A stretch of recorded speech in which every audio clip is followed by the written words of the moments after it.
Hello and welcome everybody to this live webinar on UNESCO International Day of Light 2022. We are very happy to invite you for this webinar, which is on online workshop on disruption of education during the COVID-19 pandemic. We have a lot of exciting speakers and sessions lined up for you today. And I would introduce you and request everybody first up to ensure that all your mobile phones are switched off. You're totally focused. I hope you've brought your cup of tea or coffee, whatever works for you. And we are about to kickstart the inaugural session. Quickly and briefly, just run you through the sessions today. The inaugural session, which will be we have speakers, Dr. Harsh K. Gupta, we have Professor Moni, we have Professor Zaid Khan, and we have Dr. Nakul Parasha, Professor Aslam, and also Dr. Tabassum Jamal. That's on the first inaugural session, which will be from 10:30 a.m. IST to 11:45 a.m. IST. So you can, wherever you're joining from, you could work out your time zones, I'm sure. And followed by a small little break of 15 minutes. And then we have the technical session 1, which starts at 1200 hours IST till 1400 hours IST, which will be chaired by Professor Zaheer Science. And we have speakers which include Dr. Kazim Naqvi, we have Professor K. Srinivas, who is the head of ICT and project management at NEPA. We have Dr. Noor Muhammad, IAS and trustee of Bunyad Foundation. We also have vice chairman of Zaheer Science Foundation, again, Dr. Zaid Khan, and there'll be a small little talk by me as well. And then we have the technical session 2 after a 30-minute quick lunch break. So since this is totally virtual, so we would not have, of course, any lunch. So that's something that you would need to take care of yourself. So you can have a quick bite. And then we hope you're back again for the technical session 2, which will be chaired by Dr. Tabassum Jamal. And we have speakers, which include Dr. Ram Buj and Dr. Riaz Ahmad. Dr. Ram Buj, of course, is the chair also, and of the concluding session, and the CEO of Mobius Foundation, New Delhi. We have Dr. Riaz Ahmad from the Emirates Aviation University, Dubai, joining us from the Middle East. And we also have Mrs. Anupama Ramchandra, who is the principal of DPS Electronic City, Bangalore or Bengaluru, whatever works for you. We have Dr. Pragya Verma, who's a teacher at the Nahar International School, Mumbai, and also Mrs. Aisha Khan, teacher, DPS International, New Delhi. So followed by another very small short break, we'll have the concluding session from 16:45 hours IST to 17:30 hours IST, which is 4:45 p.m. to 5:30 p.m. IST, which will be chaired by Dr. Ram Buj, and they'll be then summing up and vote of thanks by Dr. Tabassum Jamal, who's also the secretary of Zaheer Science Foundation. To remind all the viewers once again that since you're logged in, please do share the link with your colleagues, friends, with anybody who might be interested in this topic. And we are more than happy to have as many people as possible to join us. And also, please do share your questions if you have any using the Q&A box, which is dedicatedly meant for that on your screens or even on your mobile devices, depending on how you're joining. And we look forward to having the questions. And if the time permits, we would take them on, pass them on to the speakers who would be happy to answer. So with that, I would now like to invite for the opening in the inaugural session, Professor Harsh Gupta, the chairman of Zaheer Science Foundation, to deliver his speech. And just a quick brief about him. He's had an illustrious career and has held several positions including being the director of the National Geophysical Research Institute, NGRI, in Hyderabad. He's also served as secretary to the Government of India, Department of Ocean Development. He's been the member of the National Disaster Management Authority of India, and with the status of Minister of State. He's also been the professor at a number of universities and institutes in Europe and the US, and also been the vice chancellor of Cochin University of Science and Technology from 87 to 90. He's also authored several books. So lots to talk about him, and many facets. And he's, by the way, also been credited for setting up India's first permanent station in Antarctica. I wish I could visit there sometime, but I don't know if and when. But then more on that later. And he's also been awarded the prestigious Lifetime Excellence Award from the Ministry of Earth Sciences that was recently by the Government of India in July 2022. So over to you, Dr. Harsh, and welcome to the webinar.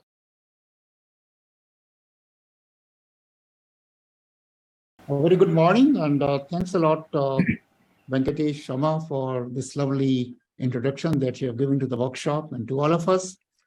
Well, it is indeed a great pleasure for me this morning to welcome you all to this one-day virtual workshop organized by Zaheer Science Foundation to commemorate the International Day of Light 2022 set up by UNESCO.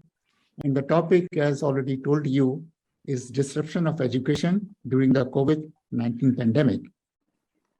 Well, it is indeed a pleasure and an honor to have very distinguished persons who are going to address us today, particularly Professor Moni, who is going to be our chief guest.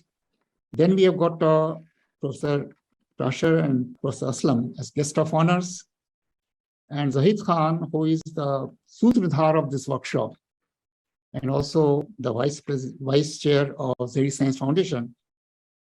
He is going to tell about this workshop. And Dr. Tabassum Jamal, secretary of Zaheer Science Foundation, who has infused a new life in Zaheer Science Foundation. It may not be out of place to talk about Zaheer Science Foundation just for a minute. You see, the Zaheer Science Foundation was created in 1970 as an NGO. And the primary aim of the Zaheer Science Foundation was that it should promote in the government departments and elsewhere the scientific research and education reforms as they were envisaged in the Science Policy Resolution of India. And this has been done quite a bit in the past. And it was created by Dr. A. Ramaswamy Baldeyar, who was also the founder president of the Council of Scientific and Industrial Research. And he invited Dr. Hussain Zaheer as the first chairman, and the foundation was also named by him.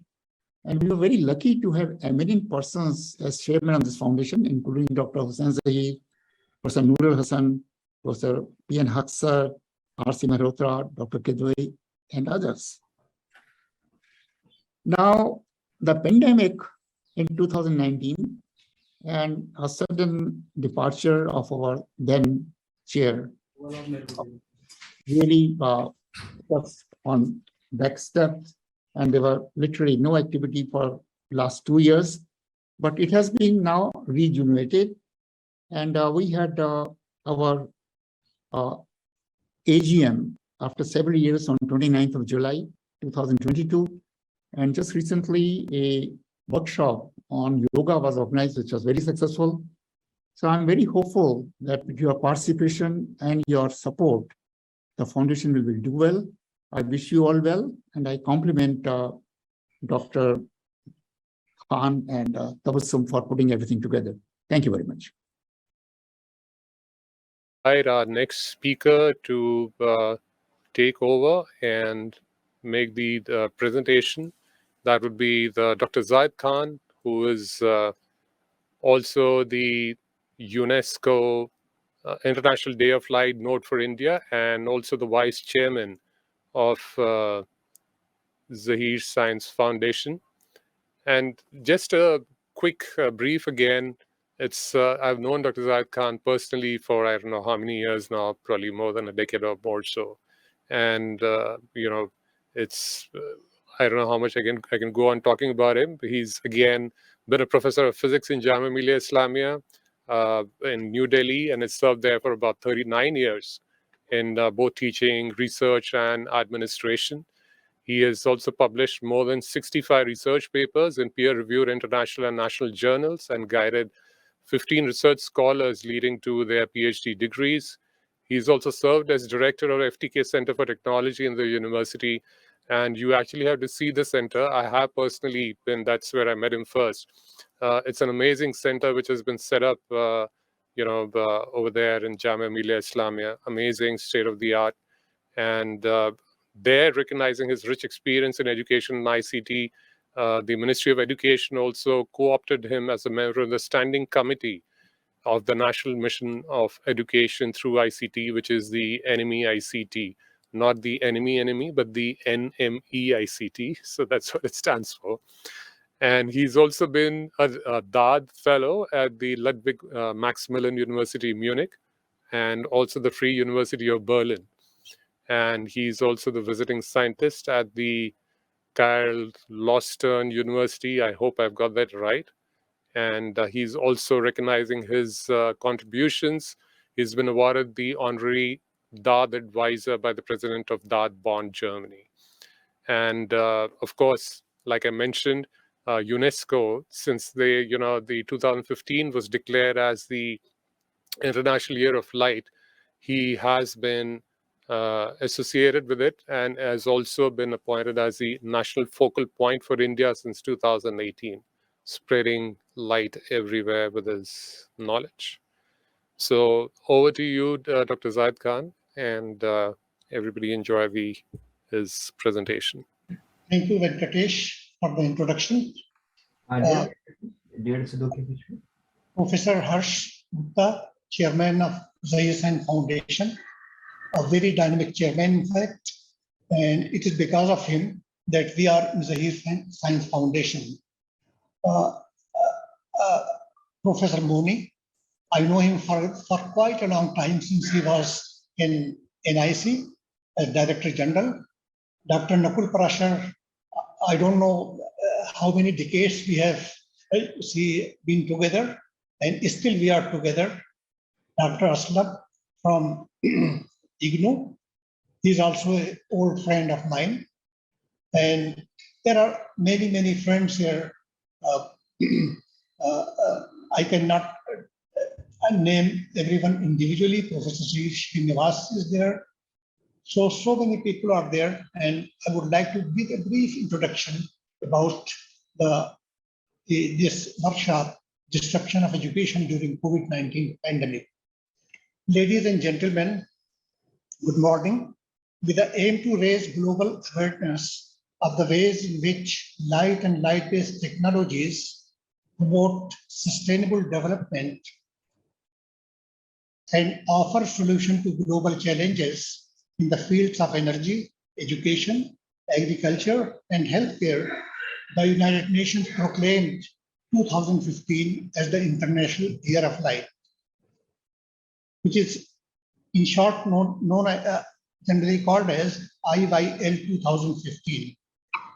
It was a very important year in the history of United Nations, that more than 13,000 events were organized by 147 countries that participated in the International Year of Light.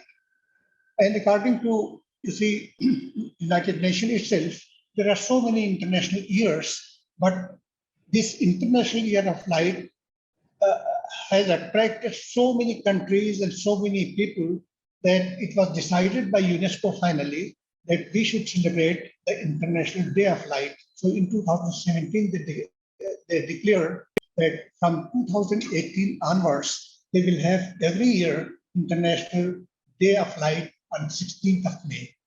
16th of May was chosen because American physicist and engineer, Professor Theodore Mammon, he demonstrated the first laser in 1960.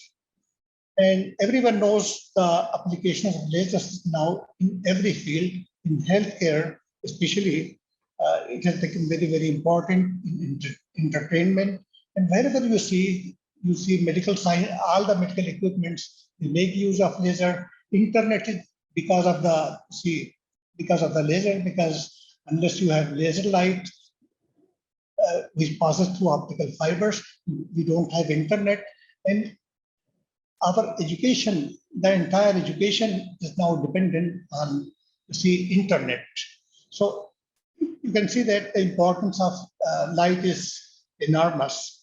Now, being associated with UNESCO as the national focal point for the International Day of Light in 2015, and thereafter as the national note for India for the International Day of Light, I've been guiding many universities, colleges, and schools, and also NGOs to organize events and get them associated with the UNESCO.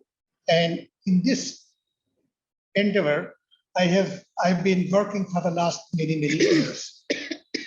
In this year, IDL 2022, this is the 5th International Day of Light, and there have been 370 registered events this year taking place in 72 countries. These events cover themes in basic sciences, photonics, lighting, astronomy, healthcare, energy, industry, art, culture, and education. From India also, a number of entries were submitted from different organizations, from different universities, IITs, etc. And a number of schools also participated. And happy to inform that one of the schools in Bihar whom I guided, their project have been selected as the first one, best project, by the International Day of Light Committee. Realizing that Zaheer Science Foundation focuses on various areas, including ICT in education, and that online learning had been a great savior during COVID-19 pandemic, when more than 1.5 billion learners were out of the school system, it was planned to organize a one-day workshop and reception of education during COVID-19 pandemic under the umbrella of UNESCO-IDL 2022. A proposal was submitted to the Secretariat of International Day of Light and approved and published on the IDL website, and later it was published in the International Day of Light newsletter. For this, I would like to express my gratefulness to Professor John Dudley, the IDL Steering Committee Chair, who is a professor in France, but he is the chairman of this committee, and he has always been very supportive. And none of our proposal took more than 12 hours to get approval. Generally, it was 1 to 2 hours, but you see, if I submitted the proposal in the midnight, next day I found that it was, approved. So, I mean, he was very supportive, and this is the reason that we have been able to organize so many events throughout India. The title of our show is very interesting, as COVID-19 has resulted in the transformation of education throughout the world and has given a boost to online learning technologies, which were earlier largely confined to distance and open learning institutions, though on a limited scale. Although in the developed countries in which internet penetration was high, online learning proved to be very effective. The poor and developing countries were sufferers, where internet penetration was rather low, and most of the schools and school children and college students did not have their own PCs, laptops, and smart mobile phones. This resulted in the increase of digital divide between the schools and colleges of rural and urban regions, and also in the same city between the children coming from affluent families and those from poor parents. Due to COVID-19, millions of children could not even see schools, and it is feared that they will never visit the school in the future, which is very alarming. In this workshop, we have invited speakers from higher education institutions, schools, scientific organizations, and NGOs, in order to get a better understanding of the issues faced by them due to the COVID-19 pandemic and in the post-COVID era. I do hope that the workshop would come out with a clearer vision of the issues and the possible resolution. Its recommendation would help in moving ahead, meeting the United Nations Sustainable Development Goals, particularly in the field of education by 2030. Thank you. Thank you there, Zad Saab, for the insights on the workshop and, of course, your association with the International Day of Light. And that's where we are here today because of that event. And the workshop, of course, very important to discuss the disruption of education in the pandemic, which has affected everybody across the world. With that, I would like to call upon our next speaker, which is Dr. Nakul Parashar, who is the director and also the guest of honor today, by the way, of Vigyan Prasar, Ministry of Science and Technology, Government of India. Dr. Nakul Parashar he has worked in the academia. He's information science, KPO, legal information sectors, so wide experience across different sectors. And also he has a master's in computer science and physics, doctorate in applied physics. So light, of course, is all about physics. So there we are. And he's also been associated with the 3 startups in the IT and services, which are running successfully. And apart from that, he has also been associated with the publishing world. He was the associate editor of DST Book Projects, Living Media India Limited, and chief scientific editor of Thomson Press India Limited.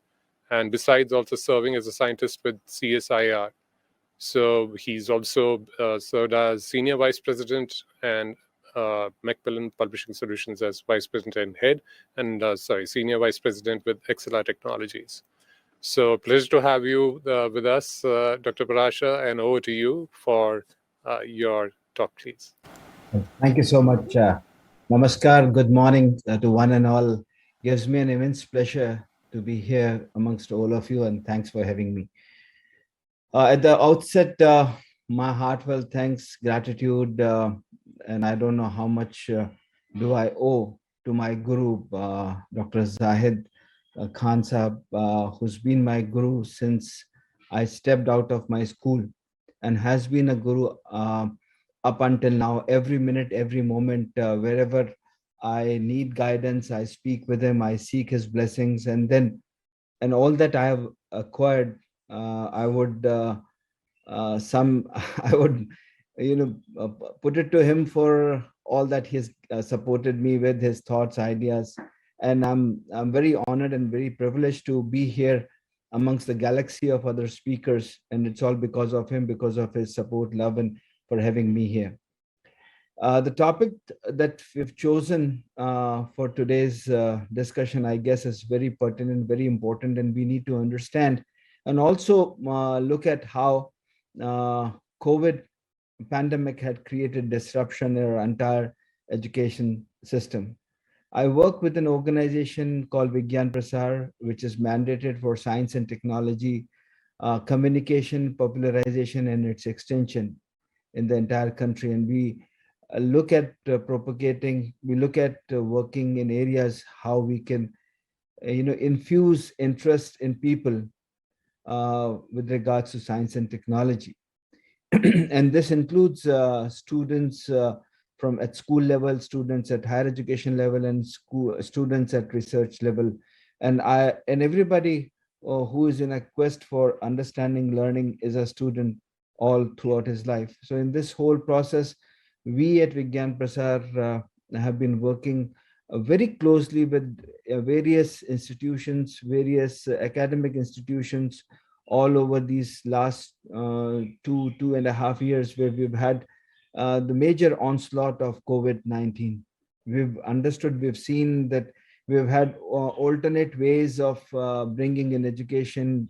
I have a teacher at home, my wife, who was also a student of Dr. Khan. She struggled initially when she moved from her blackboard, whiteboard to teaching through computers, through online. And that's where it was learning for both students, for teachers, both together. And in this case, no matter what, no matter how improved technology might be, but the the most important thing is, unless we have our education system that we have been through, we actually do not get to understand the nuances of how and what the teacher and the student interaction is all about. I recall days when initially I could see teachers struggling, trying to understand how they need to put a lot of information onto their screens, and how they would be able to tell what a student, online student, is trying to understand. Managing a bunch of students sitting,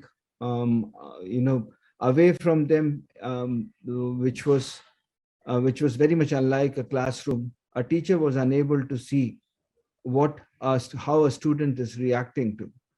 When you teach in a class, when you teach in a place where you have a student sitting right in front of you, you're able to understand and you're able to concentrate. You're able to tell a student if he's distracted, and you do understand a lot from the body language of a student. And at that point in time is where the teacher's innovative ideas of imparting education comes into play.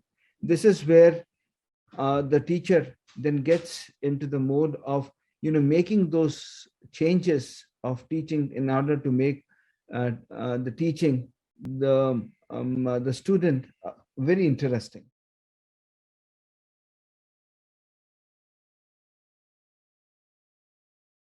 From inception, when we're trying to communicate anybody, we try to do this a lot through our lectures. We do a lot through our communication. We do it as a one-to-one. We have a dialogue and all that stuff. But in this entire process, if you have a large gathering, unless you have this large gathering in front of you, you are unable to understand what the gathering is wanting from you. Now, for example, I recall lectures by major speakers, very influential speakers. Why do they choose to have a live audience? Is because they understand that the changes that they need to make in order to convey the message at that point in time instantaneously is very important. So this is one aspect. Second major aspect that we as communicators understood and we could perceive how this all this happened was, especially when you get onto the board, or when you try to write something, and you have your people sitting across taking notes. That's where your habit to write is also something that gets embedded into the whole system. Now that we understand and we hear from a lot of teachers after they've come back to school, after the lecturers have come back to school, they're finding it difficult that at the grassroots level, there are a number of students who have lost the habit of writing. They're unable to write. Doesn't mean that you have to write anything, but also what has happened is that neuromuscular coordination of putting things on a paper or onto a screen seems to have gone down. So these are perils, but on the other hand, we do understand that there were a lot of new things that came up. And as we all talk about disruptive technologies, disruptive modes that have happened, but this entire change that has happened in this 2 years has also brought in a lot of new techniques, have also brought in a lot of innovative ideas of imparting and communicating. I recall we have a bunch of new speakers. We have a bunch of new people who were always hesitant to speak. Now, what has happened is, when they don't have an audience in front of them, I've seen most of these people who had an inherent spirit, wanted to speak, but always had some kind of a discomfort, have now gotten through with this inhibitions that they had. So this is something brought in a change in a lot of communication. And I've seen there are numerous people whom we've always thought were very reluctant to speak have now taken up to speaking, and they speak very well. And we all of us know in our school, where we do not have any formal school of training, by virtue of experience, all that we have learned really helps you do a lot of things. So this is on one hand where we have these disadvantages, we have advantages as well. From our standpoint, particularly for subjects like science and technology, which a common man understands very dry and drab, right? The innovative ideas that have come up during this period are numerous. And in this case, what I find is people who are unable to express themselves, particularly in science and technology, right, have found out ways to make things much more interesting. And this has happened because there has been, if there was not a direct communication or an instantaneous response to what they said, but there were a lot of written feedback that they started receiving, that if you could do this way, if you could do this way, you could probably make it more understandable. What you said was too crude, was too dry and drab. So if you could make it more interesting. So this is what I feel the entire period that we have gone through, where we had a lot of time, where we saved on a lot of time in traveling. Our people, our scientists, our teachers, our academicians could spend time making new thoughts. They could read a lot, they could imbibe a lot. And this has helped us improve not only the quantity of content that was required, but the quality of content as well. And what we see, number of webinars that we have gone through, we've seen number of presentations, we've seen number of people speaking in different languages, and we've also seen a change in how they've spoken as well. So I guess when this has happened, the ways to communicate, the ways to teach have also improved to quite an extent. And this is what I personally feel at my place as well. And I'll cite that example of my wife. When she started, she had a lot of innovations. Now she seems to be very tech savvy. And now when she gets onto her smart board to teach at school, she has numerous ideas. She has developed her own shortcuts. She has developed a lot of new things that have made her teaching much more effective. And I find her, she has become much more smarter, much more suave. And she on the other hand, she's now gotten to a point where she started consulting teachers and others how to improve teaching subjects. And she's also a student of physics, because both of us were students of Professor Khan. So she teaches physics at 11th and 12th level, and that is where she's improved all these techniques. So while we had disruptions, we had the positive side as well, that a lot of new things, new styles have come up. At our side, on the side of communication, popularization, and extension, what we have found is this was a great period where we had a lot of support from public that used to consider science as dry and dry, particularly in our country, right? This opened up opportunities because everybody was waiting for a vaccine to be developed. They were waiting for a news on a daily basis. And that is why there was a great interest towards science and technology. It wouldn't be an exaggeration. It was exactly like, in our case, where farmers look at clouds for monsoons, we were all looking for a new vaccine to come up.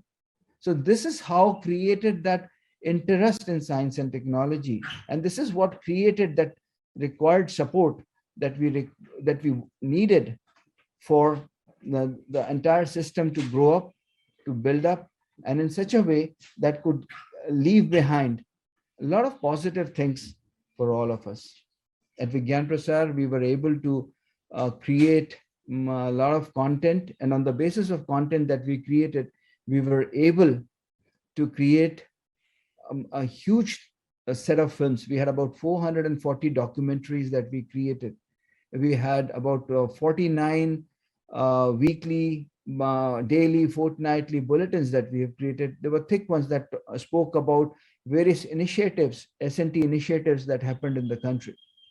And also, we were glad that we were able to organize a number of sessions, seminars, hands-on experiments that we could do for school children and as well as for students at higher level.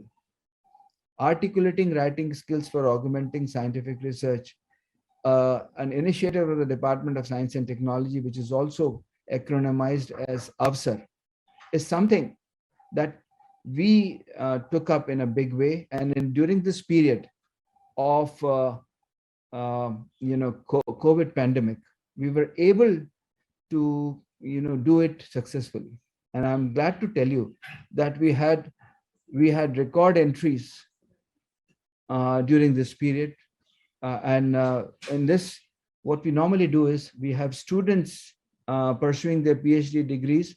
We have students who are doing their postdoctoral work. They are trained to tell what they're doing in the labs to people on the streets for the masses. And in this whole course, our regular seminars, workshops that happened were related to the problem that we were all dealing with, the COVID pandemic. So on one side, I mean, we had something that had created an interest in masses. On the other hand, we had these taught who were looking forward to accepting this. So I guess all of this happened at a time when, if we tried to maximize it, and I would say that's where the wisdom prevailed, and we all came together, understood, exploited, utilized that moment, and made, if we call it as a disruptive side of it, we were able to make it positive. We were able to maximize this opportunity and convert it into something that I think was a blessing in disguise as well. So with regards to print, there were a number of books that came up. I'm glad that there are people at decision-making level who've written wonderful books. And in this case, I would cite a wonderful book that was written by Professor Balram Bhargav, ICMR, because he had gone through this entire period of how the vaccine was created. And then we had a number of other scientists across the world who sat down to write their experiences. So I guess all this that has happened all this period needs to be put together. There are a lot of lessons that I think we've all learned. And there behind every problem, there is a solution. Behind every such issue, we always, there's always a light behind darkness. And we're talking about our day of our International Year of Light, Day of Light, right? And being a student of Professor Zaheer Khan, we of course have light, and we have everything that keeps us illuminated as well. So I find difficult to say that there isn't anything where we do not have light. And I think we have now gotten into the period where the dawn is there. We've learned a lot of all of this, and it's time for us to take these lessons positively, imbibe them into our lifestyles, understand this, and be much more resilient to such problems that come our way. I'm glad that during this period we embarked upon a number of projects, particularly those in different languages in the country. We were able to bring up a number of magazines, popular science magazines, particularly for students, school-going students, and higher-level education schools. And in this course, we've done a bit through Kashmiri, through English, through Punjabi, through Gujarati, Marathi, Kannada, Tamil, Telugu, Bengali, Assamia, and Maithili. And on all these languages, I'm glad to tell you that we have gotten regular monthly magazines coming up. And to all our happiness, I would also like to share that a number of state governments have taken up these magazines as their magazines for schools, particularly in Tamil Nadu, 6,500 schools where our magazine called Arivel Palagai reaches out to students, which is an indication. And this all came up during pandemic because we all sat across, we understood what students needed, and we could understand the gap where that needs to be plugged in. So what I would try to summarize is that while we had disruptions in our regular way where we lost a lot of things, and also learned a lot of experiences, but on the other hand, there were newer areas, newer thoughts, newer ideas that have come up. And I'm sure what we called at that point in time as a new normal, probably now we have a new normal which has evolved that we need to take forward and imbibe into our lifestyles, so that for any such, God forbid, if we have any such calamity or a pandemic that comes up, we'll be ready to face it, and we leave behind a trail, a track, lessons, all duly documented for our generations to come. Thank you once again for having me, and I truly want to thank Zaheer sir once again for giving me this opportunity to be.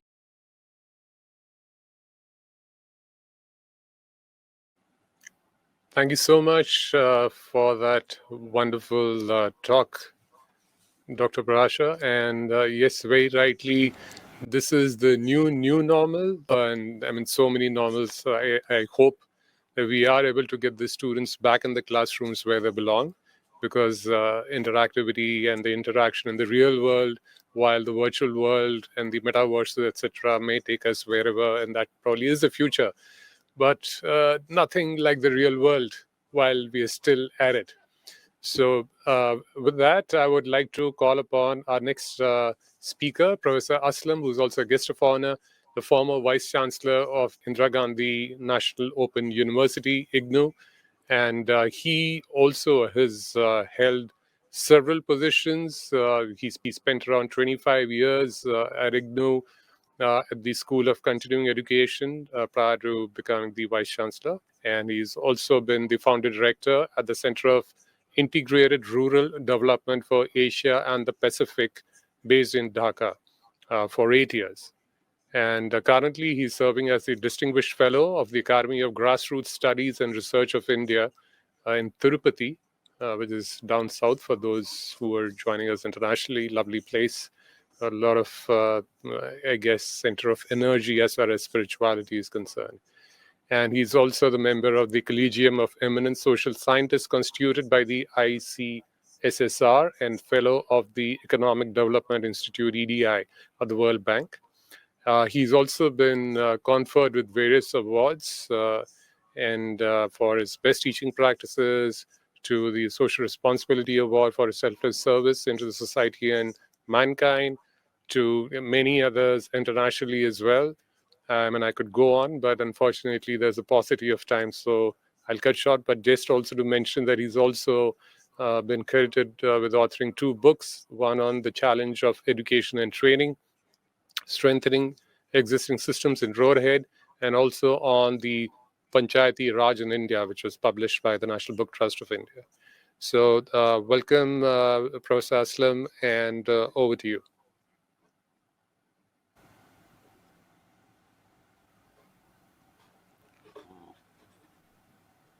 Thank you very much. I think I have unmuted myself. And can I be on the screen sharing, please?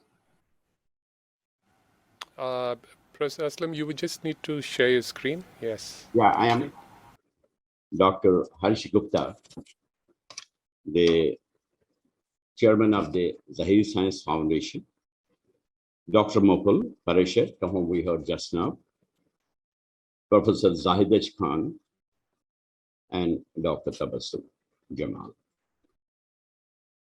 Honestly speaking, today I think that there's so much insight to say about education. Over, say, last 40 years, as a teacher, as a trainer, I have sincerely, and I do believe what a great world leader once said, education is the most powerful weapon which you can use to change the world. There's no doubt about it.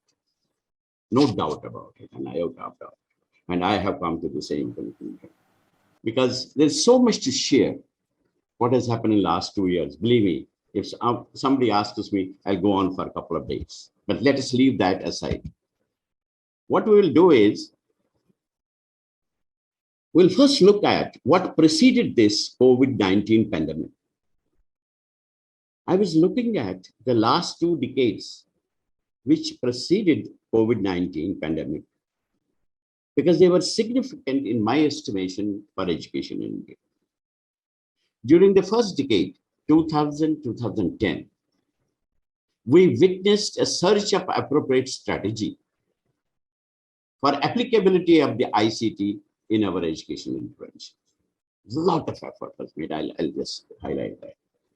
During the second decade, 2010-20, in my conclusion, it may be different from other conclusions, but my conclusion is that the education got into a state of multidimensional flux. I don't know. As I said, I may be wrong, I may be right. And let's have a look at that. When we go to the first decade, a lot of committees were constituted. I remember one committee on the left side, you can see, B.K. Goriala was the chairman. Professor Ashok Janjalwala was with me, I was there. We were 5-6 people. And the job given to us was how IT, information technology, can enhance the usefulness of the various development interventions made by Government of India. On the other hand, we have a network of 14 state open universities. We had a SOU's Vice Chancellor's Conference. And we look into it that how we can increase, technological interface between them. You can see that, all came together. The Secretary of Education was there. We were trying to do something that this is the time. At IGNO, believe me, very few people know about it. I can't stand for what IGNO is doing today, but I am talking of what it was doing. Convergence of technology was there to provide user with unprecedented control and facility with the management, transmission, and use of learning material and learning activities.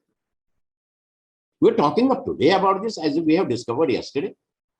We started this walk-in examination into how we were in the process of having how multimedia rich virtual, not to replace the physical lab, but to reduce the trajectory of those who live in remote areas and cannot regularly visit the physical labs. Professor Aslam, very sorry to interrupt you again. We've just lost you out of the frame of the camera. If you can just slightly lower your thing so that the audience can see you. If this is the state of affairs, I'm sorry. I have worked hard for 3 days to share some of my thoughts. I know, I'm so sorry, but we want the audience to be able to see you. Your camera screen is tilted. You have not to see me, please. You have to see this, what I am trying to communicate. It's very difficult for me in a short time to do something like this. If you cannot catch me on the screen, I'm sorry. I don't know. Oh, you're fine now. Perfect. Thank you. You have to set your things right rather than disrupting the speaker, please. Now, if we go to the second one, you see, I was telling you that taking back, sorry, so all goes.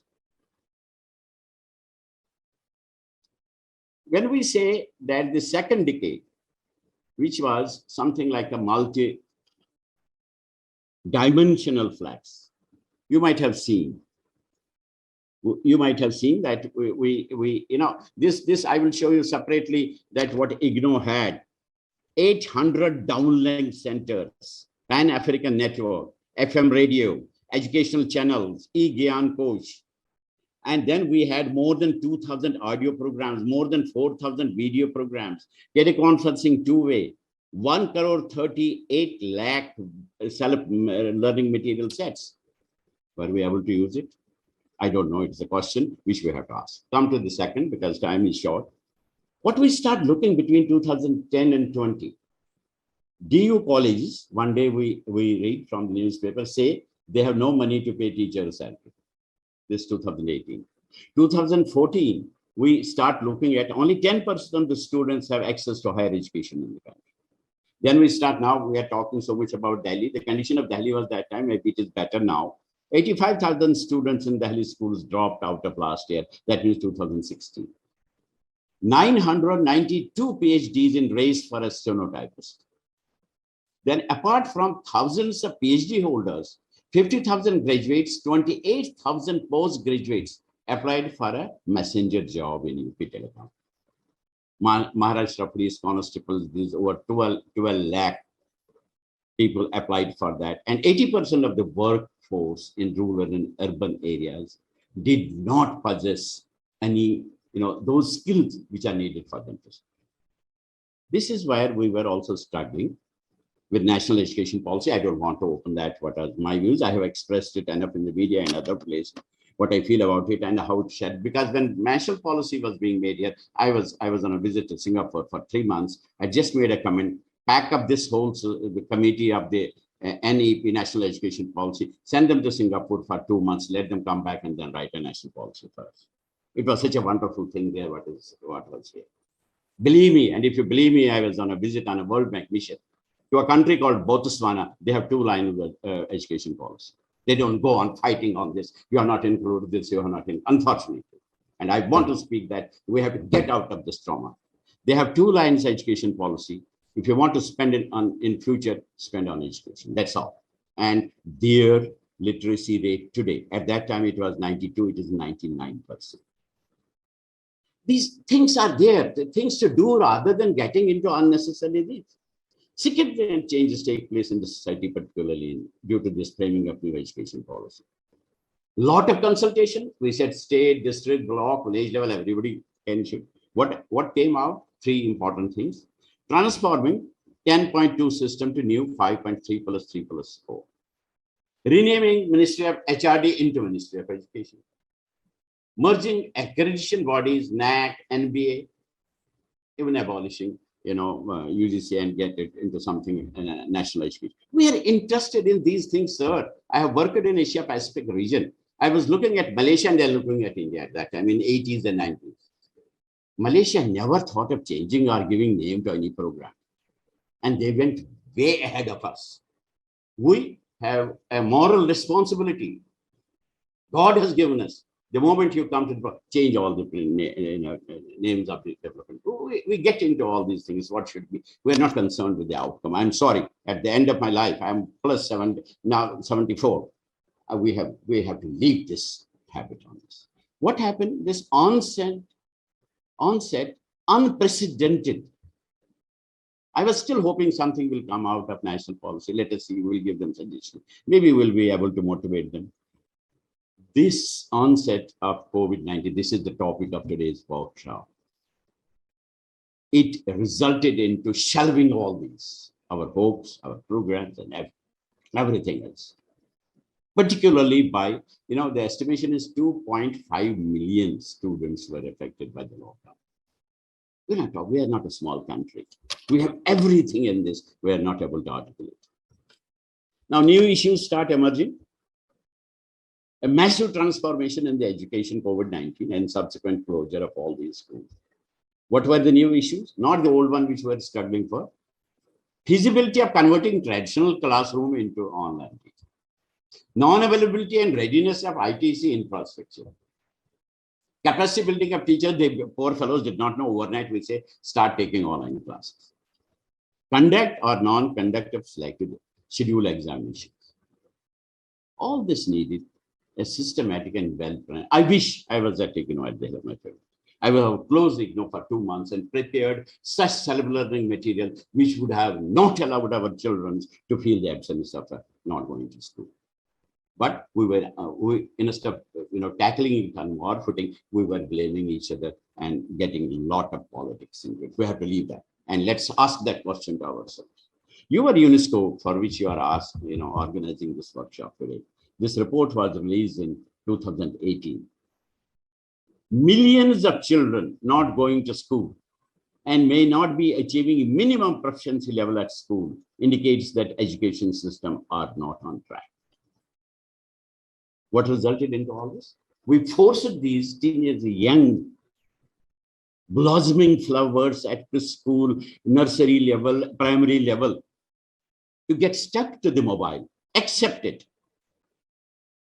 And then it resulted into internet addiction. Believe me, you can't imagine. One of the reports, I was shocked, 1.1 billion young people across the world are at the risk of hearing loss due to the unsafe use of the audio devices. And COVID-19 pandemic has largely increased the use of headphones. There was an article, Shobhadar, really appreciate, hats off. Just in one word, she said, but we will not say in a whole book. Kids grow up looking at the screen, can't read emotions.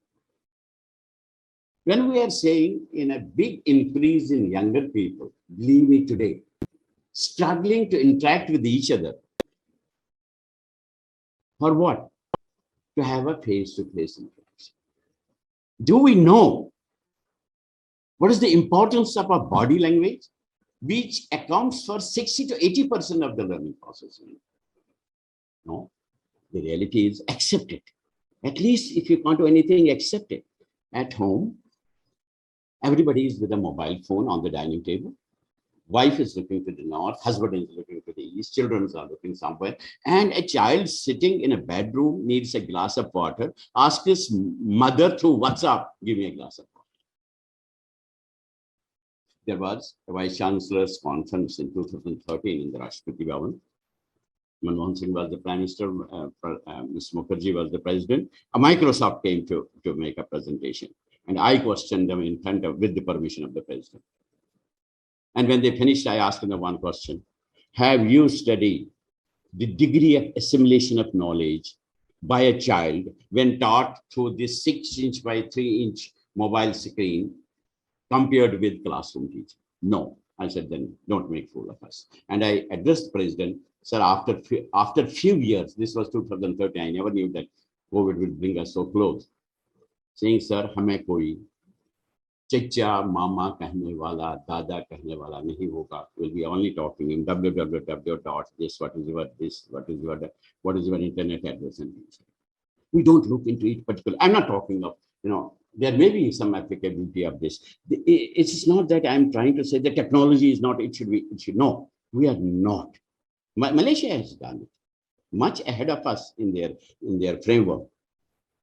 We're fighting for non-issues. We are fighting for some. If Shishode has done anything, put him inside. Oh, bloody hell, you have not done. We're not looking into what has been done. Let us evaluate it.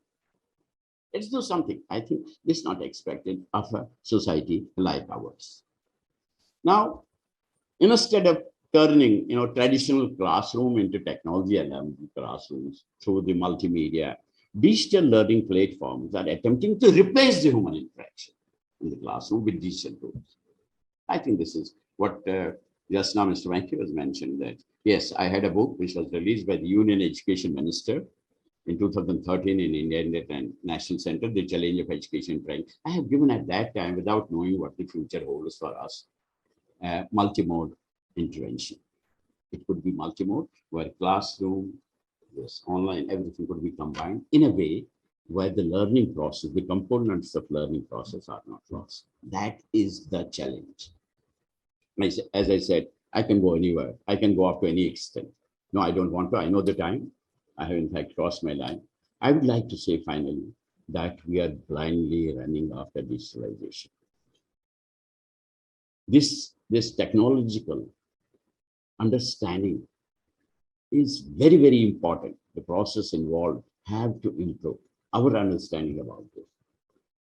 How do we approach the learning needs and processes employed by digital natives who depend on repositories, not memory, multiple channels of information, not the mouth word, from teacher's mouth, or to obtain knowledge, prefer processing information themselves rather than receiving them secondhand. I think the workshop should discuss. These are my views. Believe me, and I would like to suggest that the government and also those autonomous institutions should revisit its policies pertaining to educational goals, particularly relevant enabling policies in relation to the use of ICT technology for education. Don't go by this, don't go by hearsay, don't go by popularity and things like that. Believe me, look at the other countries. We should not feel ashamed. Learning is a process which we have to continue till we enter the graveyard. There's nothing, nobody can claim that I have completed. There are a lot of, Finland is there. If you have to see the teacher, how much a teacher is respected, go to the Finland policy and have a look at it. I just returned after 2 months from Singapore. Believe me, my grandson went to, this is that, I was telling you this multimode model. My grandson went to Dalvis College, which is a school in KG. This is the first day of his in the school. This is his first day. Just see what they make them do. They make them human beings. We are fighting the syllabus. We are running after the syllabus. This is what evolution of Singapore education system has gone. 59, 78 industrialization, 70 efficient, so it was survival. 79, 96 efficiency driven, skills and capital intensive. Ability based, aspiration driven, 97, 2011 knowledge based. Now student centering, value driven, 2012 onwards, it is innovation driven. Why can't we do? Why can't we? At least we can build our own models. Don't be like that. I don't want to waste a lot of time. As I said, I have a lot to do, a lot to say, but I don't want. But I'm afraid, particularly of the school children, as someone just now said, that they are losing the habit of reading and writing. It's a very, very dangerous sign. School education should not be subjected to so much of digitalization. Maybe ICT can be only used to enhance its effectiveness, to enhance the effectiveness of the classroom teaching rather than replacing it. These are my suggestions. You have very distinguished participants in the workshop who would contribute more. Come out, for God's sake, come out with some concrete suggestions which can be then sold to the government, to the institutions, and maybe we hope for a better tomorrow. Thank you very much. Zaheer Foundation, particularly Professor Zaheer Science, he was so much praised that I thought, I should not add to that, but it was he who invited me to this workshop. I wish I had a lot of time. I have a lot to collect. I don't know before we leave this world whether we'll be able to. I am in the process of documenting it, what is happening to us. At least I am putting together my own 46 years professional experience across 36 countries of the world and mainly 25 years in India. Thank you very much. God bless. Thank you so much, Professor Aslam, for the wonderful address. And yes, there are challenges on both sides. Technology is a double-edged sword, can be used either way. Well, so with that, I would like to invite our next speaker, who's also a chief guest, and that is Professor Moni. And well, there is, he's held so many different positions, and he's a man of various personalities. He's a technocrat, an academician, researcher, author, project developer, project implementer, organization builder, optimist, and above all, a man of missionary zeal. Well, he's also, apart from that, if that wasn't enough, well, professionally, he has held various positions. Of course, the Director General of the former Director General of the NIC, which is the National Informatics Center, the premier institution of Government of India in the areas of e-governance and informatics development. Currently, he's serving as the Professor Emeritus and Chairman, Center for Agriculture, Informatics, and E-Governance Research Studies, which is CARES. And, well, I think it's best that we listen to him since we're short on time. So over to you, Professor Moni. I've heard Dr. Murphy has left, so there shouldn't be any issues. But if he pays us a visit again, we don't know. Is it visible now? Yes, perfect. Thank you. Okay. Thank you very much. Dr. Harsh Gupta ji, Professor Khan, Professor Dr. Parashkar, Professor Aslam, and Madam Dr. Jamal, and very highly respected academicians, researchers, teachers, and it gives me great pleasure to participate in this very important function of Zaheer Science Foundation on an UNESCO International Day of Light 2022 on online workshop on disruption of education during the COVID-19. I know Dr. Professor Sahid for more than 2 decades. And when he asked me to participate, I felt very happy to get associated. Dr. Harsh Gupta, I don't know whether he is able to remember me or not. During the Bhuviga and Vikas Foundation days, we have closely interacted, that is 2 decades back. It's a very important moment. And I'm also very happy to learn today a lot of things about, today by the previous speakers, Dr. Parashkar and also Professor Aslam. What has been done by IGNOU is a great thing in this country for the last so many decades. And we also read its, course materials and so on and so forth, even before the tech ICT came into the picture. Thank you very much, Professor Aslam, for your wonderful talk. But when you are talking, we are not able to see your screen, but please share your screen so that we'll be in a position to see that. But today's talk, I would like to title it on digital transformation and the future of education. And also to give my talk in a comprehensive manner, I was quite impressed and also very happy to participate in this foundation, Zaheer Science Foundation. My respectable homage to late Dr. Syed Hussain Zaheer, was the first Director General of CSIR. He played a great role in freedom struggle, and he is also have been associated with this foundation very effectively. And I'm also very happy to know that this foundation has been organizing international and national workshops in science and technology and innovation policy, science diplomacy for small nations, and also the foundation of other interests is ICT in education, popularization of science among the public, issues related to biotechnology and environment. And I'm very happy that this year is that International Year of Glass. And last year, the General Assembly has declared 2021 as an International Year of Peace and Trust, International Year of Creative Economy for Sustainable Development, and the International Year of Fruits and Vegetables, and International Year for the Elimination of Child Labor.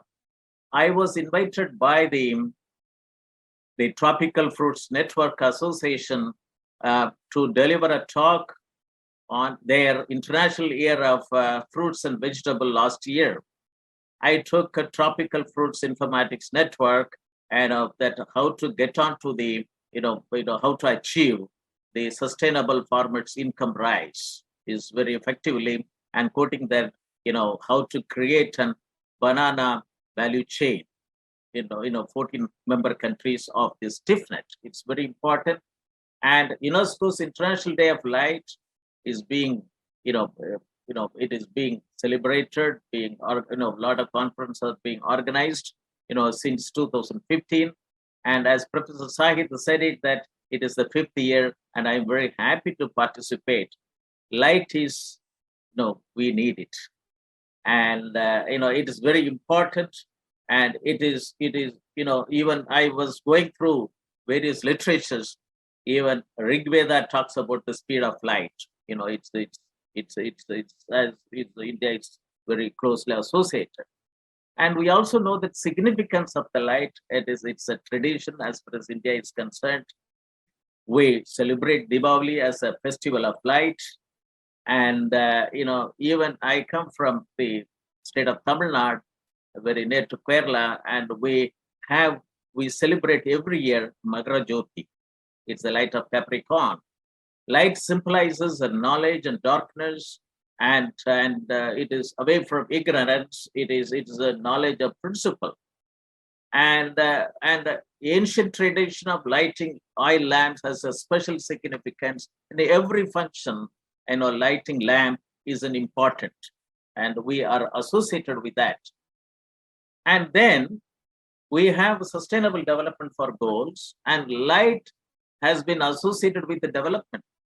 I still remember when I was in a village, we didn't have the light. We used to study in kerosene lamp. And under the Panchayat Raj, that, they started giving the street lamp as young students. We used to study under the street lamp in the night, during the night. And then the schools associate or asked us to come to the school during night to study. That shows the importance of light. Under that environment, we studied, and today we are, in a different levels that. And, we have that all over the globe. People are using light to discover solutions for society's most pressing problems. Inadequate access to light severely limits the ability of communities and economics to grow. From 3D printing to bringing energy solutions to developing regions, light is the key driving economies and encouraging the development of civilization. And also, as per some of the published documents, light-based technologies can make a fundamental contribution to help accomplish sustainable development goals. Number 1, no poverty. Number 2, zero hunger. Number 3, good health and well-being. And 4, 5, 6, 7, 10, and 13 is about 11 sustainable development goals are being facilitated based on light-based technologies. It is also said that light gives food and energy to plants through photosynthesis and makes everything flourishing and is an essential part of all life on Earth. Climate, altitude, weather, fertilizer, pest control, also is very important for growth and protection. Like water and food, light is a basic necessity that no human being should live without, and the time has come for the world to recognize and end light poverty. End light poverty. Light development programs, access to light at home, and nearly 60 million households in India were unelectrified. This is as per the 2015 report. Majority of this light, the large underserved population relies on kerosene for lighting, which is unhealthy, polluting, and expensive. This lack of modern energy services also severely limits educational and economic opportunities, as well as negatively impacting day-to-day quality of life. Then comes when our Honorable Prime Minister, took over as the President of India, Mr. Narendra Modi, on 1st May 2015, a scheme named Unat Jyoti by affordable LEDs for all, Ujala scheme, has been announced. By today, you can see that the screen from the, this dashboard. It is a huge achievement has been done in the country. And as per the Prime Minister's, talk on 4th March 2022, he said that he said that LED bulb scheme has saved rupees 20,000 crore in household power bills, stressing the need for sustainable energy to fuel sustainable growth. And as far as the world situation is concerned, about 789 million people worldwide live without access to affordable, reliable, and safe modern energy. And Lighting Global is the World Bank Group's initiative. And access to light and energy infrastructure can improve quality of life in the developing world. while fiber optics connect the citizens of the world through the internet. And this is, we know that light is a science and technology. Photonics is the science of light. 21st century will depend upon, 20th century is dependent upon electronics, and 21st century will depend upon mostly on photonics. Photonics is poised to become the key enabling technology of the future. Photonics enabled industries are major economic drivers, and the many applications of photonics have transformed the society through improved medicines and communications and energy protections. And there are some of the historical background. I don't want to, it's all available, that for the sake of my own understanding, I included in this presentation. Today's talk is on UNESCO's International Day of Light 2022, online workshops on disruption of education during the COVID-19 pandemic. It's a very important topic. And when I looked into the reports, UNESCO report on 1 year into COVID-19 education disruption, where do we stand? This was published on 19th March 2021.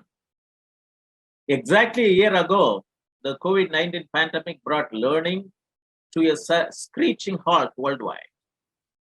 And global education has been disrupted severely. At the peak of this crisis, that billions of, in about 190 countries, that many students were out of school. Approximately half of the world population still lack internet.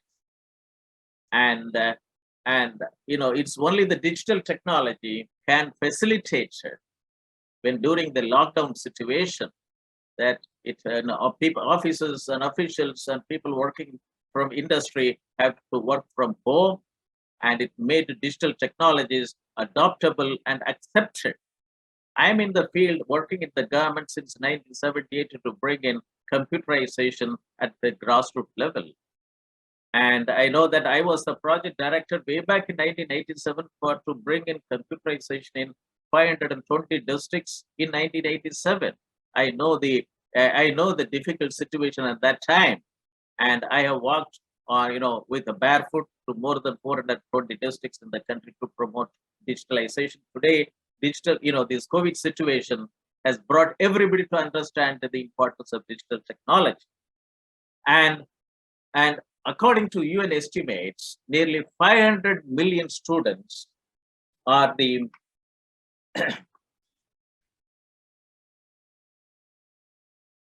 students from pre-primary to upper secondary school did not have any access to any remote learning. According to UN estimates, nearly 500 million students from pre-primary to upper secondary school did not have any access to any remote learning. 3/4 of those lived in the poorest household or rural areas. The enormous digital divide shows how connectivity has become a key factor to guarantee the right to education. Digital skills and learning must be incorporated in the education systems in order to address the injustice of the digital divide. Digital means it's zeros and ones. It's the divide is built in. And this is the report of published by UNESCO on 19th March 2021.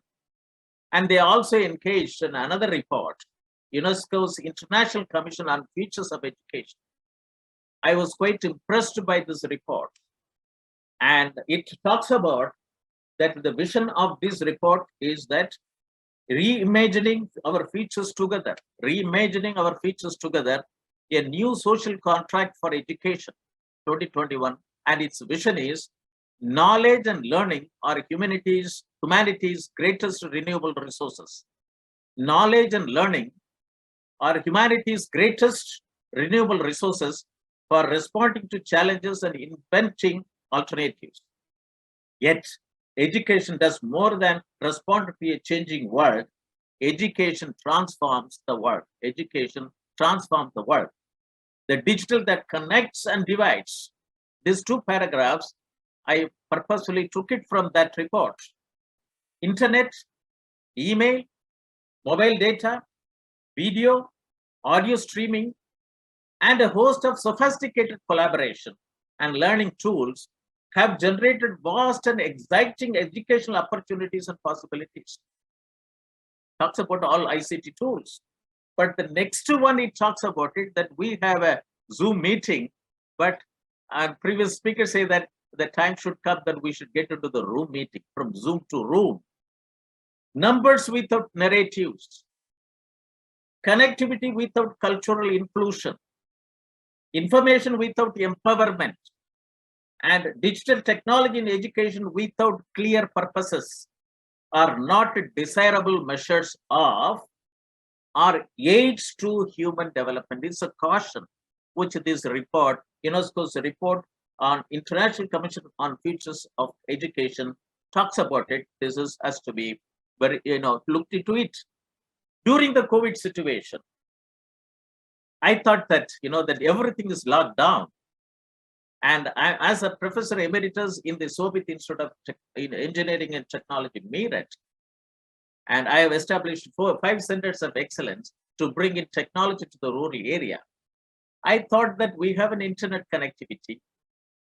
We have a university platform, co-learning platform. And then as a group leader in 2 volumes of the Doubling Farmers' Income by 2022 Committee of Government of India, I thought that let us promote, let us, bring in widespread knowledge. I initiated 2 weekly webinar series to bring in, bring to network people. And one is on national webinar series on Doubling Farmers' Income by 2022, which talks about 7 mission mode programs for total digitalization of agriculture sector. And then the second one is the international webinar series on open source digital technology for self-reliant India in association with African Asian Rural Development. And it is Professor Zaheer Khan, my good friend, and I invited him. He delivered a fantastic talk for about 1 hour 45 minutes. It's available in our university's website. By today, I have completed 90 editions of both the webinar series, 180 webinars. Each one is having about 1.5 hours to 2 hours video on different problems.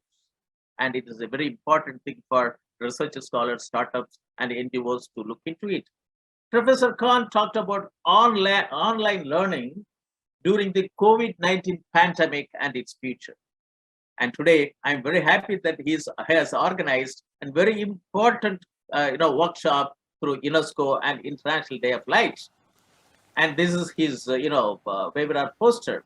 He talked in that webinar series. I would like to bring in a glimpses of some of his talk, that he talked about COVID-19 and its effect on education, from classroom teaching to online learning and its delivery, digital learning contents, learning management systems, video conferencing tool, future of online learning.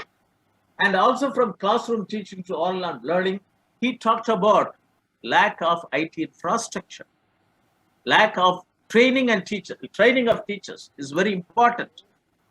Lack of IT infrastructure and lack of training of teachers. These 2 things are very important. We have to create an ICT infrastructure. And then he also talked about Indian initiatives. UGC has sent a letter to all the universities advising them to use online learning, and also ICT resources freely that are already developed through NMEICT. NCRT and UNESCO Delhi jointly prepared a handbook on safe online learning in times of COVID, and a lot of things that. And then he also talked about Indian education system affected by COVID situation. And in the last week of March 20, he talked about the entire country was locked down. 321 million students, including primary to senior secondary schools, colleges, universities, were suddenly out of education system. He talked about online learning, e-learning, and digital learning, and also talked about digital learning contents which were available. Professor Moni, very, very sorry to interrupt you, but we are way behind schedule, and our next session is about to start. So if I could request you to kindly wrap up your session. Sorry about that, but if you could conclude, and we are way behind schedule. Thank you. Thank you. And this is an important thing that how I say, the academicians involved in the education institution to network the entire world through these various webinar series that. And let me, this is an era of world of disruptions. And we talk about digital India and e-governance. And this is an era where we have to bring in e-governance in digital India. There are a lot of challenges and potentials. Digital technologies are converging at unprecedented speed, and digitalization has transformed the entire industry and is profoundly reshaped the world of work, and Industry 4.0 promises to be revolutionary. And it is very important that in order to provide a balanced business needed to be effectively built on resources and opportunities and authorities for their employees to execute capabilities in ever-changing environment. Digital India means you have to have a built-in e-governance in the world of disruption. This is very important. And in India, we have this ecosystem. We have Digital India, Make in India, Skill India, Startup India, Stand Up India, Atmanirbhar Bharat, and 2020 and Mission 2022. The Mission 2022 is very important for this country to have ICT-enabled education, very important at the same time. And we have to have it Agriculture 4.0, Industry 4.0, and Society 4.0.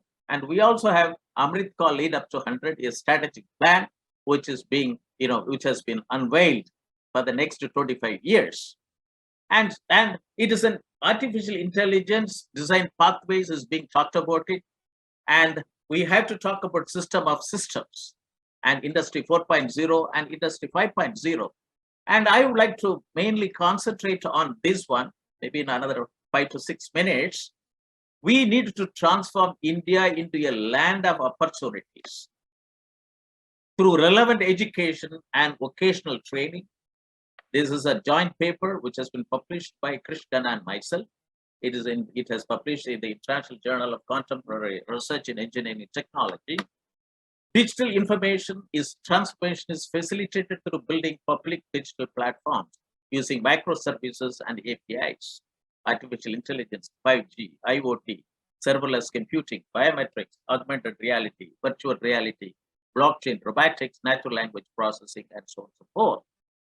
And entrepreneurship and skill development is an AI design pathways, whether we should have a degree pathways or we should have an AI design pathways. I would like to, talk about, we have for an entrepreneurship and skill development, we have a national digital education architecture, which is available now, and also talks about SWAM and Diksha.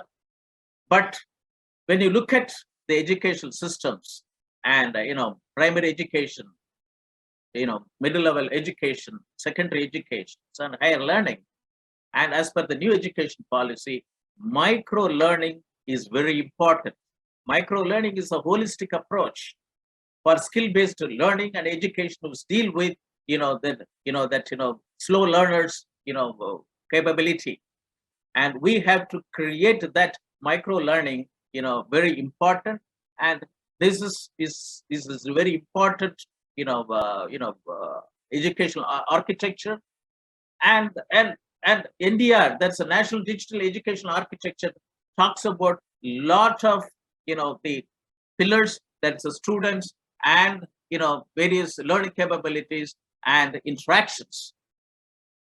And this is a very important thing that we have in a school, classroom of one teacher, 40 students. Some students get distinction, some students get average level marks, and some students fail. Why? The delivery of the teacher is one, it goes to all the students. And this is where the micro learning for each student, now with the internet capability, now it is, the days are gone that, we have to still have one teacher, 40 students, but the time has come that one student, 40 teachers, virtual teachers.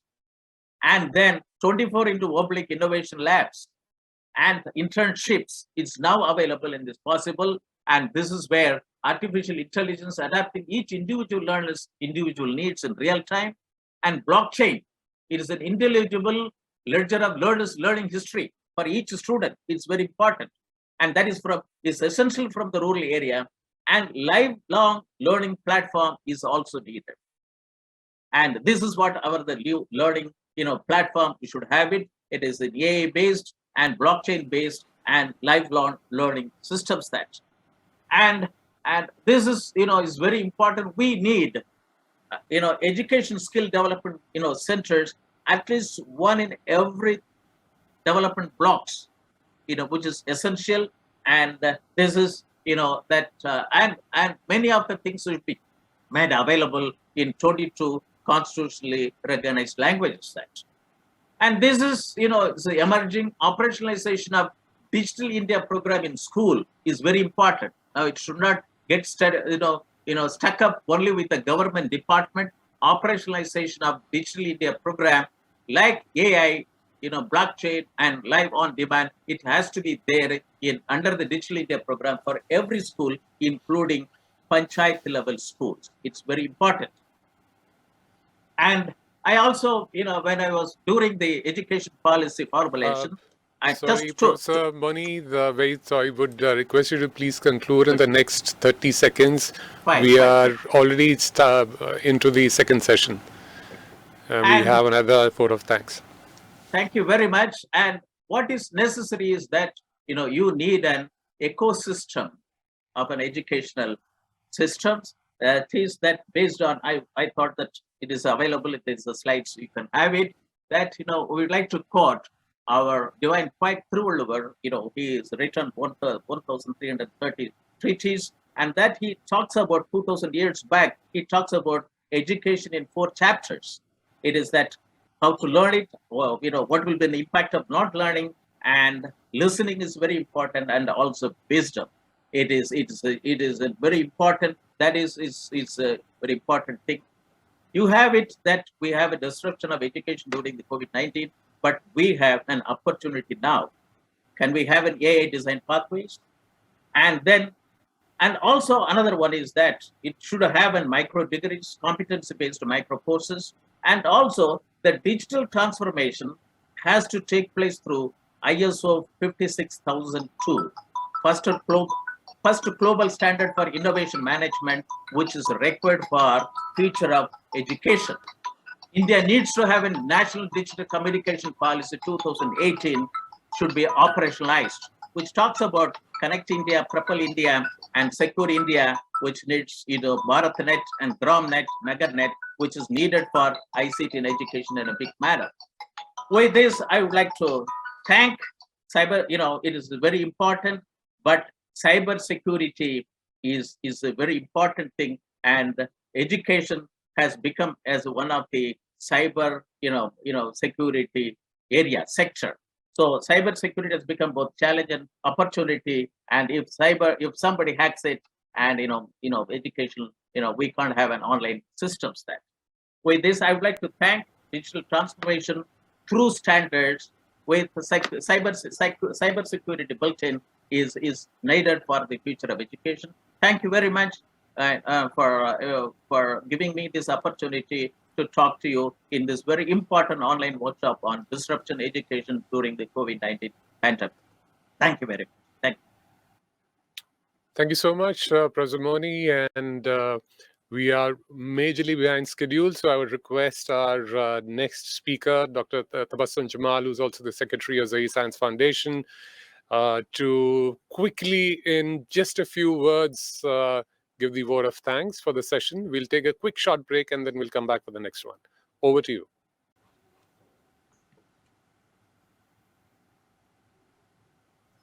So since we are already running short of time, so I will not take much time to deliberate upon the deliberations of the workshop. Of course, this was a very enlightened session for us, and I am very thankful for the chair, Dr. Harsh Gupta, who is chair of Zaheer Science Foundation, and Dr. Nakul Prasad, Dr. Zahid, and Dr. Aslam from IGNOU, and from Dr. Moni. They have given us wonderful ideas and wonderful presentations, and we have learned a lot that how in this COVID time, we have taken the opportunities to learn the new things. And as described by Dr. Zahid, that how we are celebrating this International Day of Light, where the importance of light is one of the factors where we should really be thankful that how the technologies are coming in use to make ICT useful. So we are going to the next session where we'll be having more speakers, but I would like to say my special thanks to Professor Zaheer, who has organized and who has collected all the eminent speakers here, who have given their views and their ideas, and especially Dr. Nakul Parasar, how the Vigyan Prasar has cooperated and has given number of things, to cooperate for this disruption in the education, and how IGNOU is helping since very beginning, how we can really help the education system using technology. But I'm really, I would like to say that Professor Aslam mentioned that we should revisit our policies also, that, how we make our own models to make use of ICT for having, make this digital divide less. And Professor Moni is, of course, our chief guest, has given a lot of insights that how the ICT has helped in having a shape of education system in our during pandemic time. So I once again thanks all the speakers and our chair and Professor Zahid, and it's my special thank to Mr. Venkatesh, who has been hosting this workshop so well, and with all your support, this workshop was possible. Thank you so much. Thank you so much for all the staff at Virtual Studio Noida. Thank you. Thank you so much. It's been a pleasure, Dr. Tabassum, to be associated with the workshop and, of course, bringing it live to everybody all across the world. And since we are already into the second session, but we'll just take a quick 2-minute break and we'll come back again for the technical session. So do stay tuned with us. Please bring in your tea or coffee or lemonade or whatever works for you. And please be right back with us to hear some more exciting speakers and sessions going ahead. So see you soon.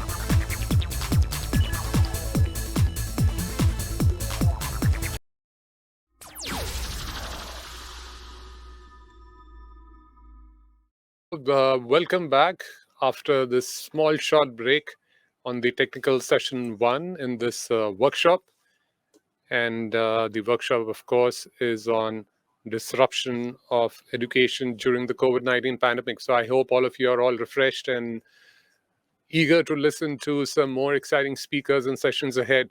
And just in-house announcement again to all the speakers to please do ensure that you wind up your sessions within 12 minutes, another minute max, so that we stick to the schedule and we are able to catch up for the last time in the interest of the workshop and everybody who have blocked their calendars. So with that, I would like to introduce the next speaker, who's also the chair, Professor Zaheer Science, former head Department of Mathematics, Aligarh Muslim University. So as a man of numbers, undoubtedly. And he's been working on gravitational waves, exact solutions to Einstein's equations, symmetries of space-time and geometric structures in general relativity. He's also so far published 105 research papers in national and international journals of repute and has published 7 books as well. So he's also a member of the Research Board of Advisors, American Biography Institute of the US, and the president of Tensor Society of India since 2017. He's also received various awards. He's the recipient of Excellent Service Award in 2022, Distinguished Scientist Award, Asian Education Award. Well, it's a huge list, honestly. So I'll skip that, and I'm sure all of you are very eager to listen to him. So over to you, Dr. Zaheer Science, for your address, please. Thank you, Venkatesh. So I'm sure that the chairman of the session is not supposed to give his presentation. In the end, he will summarize all the things. Yes, So, sure. So ah, we'll move on to the first speaker then. I thought you would just want to probably oh, make I some am chairing the introductory remarks. session, but no problem. I can speak, but Absolutely. due to the shortage of time, let me Yes, give the absolutely. Sure. so let So me give let me, the space to the other speaker so that they can put out their things before the audience. noted. So I'll invite the first speaker, Dr. Kazim Naqvi, who is the officiating director, FTK Center for Information Technology, Jamia Millia Islamia. And I've also known him personally. It's been a pleasure knowing him for so many years at Jamia as well.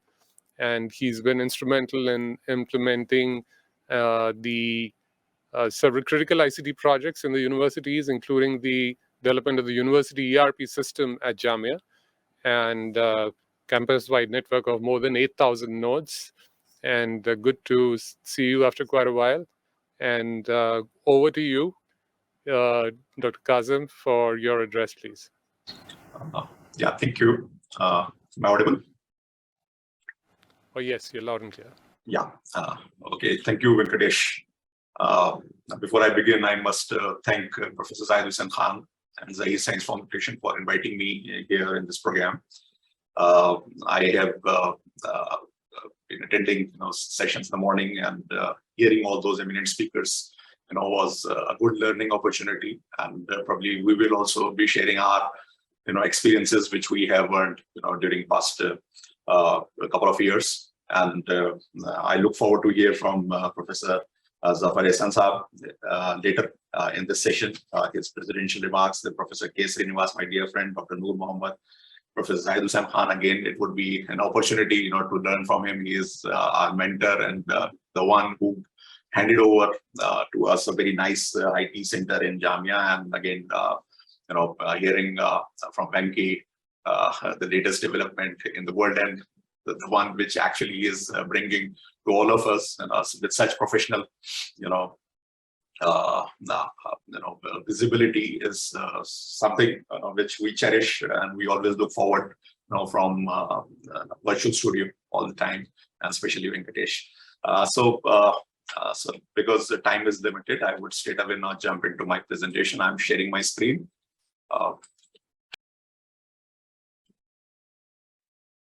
So I'll be speaking on COVID-19, a tragedy that opened opportunities for education.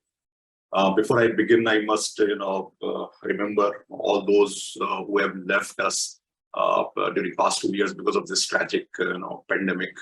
Many of our friends in the university, we lost them. But again, we consider it a learning process, right? So my condolences goes to all of them, whom we lost during past 24 months or so. So we remember, the chaos with which it started, right? Especially in education sector. Students were confused, faculty were confused, administration was not sure how to take it forward, right?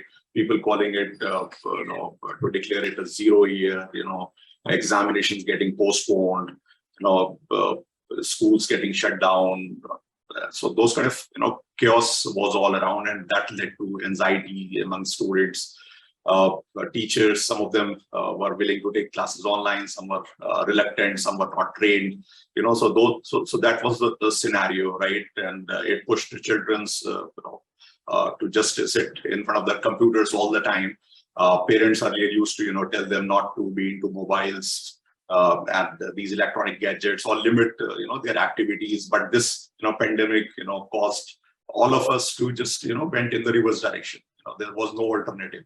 So a child was made to sit before these mobile devices. He lost all the physical activities and that kind of stuff. So we all are aware of the kind of problems which we all face, right? But this pandemic has realistically changed the world of work, and universities are no exception. Pandemic has created opportunities for educational changes, provided that we are willing to learn. Because lots of things which we cannot imagine 10 years back, or maybe just before the start of the COVID, right? So we were forced to do those changes, and because of that force, that compulsion of using the technology, right? So many of our not sure in case if technology would work, but having worked with the technology, with all its limitation and with our limitations, and our people at least have seen that, yes, we can do something with technology. So let us take the best out of what technology is offering. Let us compromise to an extent the way we used to function, and probably we can gel these two together to move forward, right?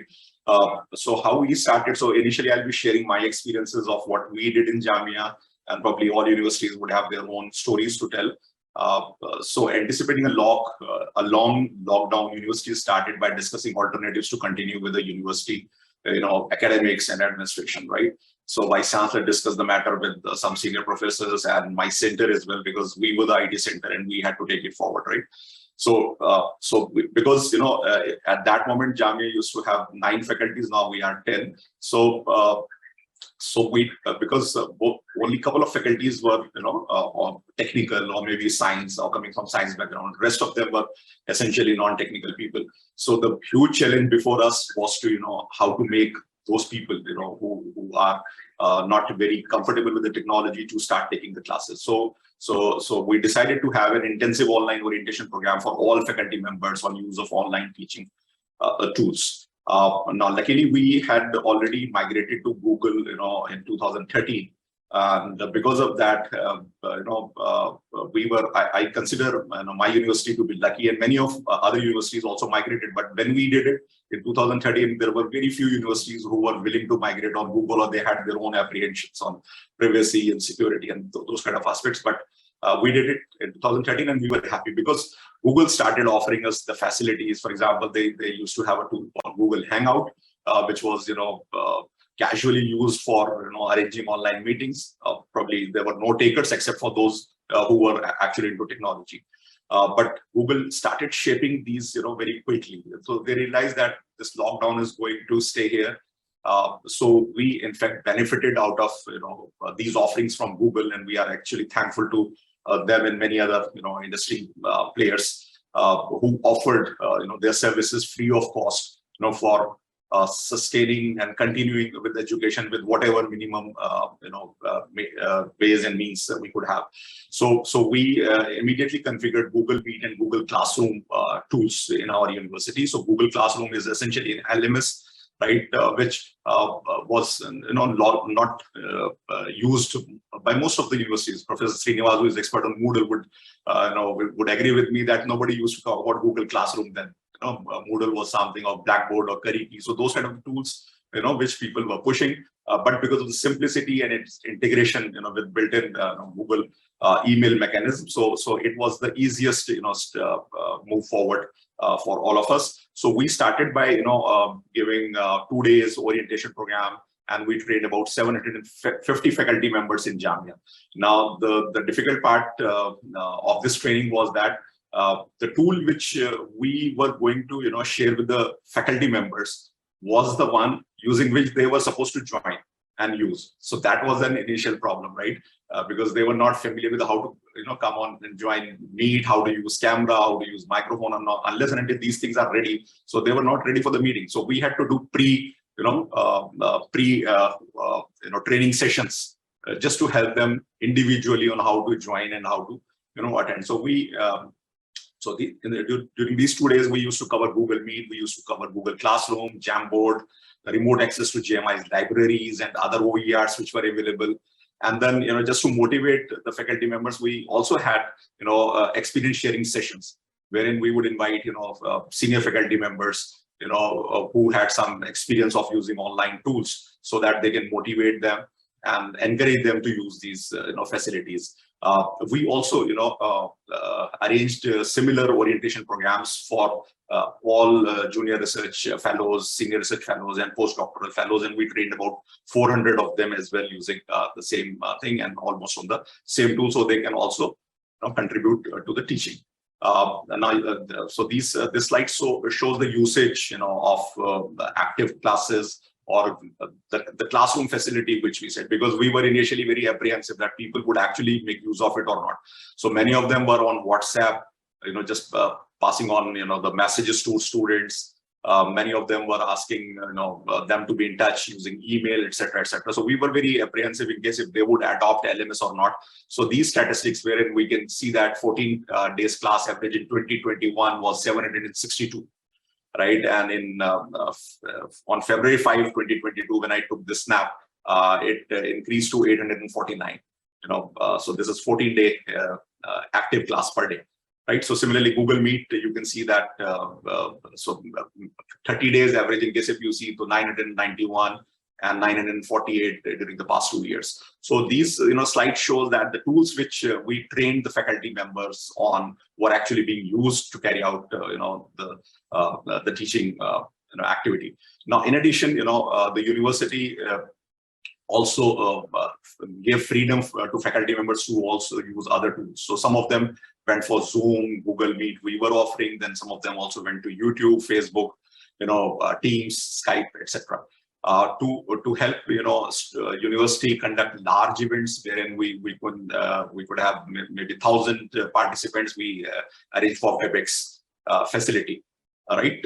So as a matter of these tools, the university was able to carry out teaching to an extent, and we were able to organize numerous webinars and conferences online, wherein excellent number of people from outside India, international participation was attracted. Now, because of this online tool availability, it was much easy for university to invite people from outside, especially from outside India as well, and that was more economical as well, because we don't worries of paying them and arranging for their transport, etc. Another initiative which university took was going to the Coursera platform. We were aware that SWAYAM, which is a MOOC platform being offered by government, was there. So many of the students were made aware of the offerings of SWAYAM. In addition, we 2 also minutes, yeah, Kazim Saab, sorry. Yeah, I still have time. I think I have put my. How much time do I have? 2-3 minutes. 2-3 minutes more. Okay. So we adopted Coursera platform. You can see that statistic shows that we had around 22,329 enrollments. And this was the period when Coursera was being offered free of cost to the students. So we tried to make best use of it. And about 1,850 of them earned certificates from Coursera, almost spending 21,000 hours of learning. So these are statistics of Coursera. I'm skipping it. Now, again, just to show the impact of online program, and this is the quantitative aspect of it. You can see the kind of growth, which we had on our infrastructure, right? So drive storage, for example, in 2022, 2021 increased by almost 100%. And in the next year, following year, it went beyond the 100%, 114.26%. So you can see that quantitatively, we are able to say that, yes, because of COVID, resources were being used and they were being utilized extensively. The qualitative aspects can be debated. So what went online, we had classes, we had labs, we had online examinations for MPhil and PhD students, online examinations, online selection committees. So in the yellow part, which probably because of lack of time, I won't be able to delve into much. These are the difficulties which we faced, right?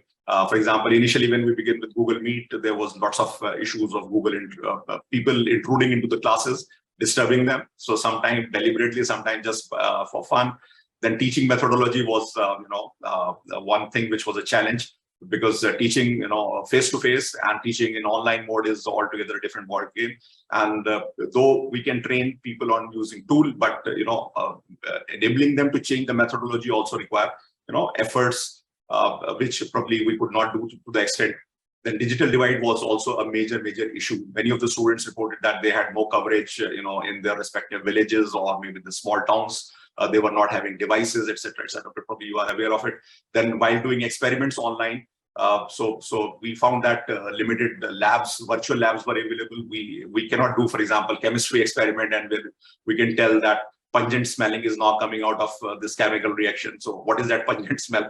So that part could not be explained in virtual labs, right? So online selection committees, online examinations. So setting up of question paper was a huge challenge, because open book examination, was adopted by Delhi University and many other universities as well. Jamia too adopted it. So, but setting quality questions paper which suits the requirements as on date is a huge challenge, because open book examination traditionally was limited to face-to-face examination, in which student was allowed to take a couple of books or 3-4 books with him and then answer question based on those 3 books. Now the challenge today was that it is no more open book, it was open internet examination, right? So setting up a question paper which student cannot Google and find straight answers was a very difficult thing, right? And then proctoring. So the problem here which we experienced was that proctoring tools were available, but all of them were commercial. So very limited resources are available in open source domain. So you have to spend a good amount of money to have a good proctoring tool. So efforts need to be on, in procuring, in developing online proctoring system, probably in open source domain. Now, again, some of the technical challenges were, at that moment, we adopted Cisco WebEx, as I showed you in my previous slide. The technology also evolved during these 2 years. One of the buildings was to be inaugurated by a Minister of Education, and my Vice Chancellor asked me to play a Shehnai, right, on that online platform. So when we played Shehnai online, so the voice was such disturbing that Shehnai was a big issue for us, because Minister was on the other side.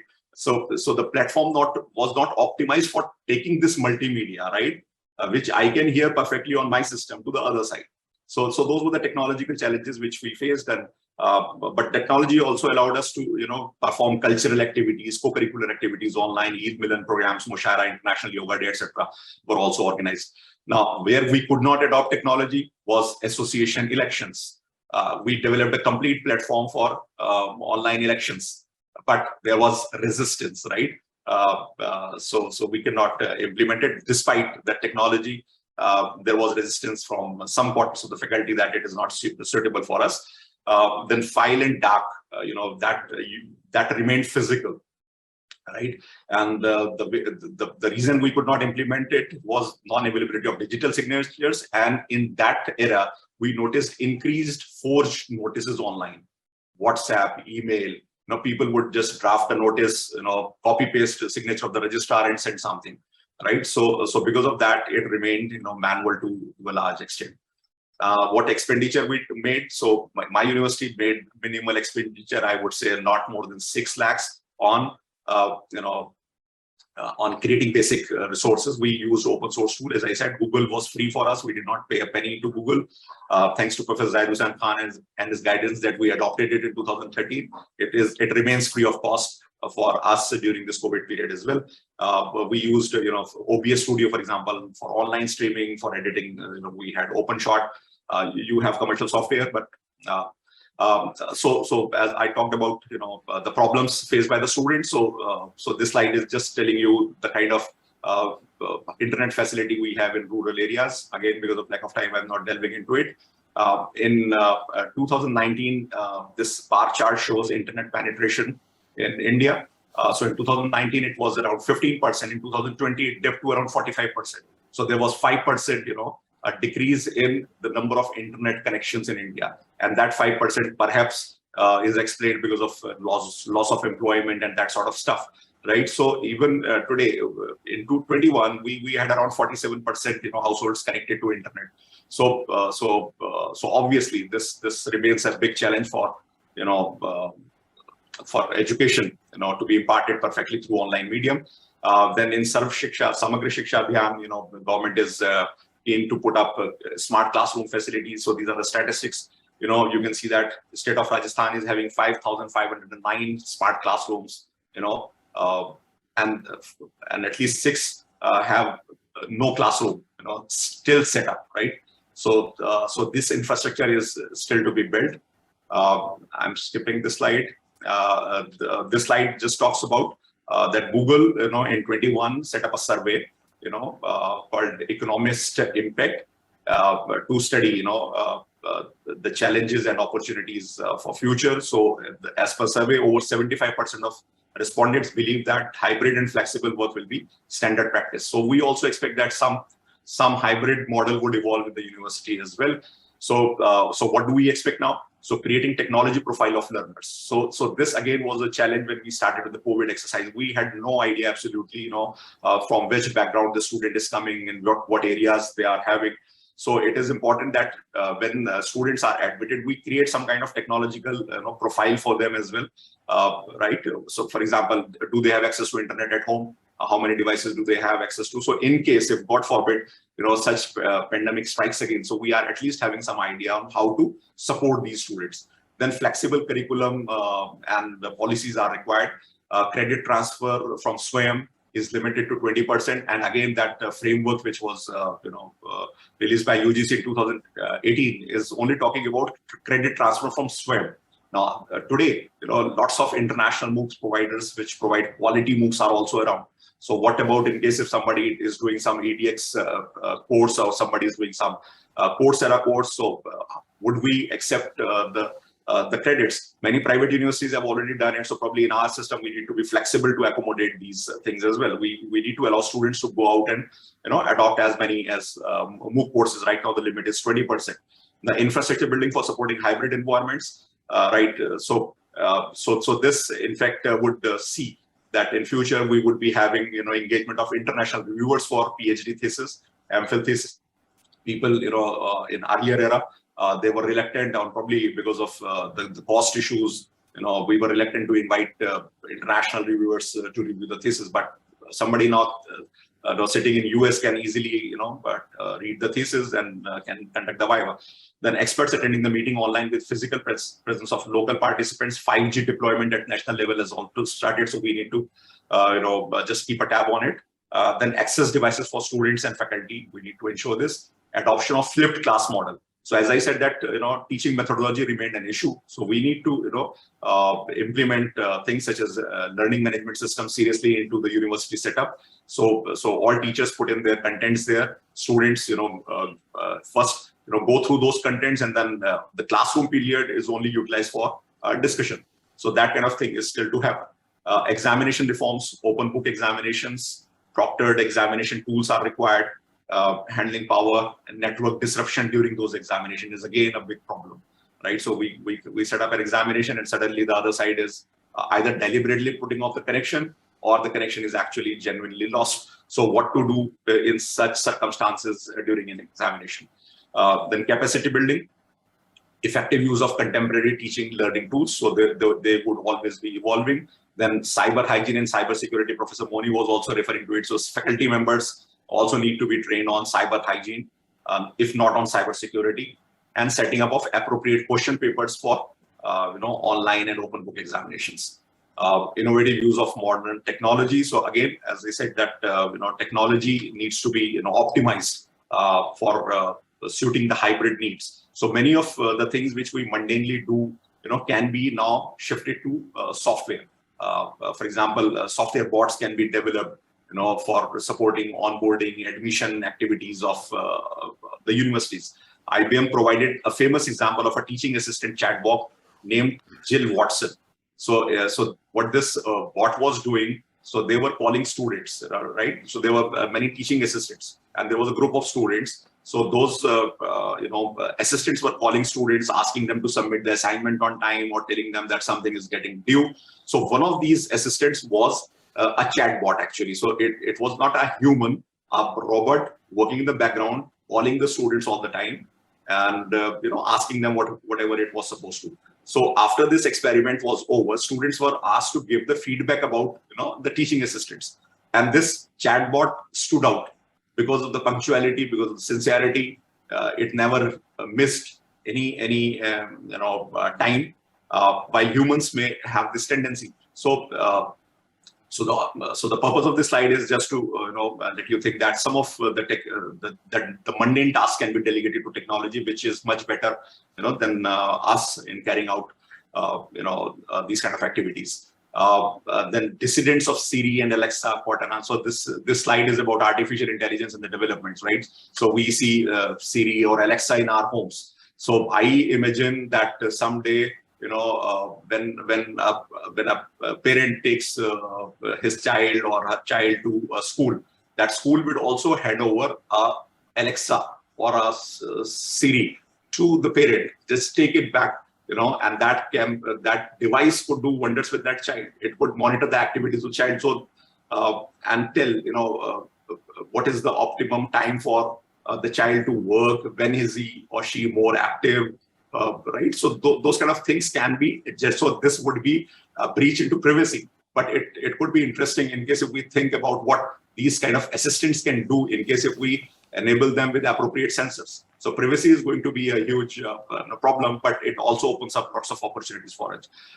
Then the teaching, contents also needs to use, these kind of, I have just, put up a picture of my office and my colleague standing, right? And a shark, right? So this shark actually is a video, right? Which I have superimposed in this office, right? And this shark can move around. I can, hear the sound as well. So this is augmented reality. So augmented reality in teaching lessons can, make our lessons more, attractive, more, my readers would be more, attracted, and they would have a retention, of focus in the classroom. Then computational intelligence in form of Wolfram, for example, computational intelligence is developing, right? So there are many things, many platforms being developed, which are surpassing students, surpassing humans, the way we do our work. For example, I myself did masters in mathematics, and Professor Zaheer is sitting here. So Wolfram Alpha, sir, is a tool. I do not know in case if you have seen it, but I feel that in case if I am told how to solve a differential equation, right? It becomes, absolutely absurd for me to solve that differential equation myself in case if this tool is available. So my job as a teacher now is to tell my students how to evolve that differential equation. And once you have differential equation, just leave it to that tool. It would, find out whatever roots you are interested in, and that I'll just show you in case if Venkatesh permits me or Professor Esan permits me to just run through an example. So technologies like artificial intelligence, machine learning, blockchains. I'm just finding out. Just like last slide. So technologies like artificial intelligence, machine learning, blockchains, they would evolve, and they would find their, applications and the things which we do on daily basis. All right. So with this, because of lack of time, I have just rushed through my presentation. I wanted to show you something, but anyway, just this is a shark in my room, sir. And the shark, and I can have my person standing, in front of the shark, and I can, do wonders with this now. In case if I am teaching what shark is all about, right? And one last thing, this is the site which I was referring to, Wolfram Alpha. So, Professor Zaheer Science is from differential. He has differential equations interest. So this is a sample differential equations. If you have written a differential equation, you just click on this equal to button, and you have, this complete.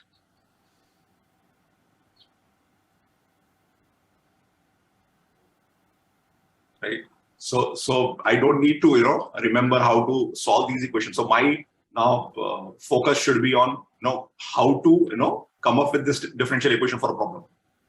Right. So in case if we adopt these kind of technological tools, right, probably we would be very, I would say we would be doing justice with our duty to, carry out teaching and research activities in the universities. So thank you very much. And for giving me a couple of minutes extra.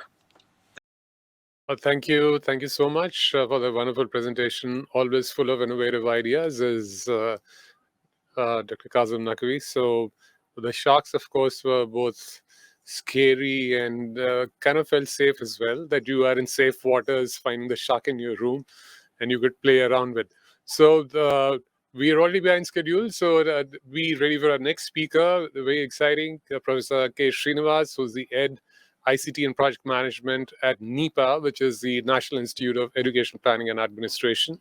He holds a PhD degree in computer science, has been utilizing open source ICT tools and technologies in teaching, learning, and student evaluation since the 90s. And he's also conducts regular teacher training workshops both at school education and higher education across the country for teachers, and has written a number of articles on different aspects of university automation, e-governance training needs, which have been published in the research journals. And he's also member of various committees, including the advisory committee of Center for Online Learning for universities and many others. And he's also member of the core committee of the Special Center for e-learning at the Jawaharlal Nehru University. So over to you, Professor Srinivas. 10 minutes. I would just remind you to start winding up, and so that we are on time. Thank you. Yeah, no worries, Venki.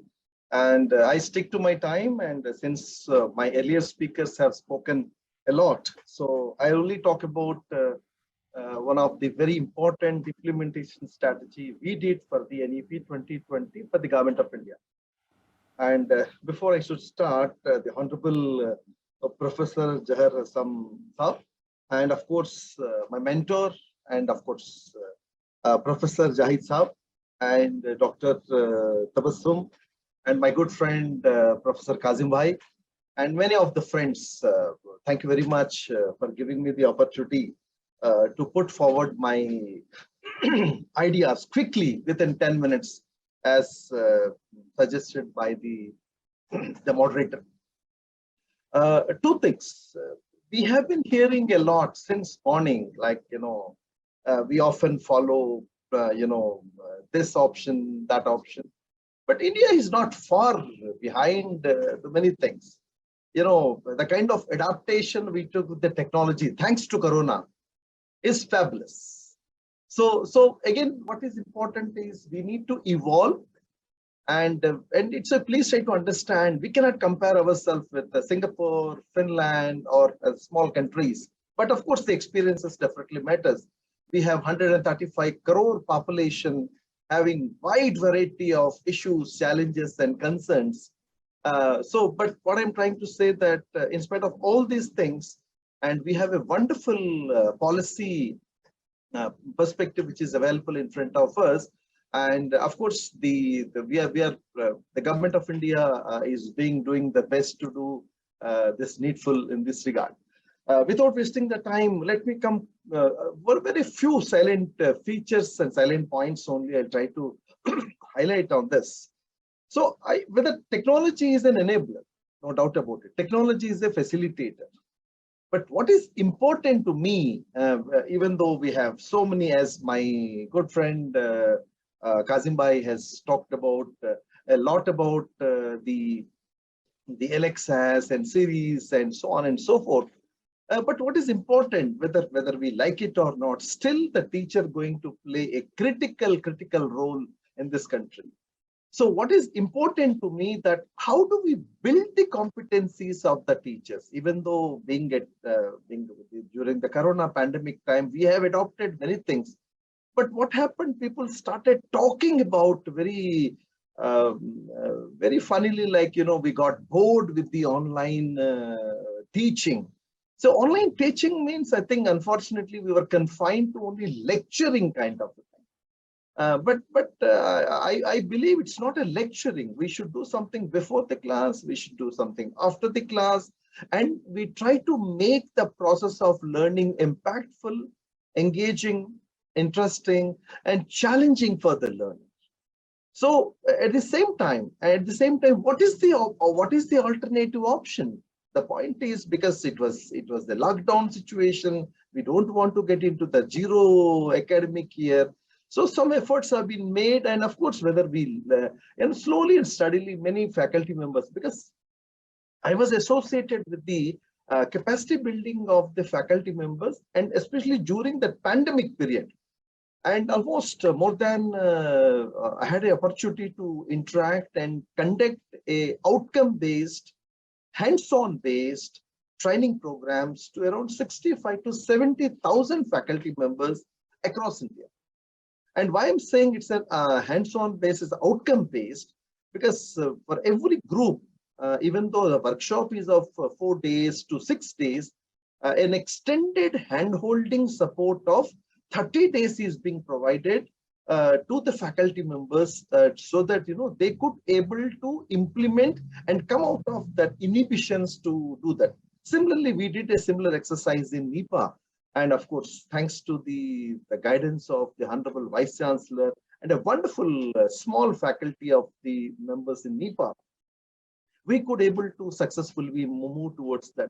But what is important here is, because we were conventional classroom-based teachers and we moved to the technology-enabled teaching learning process, initially we started mimicking the class. Like we started noticing that, still even after so many years, we were struggling to share it, copying, stopping it, so on and so forth. That process will remain, and technological issues are also very much over there. I believe in this important statement to begin with, whether it's the teaching or training. So, it should be a skill-based, because what is important is, when we give an extempore lecture, people will like it, definitely they will forget. So we need to show some tools and techniques. But what is more important to me, that how do you involve the people? So I used to give a small project work for them, and every participant or every student was expected to submit the project work with a valid proof of screenshots. So that what happened, this particular method definitely helped them. And, after the workshop is over, and, I wish to place on record, and, almost I was part of around 1,500 WhatsApp groups and around 750 Telegram groups. But even these groups are very active, but few things were not allowed, that good mornings, good evenings, birthdays and other days. We were only 3 things, like learning, unlearning and relearning. So what is important to me as a national level trainer is to support the faculty members, engage them and encourage them, so that they should take and have a chance to interact with sciences, to the social sciences, humanities, engineering, medical. And so what is important is adopting this technological enabled teaching learning process is more important. And there is a big concern about the technology across India. And I must tell you one thing, and I have been conducting this kind of workshops in one of the New Zealand university and Australian universities. Of course, many things remains the same, but the only thing is other aspects, they were good. So this is one of the interesting item. I should say that technology will not replace the great teacher, but technology in the hands of great teachers can be transformational. So I think we need to prove, we want to see that how best this could be done in this regard as such. And my second important point within the time of my presentation, it's the setting up of the environment matters. Whether it's a conventional classroom teaching, whether it is the technology mediated teaching learning like a blended learning environment, or transacting the MOOCs courses. So developing a wonderful thing is not a great thing. How you want to serve it, serve to the needy is more important, for which we had to set up the environment. So Albert Einstein says, I do not teach anyone. So in this process, the setting up, having a positive attitude is again very, very important. And many times, it's very easy to say, upload into the YouTube and make the video interactive, download the video, upload into the Google Drive and share it and so on and so forth. I know how the people are literally struggling about these things. So this matters, because why I'm saying that being a teacher is not so easy, because thanks to this Corona pandemic, the teaching process has been moved from the 4 walls of the classrooms to the living rooms of the students. So not only the teacher, not only the parents, students, everybody is watching us. So we should be doubly sure that, so not only the subject competency, the pedagogical expertise, the technological expertise, the language competency, and of course, demonstrated passion, patience, and perseverance. And very, very importantly, thorough understanding of the teaching learning ecosystem and the components. If you do not understand what it is being said, and we cannot able to do this one. And very, very importantly, the student opinion matters. And last 2 years, the kind of awareness has been created through this online system. And students are saying, parents are saying, even my kids also, I'm also watching them when they are taking classes, and these things matters a lot. Of course, we have a wonderful document about the NEP, which talks about a few very interesting things like less content and more learning. And I think we need to encourage the students as far as the pedagogical things are concerned. They want to say that it should be an Just a experiential, reminder to holistic. kindly start concluding your presentation. Yeah, Thank yeah. you. I conclude by saying two important things here. And this is one of the interesting and important document, important statement in the new educational policy, which says while promoting the digital learning in education, the importance of face-to-face, in-person learning is being fully recognized. Accordingly, different effective models of blended learning will be identified for the appropriate replication of different subjects. And the government of the UGC has constituted a committee in this regard. I'm one of the member of that one. The details, the detailing all these things has been put forward into a detailed document. And of course, we have made it very clear, and we are taking this one to the colleges and universities across India, because it looks pretty simple. Because the moment we talk about the technology, what was often used to say that it's an enabler, it's a facilitator. But I must say, this is the last statement I wish to make. The effectiveness of the technology is directly proportional to four important things. Number one, a competency building. Number two, setting up of the right environment. And third one is a positive intent and the right attitude.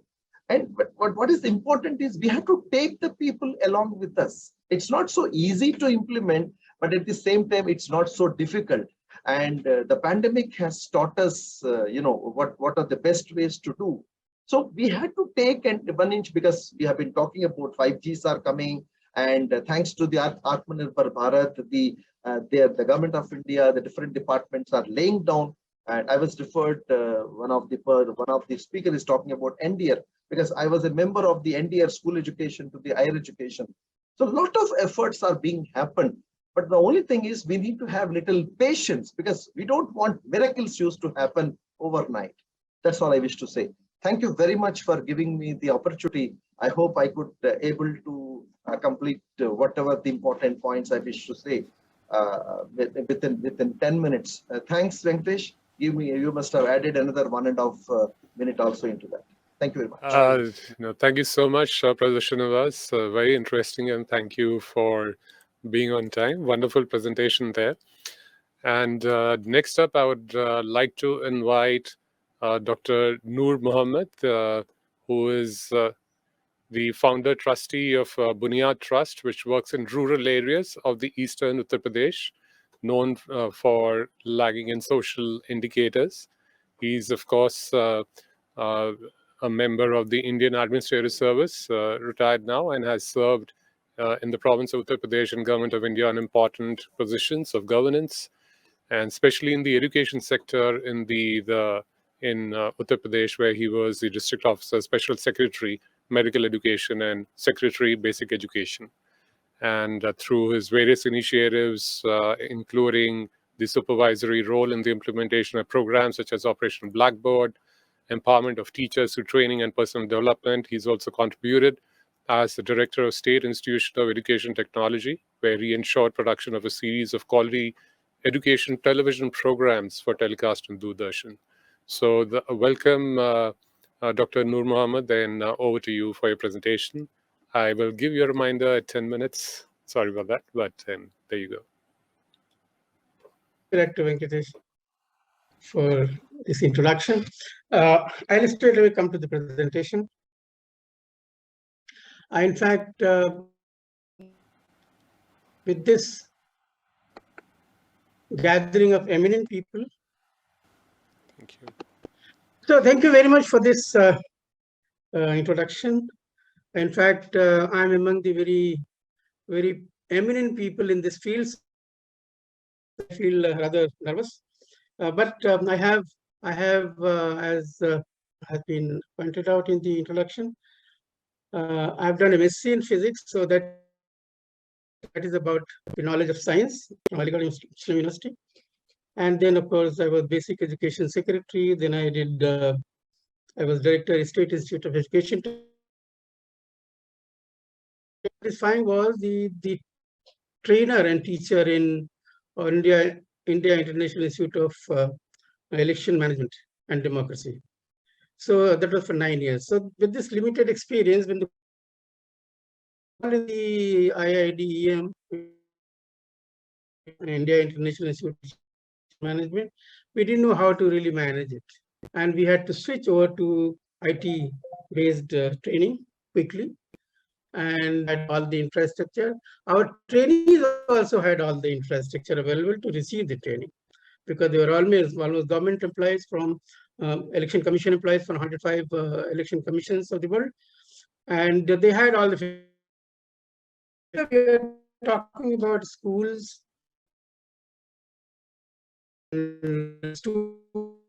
All of them may not be really endowed with, they may not be all that lucky to, even if you deliver, they may not be really lucky to receive that.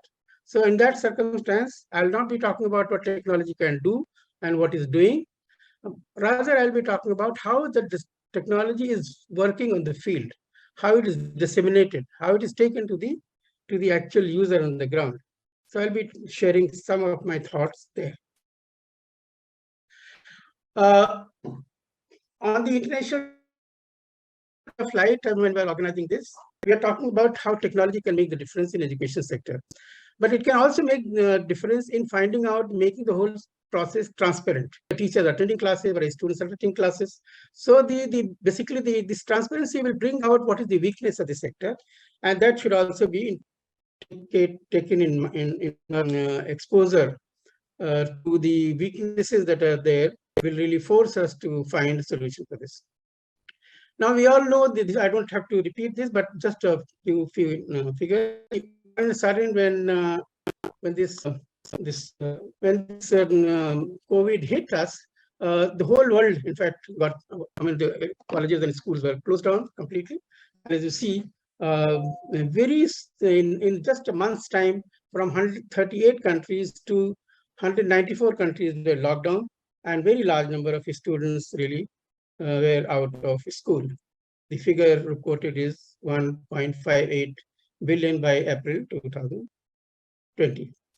The situation is improving now, but there is a now to think whether and what has been the good experience and what has been the bad experience, what is the learning and how it can be improved. And I think on that we should be talking a little more. Now, there are in developed countries where all the facilities are available. You might see that apparently the classes were run quite effectively, but there are some people are very happy, some were not. Like this particular lady, Christina, she's saying being at home and not in person made it more difficult to manage my schoolwork and my personal life, which I brought a lot of stress and anxiety. So this is one experience that students, even if the facilities were there to our classes, there also they had issues, they had anxiety, they didn't know how to pass time. And actually one of the speakers said the body language, basically that teaches a lot of things, which was missing from IT sector, IT enabled education. Here is a lady who was very happy. She said it's the convenience of being able to wake up and log into class as one of the surprising things in virtual learning. But then at the end, she also says that what this meant, sitting online for 12 hours a day was basically taxing for her. So students are also having different and mixed reactions, but still some concerns still remain for those, even for those who are happy and satisfied with the new system. Some teachers also are very happy, but they also have some regrets. They say that they can talk to a large number of people, but still they are not able to interact with people, and that. Now coming to India, we all know how situations changed in India. Initially, in the first about 12 days, the economy was completely brought to estimates say that $1 billion per day was lost in the first 21 days. About 10 million people lost their jobs, and in the second phase, 7+ million people lost their job. Why I'm mentioning this? Because the job losses basically constrain their kids to really get the acquire the devices that they can address, because many of them, they don't have money to buy new equipments. Then schools and colleges are shut down, and estimated that 321 million students were left out of these schools. And then online teaching is started. But its success depended heavily on the infrastructure available. There were some open schools and universities, they had some infrastructure. There were private institutions which were of two types. One was they were already running some smart classes. For them, it's little much less deviation, much less disruption, and they were able to switch to the new system much easier. The second category of the private schools were money. So even if they didn't have their learning management system, they didn't have smart classes, they could quickly switch over to online learning.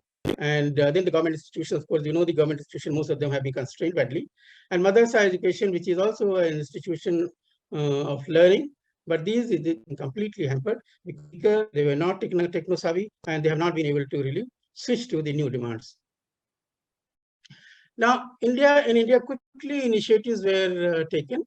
These quick initiatives meant that UGC immediately shoot out a letter for online advising people to use online systems. And then the National Mission on Education through Information and Communication Technology, that is the resources created by that were left given to share. And then, of course, monitoring started. Then IT companies came in and they started giving free access. Byju's and others, they started giving free access to the materials. So this kind of and a number of other initiatives, which I'm not mentioning here. Government of India also sort of came up with a lot of programs like eVidya. It was an effort to unify all the efforts for digital and online learning, or even air education, like radios. And there were so many schemes like the Diksha, One Nation, One Digital, to create quality content, and then QR coded books and so on. Swam Prabha TV channels for all class, radio, community radio, postcards, Shikshawani, digitally accessible information system for visually hearing and impaired, and design language, sign language in iOS of websites and YouTubes. Now you can see the material wise, the infrastructure wise, at the technical level, I think it's complete quite a lot. Only thing is that receivers, how best the receivers can receive these, how best whether digitally, whether the visually and hearing impaired person has got all the wherewithals to really access these and take advantage of that, and similarly about others. About SWAM TV channels, for instance, about TV channels, it is just one-way process, and if you see the lectures, they are also very sort of there is no possibility of interaction at all. And there is and it is possible to have interaction if you have just a QR code on the screen, and somebody can just scan it and get the lessons and get the exercises, quizzes, everything. So interactivity can be increased even in many of these programs by a little bit of innovation. There were innovations for areas where there was no internet connectivity. It was not so good. It was basically recorded videos and games and so on and so forth. And that basically, at the end, if you see a smart classroom, they were part of this system. So here I find that there were so many institutions which are delivering smart classes. Material has been created, like an IIT, HCL, then Educom, then even Khan Academy. All these, then your iOS data material is available, e-content available.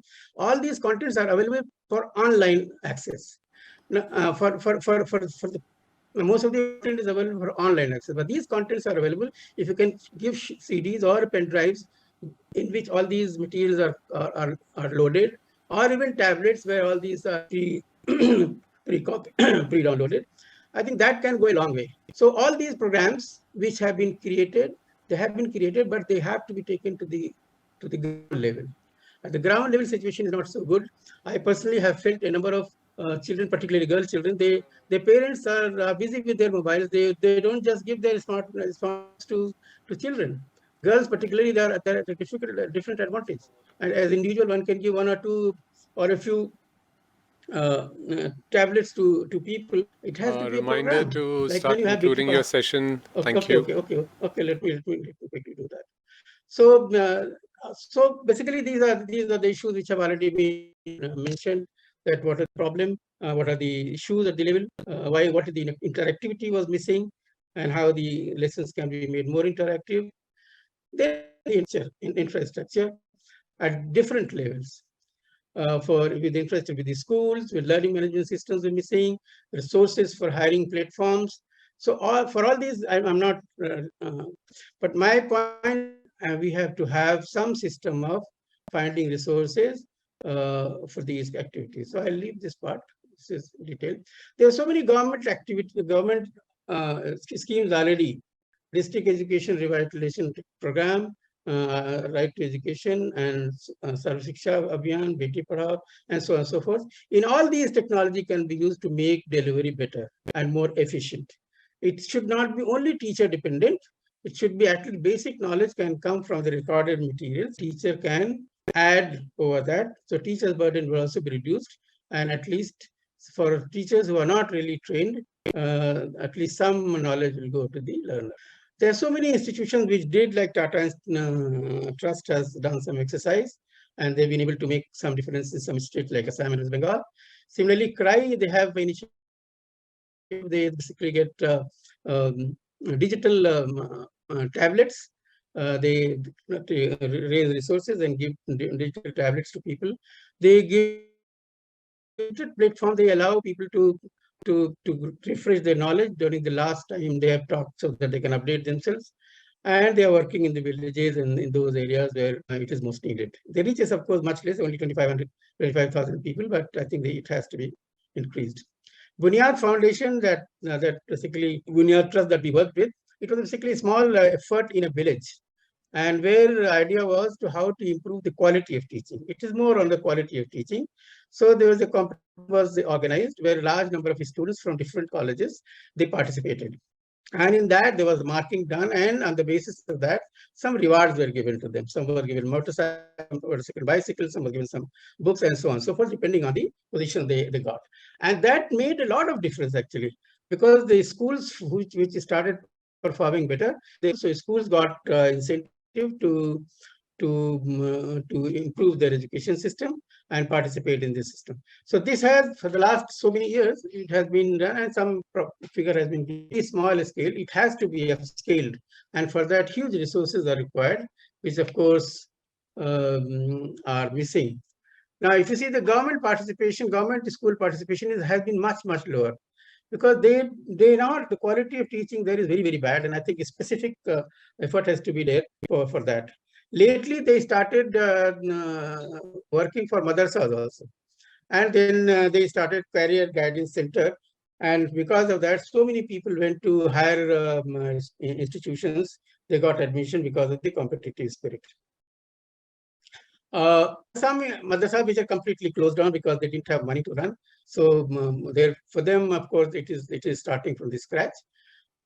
And in like UP has started some very good initiatives. They tried to modernize the madrasas in a way, but there also if you see the number of people enrolling and appearing is much in a bad shape. And if you go further into detail, if you see the last line, NCERT syllabus has been mandated for them. Mathematics, social, everything is taught there, but still the teachers are not there. The teachers are not there because if you pay teachers a huge salary, then only they will come, because government pays very huge as compared to the local people. And these people can't really raise money like that from their local resources and donations. So this is if you want to really use these institutions, which are very large in number, their quality has to be improved through a very campaign manner.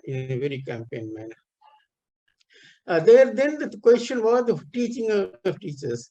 So Azam Campus Pune, they have come forward that they will teach madrasa teachers and madrasa administration also how to run a school, training in online teaching, computerization. So they have started working on that. But I find when I try to get some people for this training, particularly girls, they say, no, girls have to be accompanied with some men. So the expenditure immediately becomes double. And so many people are not in a position to go, because they say, if you go there, we'll be literally sacrificing our wages here. So the incentive for going there has to be found out, because at present, the incentives seem to be very low. 15 minutes are over. Then okay, let's just go the way forward. So for the way forward, in fact, like we have Swachh Bharat Abhiyan, all the corporate sector CSR money has been pumped in. Education should be under that campaign like Swachh Bharat Abhiyan, and huge resources can be raised, and we can make it really work. For at least 5 years, education should be the only, and the main education and health could be the main sectors on which the government money should go. Then government initiatives like this are accessible in rural and urban areas communities. They should be accessible to all, poor and rich. And for that, proactive facilitation is needed, and even help is needed. And then, of course, some initiative, individual initiatives, institutions initiatives. Then tablet for girls. If you can give cycle for girls, why can't we give tablet for girls with preloaded education material? So at least they can work at home. And girls, when they become about 15, 16 years of age, in the villages particularly, they are not sent to schools. It is not safe.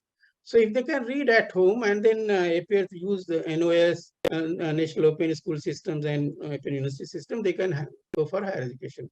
Interactive coaching, e-content, exercises, assignments, these are missing in most cases. Blended learning missing in most cases. I mean, this can be done in the post-COVID case, of course. Madrasa I talked about. Then this is something for areas where there is no internet available at all, but some machines are there where people can go and do have some quality teaching. And that for that matter, recorded materials can be given. And these are NIT, HCL Education, Educom, Khan Academy. All these resources were there. In fact, I contact Khan Academy if they can give all their material in CDs, so that I can give it in rural areas and run a pilot project.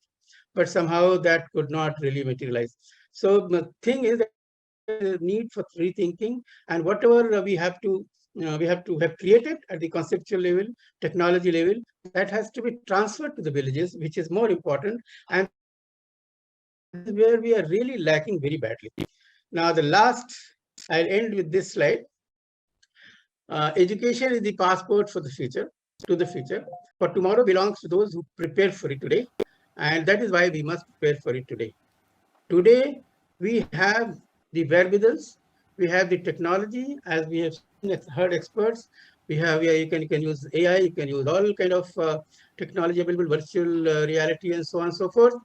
But to the common man, to the in the slums, in the urban area and the rural areas, this has to go, and that should be our priority rather than more on what has been discussed in most of the discussions of this kind. So with this, I end my presentation. Thank you very much for the time. Thank you so much, Dr. Noor, for the wonderful presentation. And I surely am turning out to be the bad person here, trying to hurry up everybody, but that's in the best interest of time for everybody who's logged in, and we can ensure that all the speakers and audience too, you're not able to benefit the most. So next, I would like to invite once again Dr. Zaid Khan and Dr. Tabassum Jamal to kindly share their address and presentation. Okay, good afternoon to everyone.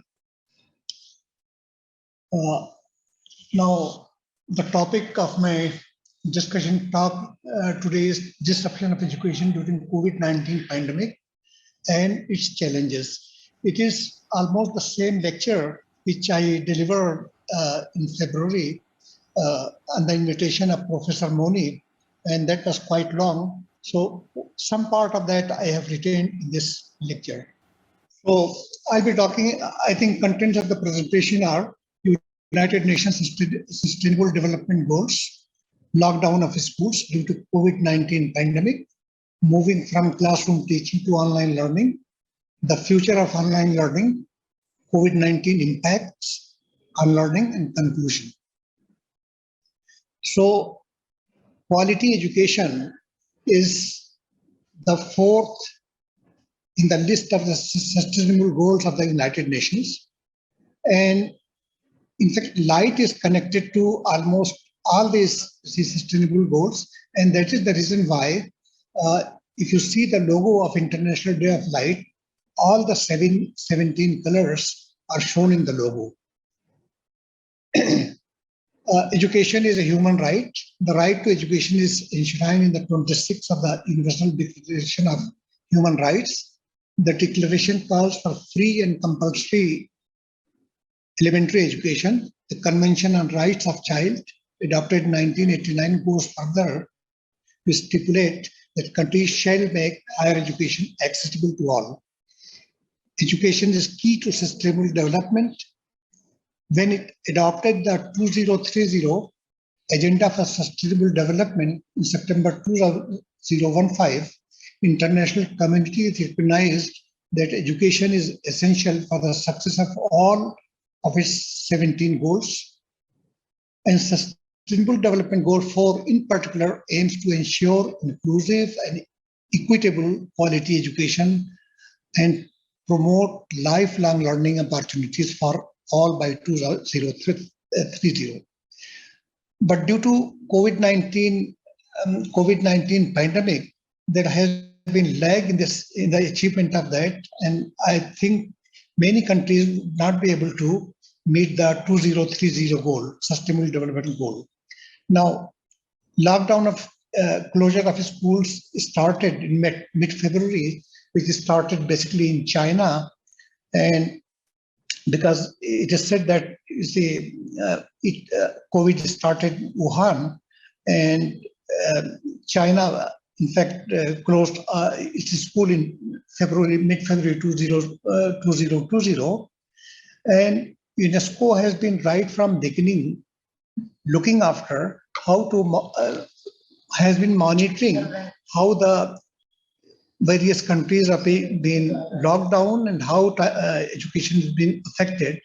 And they made an online visual timeline chart on the basis of which we can find on which date how many countries were locked down and how many countries were, not locked down, and how many schools or school students or maybe university and college students were being affected. On 23 March 2020, it is one of the important days because you see that picture, I will show you the picture. School closed in 138 countries due to lockdown, affecting 1.38 billion school children, college and university students. And it is, I think, based upon that, on 25th of March 2020, India was also locked down.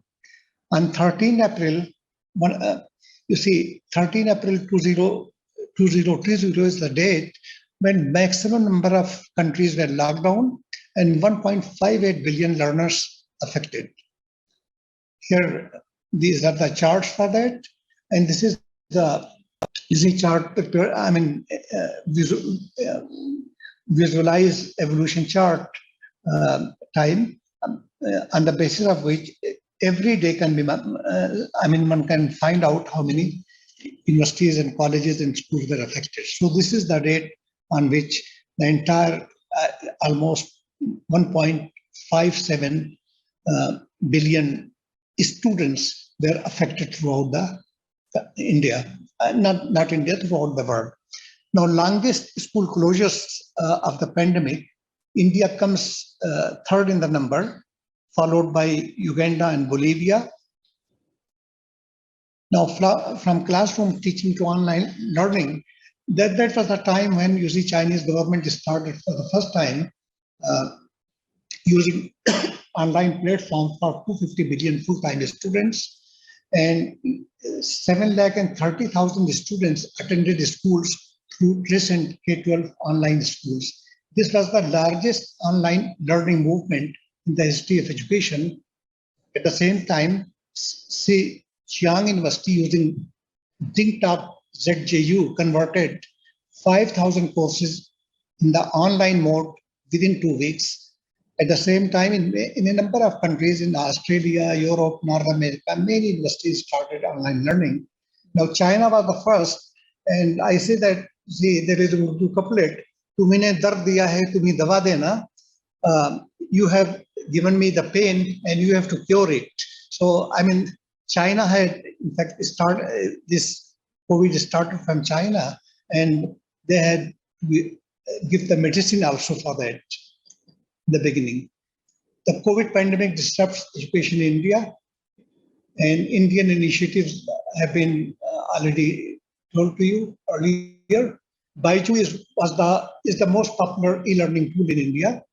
At that time, I mean, this was the chart that we found from Statista. Swayam, a Digital India initiative, it is, you see, all this is started under the National Mission of Education through ICT initially. And after that, you see, since 2014 onwards, 2015 onwards, this Swayam platform was, started and MOOC being developed under this project. And a number of universities are now using MOOC courses.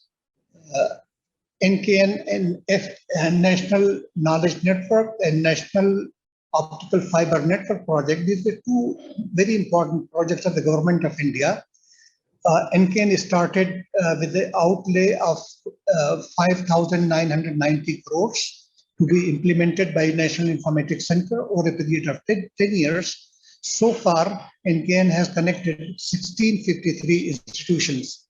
All the universities under this scheme get 1 Gbps internet connectivity. The other is National Optical Fiber Network project, the cost of which is 20,000 crores. And the purpose is to connect all the 250,000 gram panchayats in the country for broadband connectivity. And project is likely to be completed in the next 2 years. So I think this is the very important, step that the government has been taking for the last 8 years or 10 years.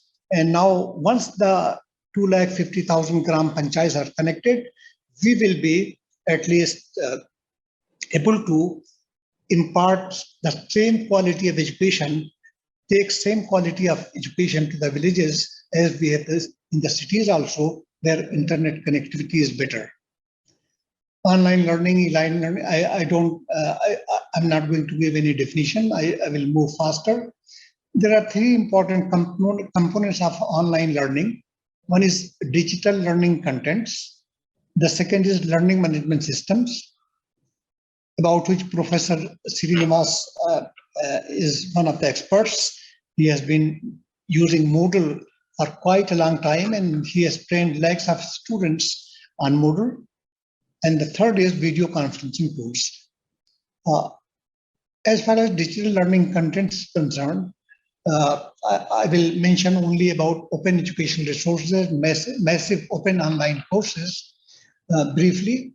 And I will not go into details of this, but you see, the first of all, it is about 22 years back that MIT started OpenCourseWare, and that was the initiator of this. And I mean, more than 100 PhDs,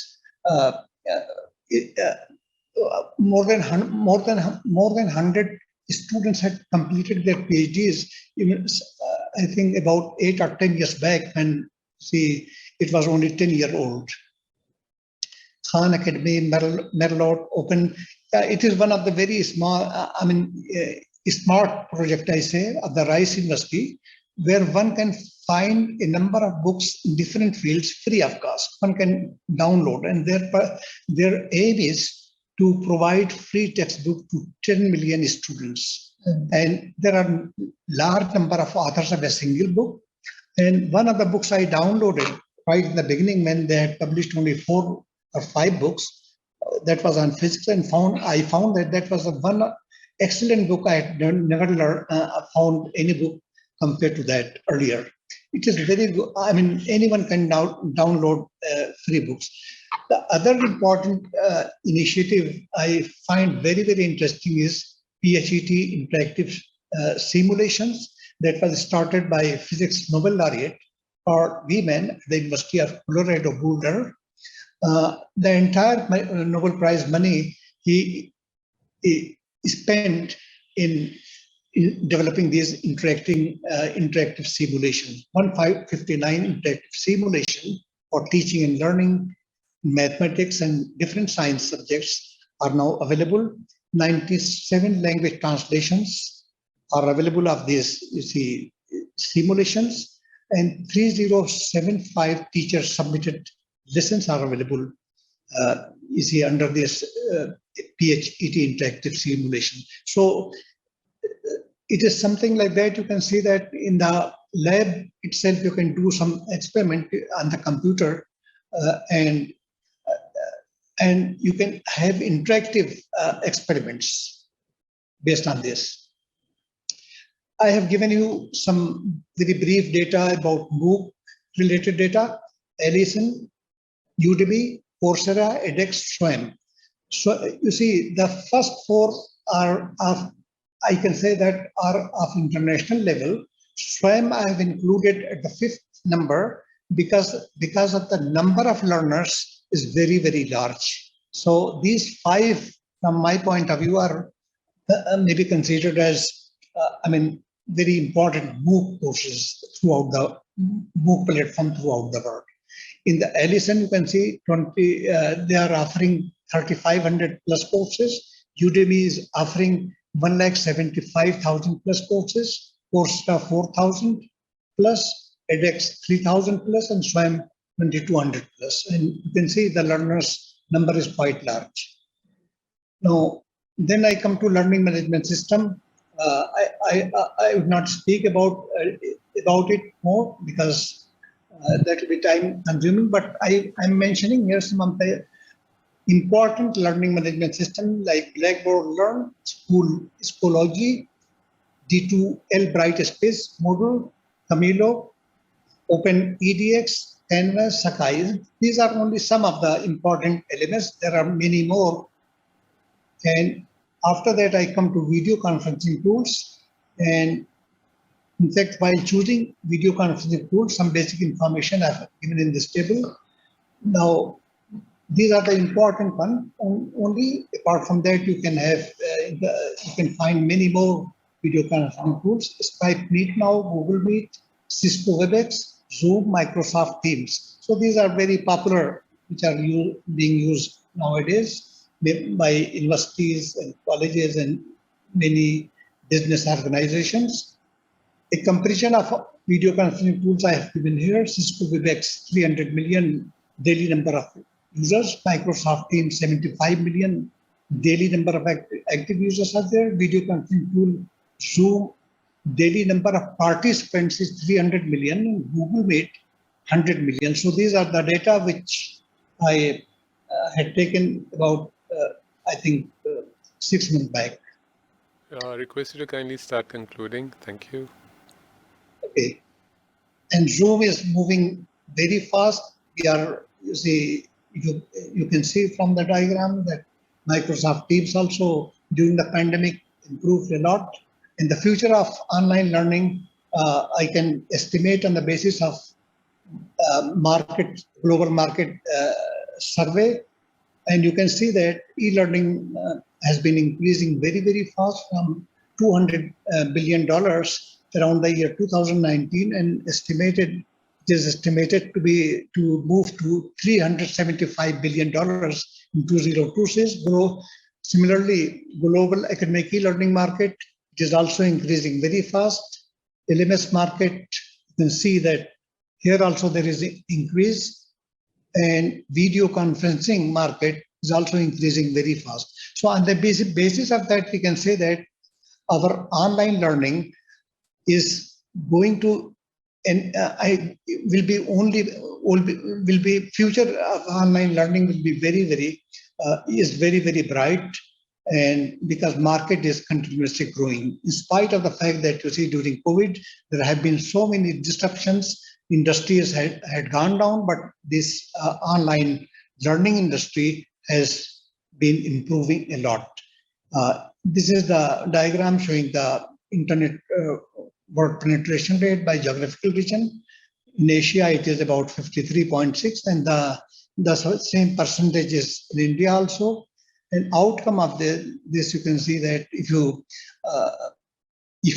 consider the international data, then on the basis of that, just a moment, I think if you see, there was a survey taken by in Europe, America, and those developed countries, and on the basis of that survey, it was found that most of the people, most of the students and faculty members, they prefer online learning as compared to face-to-face learning. The situation will not be the same in the developing countries because here internet connectivity is poor, and also they don't have proper infrastructure, ICT infrastructure also. COVID-19 impact on learning, there are a number of documents showing, what has been the effect of this. At least, according to UNICEF, at least 463 million children worldwide were unable to access remote learning during COVID-19 school closures. According to United Nations and UNESCO, approximately half of the world's population, some 3.6 billion, still lack an internet connection. This means that at least 463 million, or nearly 1/3 of the students around the globe, cannot access remote learning. So, these are the negative things. I show where the improvement is to be done. According to UNICEF, younger students had less access to remote learning, and they are more affected by learning losses than older students. There has been a study by Azim Premji University which reveals that 92% of children have lost at least one specific language ability from the previous year across all classes, and 82% of children on an average have lost at least one specific mathematical ability from the previous year across the all classes. That is because of the lack of, closure of the schools and so on. A report by Save the Children shows that almost 10 million children may never return to school following COVID lockdown, which is very, very serious. COVID-19 leaves estimated $77 billion gap in education spending for poorest children. And I think poorest are going to be affected much more as compared to, richer people because of this. Similarly, ACER 2021 report also has given a lot of data about this. And many students are shifting from private schools to government schools because their income has gone down and tuition fees have increased. Now there has been a stark digital divide because of this, because those who can afford to have internet connectivity, they can use online learning. Otherwise, those who don't have, they are just sitting idle, especially in the rural areas. You can see that it is more apparent. And so I can say that, in the sense that COVID-19 has resulted in this digital divide, and that digital divide has to be somehow compensated by certain means. Some recent statistical data information related to e-learning I'm going to present here, how spending on e-learning and professional training varies. And we are very fortunate that India is spending, in these countries, India is spending a lot of money in e-learning and professional training. And it is in fact on the top in the world right now. It is the data taken on August 19 of this year. Now, English-speaking countries dominate online universities. Online universities are, their number is increasing, and those, you can see English-speaking countries, they are going to dominate in this.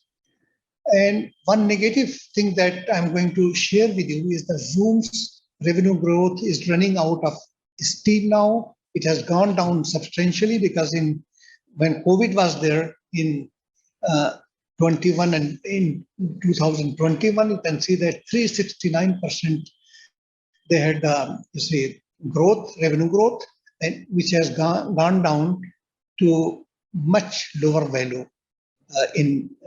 I think in 2022, and that is something which is very disturbing because this means that people are you see, just shifting to,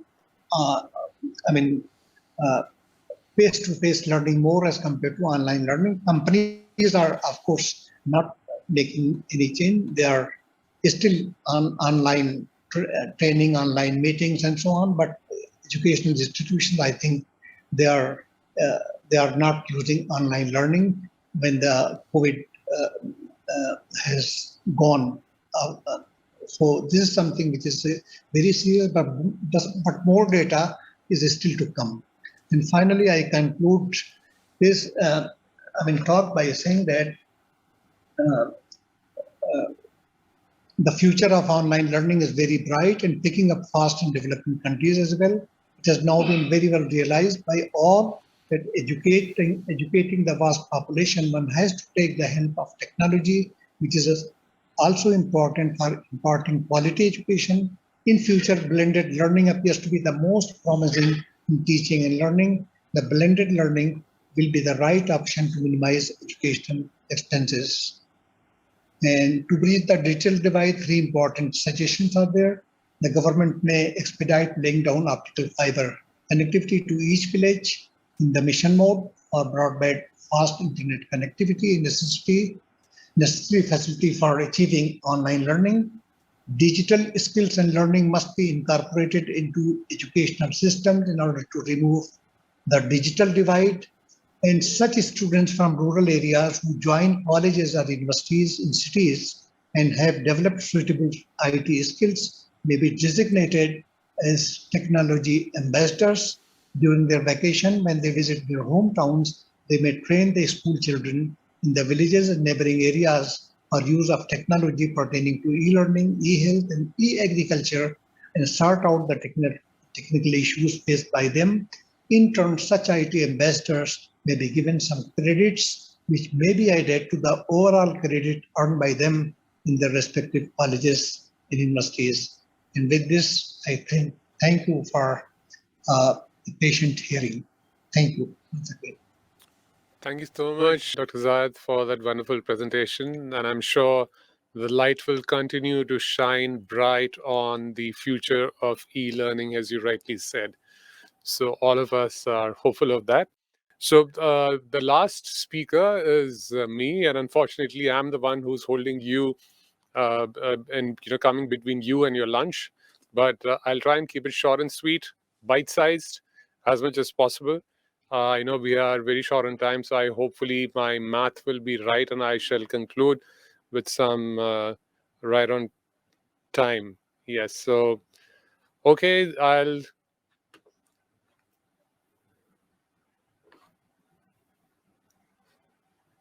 Okay, I'm just sharing. All right. So great. Firstly, it's been lovely being associated with this event, and of course, our association with Dr. Zaid Khan goes back quite a lot, and we've been doing some exciting work. But have been in touch with him. He's a great friend, and always look forward to opportunities, working with friends. So that was one of them, the reasons. And just to give you a quick overview of what Virtual Studio is all about and what we do. We are an online media solutions company, and we come essentially, the founding team comes essentially from the broadcast background, being the founding team of TV18 in the early 90s. And our interest drew and grew towards the internet as we knew that was the future, and hence Virtual Studio was incorporated. And we've been associated with some of the largest global events. We've been fortunate enough, right from the papal visit to Bill Clinton's presidential visit in 2000 to all the cricket. In fact, we brought cricket to the world by streaming live on cricinfo.com in 2002. And all the cricket that India has played, including the ICC World Cup 2003 on Wisden, which acquired Cricinfo, which now, of course, has been acquired by ESPN. We've streamed the first ever, the ICC World Cup pre-mid and post-match analysis for ICC in 2007. We've streamed IPL live on IPLT20.com. We've done the T20 World Cup and, for all the presidents and prime ministers of India to all of that. So that's what our core expertise and experience lies in. And that's what we like to bring across the table, helping organizations reach out to the target audience effectively, be it through live webinars like this, or events, or including video conferencing and virtual classrooms and webinar solutions as well. So the differentiator between us and the others, I mean, you can do webinars, using, we've all been talking about practically the whole day about technology and how Zoom and the WebExes and the Teams and the Google Meets of the world have really helped during the pandemic, and everybody's moved online. But then how long can you actually keep staring at those gray boxes with boxy interfaces, and can you actually engage your audience? That's the question, right? The interactivity and engagement, so a lot depends on the presentation, how you visually present your content. And also, of course, apart from that, your content needs to be engaging itself. And then how do you incorporate interactivity within what you're doing online? So that's what we've tried to do right throughout, been kind of ahead of the curve, been associated with some of the events where we brought in the interactivity to completely, increase the user engagement. So as you see on the screen, we also have our own studios where we can actually use the same scenario. If you're doing a webinar, where I'm speaking from is actually the studio, and what you see on the screen in the presentation also is one of the examples of a 3D virtual set, which could be used to and bring in your participants in a 3D wall, which could add more interactivity, and you can have AR, etc. What Kazan Saab also spoke about into your presentations to drive more engagement and make it a richer experience. So this is what the green screen looks like, and in real time it's keyed out. So I'm actually sitting against the green screen, and the studio, the fluffy clouds, etc. Well, they're outside, but not behind me for sure. So that's exactly what you can do. And of course, it's still to catch up, but then it holds a lot of promise. Is 360 and the VR applications. I believe, again, the infrastructure, everything is what is required to drive the adoption, and really even just the adoption, also engaging content. Ultimately, content is king. You do have the platforms, you do have the connectivity, but then you need to have interesting content to be able to retain the attention of the viewers, which is now shortening by each passing day. I'll skip all of this, interactivity, and jump to some of the screenshots of the events that we've done. And as far as events are concerned, we provide complete end-to-end, workflows and services and solutions around an event. Could be a hybrid event or a complete online virtual event as well, from custom registration pages to payment gateway integrations to hosting it, to even incorporating engagements like live phone-ins and moderated Q&As and contests, etc. Pre-event, during the event, and post-event as well. To just to give you an example, one of the events that we've done so we've done a lot of product launch for automotive and telecom, etc. One of the interesting ones was where we incorporated a contest for the viewers online by keeping it very simple. The idea was to keep something simple and yet ensure that the audience is glued on for as long as possible. So it was a phone launch, and we actually ran a contest where the audience had to print the screen, take a screenshot of when a graphic would appear on the screen, and submit that online. And that would appear at random intervals throughout the product launch, which is typically for about 30 minutes, 35 minutes, right? So 5 to 7 times. That ensured that the audience, and they would win a prize out of the lucky draw. So the audience had to ensure that they were glued on for the entire duration of the event if they were to participate, because the screenshot would appear anytime. Very simple. Uses just a little bit of innovation and creative ideas how you can incorporate that without using extensive technology, where people are motivated because there's an end game. There is some kind of a hook there. So including 3D virtual events as well. What you can see here, we can create complete, there are budgets available. We can provide a complete immersive environment with the replicating the same, especially during the pandemic. We've done that for many of the events, where you could have booths, exhibition booths, you could have people talking behind them. You could actually track the entire digital journey of the footprint of the attendee from start to finish, knowing exactly what they've done. You could even have contests, which could be scavenger hunts and others with leaderboards. All of that could be done as well. We also, by the way, are the only partners of Adobe in the Greater India region for deploying e-learning platforms, and we've including webinar platforms as well. And even here, as you see, we provide complete services around doing and hosting events, which we've done a lot during the something unique. I would just come to this. So we've also had been honored to be associated with some of the largest universities, including IGNU, Jamia Islamia. We have Manipal in Dubai, Manipal in Malaysia, Topeka in Vietnam, and many other universities. A lot of pharma companies that we've deployed e-learning platforms for all across. And the only thing that the list which was shared by Dr. Zaheer did not include Adobe Connect. Well, I have no stake in Adobe and I don't get anything for saying this, but I think as far as interactivity is concerned, there are very few solutions which actually help you deploy that or allow you to drive that engagement. At best, you have video conferencing platforms which are good for conducting sessions, but then how do you again drive the engagement?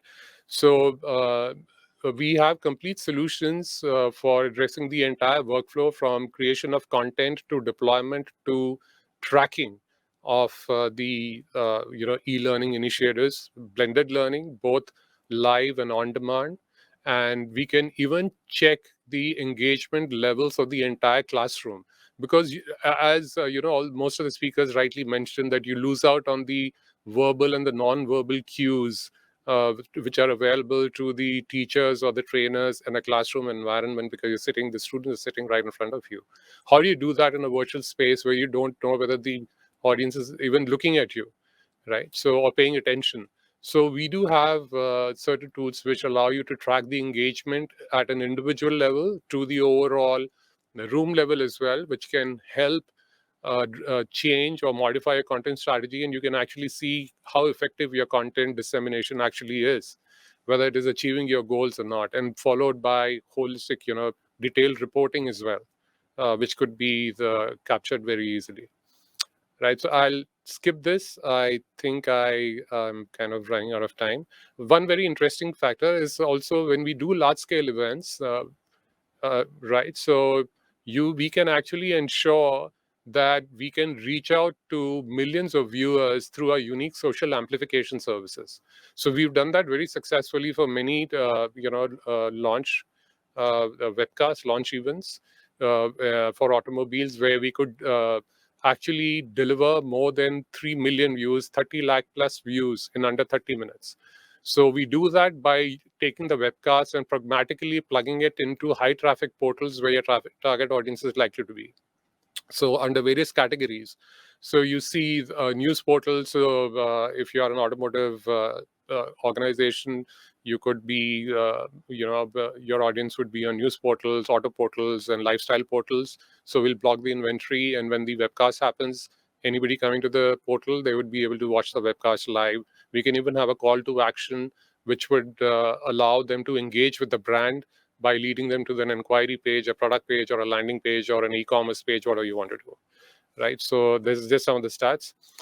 Very quickly, I think I'm getting a reminder, another probably a minute. We also are using our expertise to provide, and actually this is a wellness marketplace that we've launched, which is healthyram.com or healthyram.com, which has nothing to do with the other brand, which you probably see the stores when you are out. And this is everything to do with wellness, and the other brand has nothing to do with wellness. So basically, we are it's the platform which is allowing the wellness experts, could be anybody, could be a brand, could be an individual like a yoga instructor, to engage with their target audience through curated content and commerce. So it's a marriage, you can say, a kind of Netflix with Amazon, roughly. I know big names, but that's something that you can relate to. Right, so it's our intent to drive. We are trying to promote the ancient Indian wisdom of Ayush, And we have done a lot of wellness events along with the Ministry of Ayush to conferences, and are now this platform would allow any wellness expert to provide their services or solutions. Be it if you are a consultant, you could do a one-on-one consultation, you could run courses on wellness, or you could even sell your products, and we could even do events to promote your brand or products to the wellness community. So the idea is to foster a wellness community to ensure that we have a healthier planet and a healthier everybody, right? So, and we also have, since we work a lot in the e-learning space and the online learning, so we've launched skillpod.com, which is a social learning platform, which allows users or anybody to deliver their, teachers, instructors, etc. Anybody wanting to deliver their courses online can use the same and deliver immersive content again. So which we're focusing on. So that is all about us, and we'd be happy to seek any opportunity with anybody wanting to do anything in the online digital media space. We'd be happy to connect and see how we can partner together. Thank you, and that's all from me. And I think I've quite managed, a few minutes, but I try to be as fast and concise and precise as I could. So thank you for the patient listening. And now over to Dr. Zaheer Hassan for his concluding remarks on the session. And we take a quick break for lunch, and then we come back again for the last session.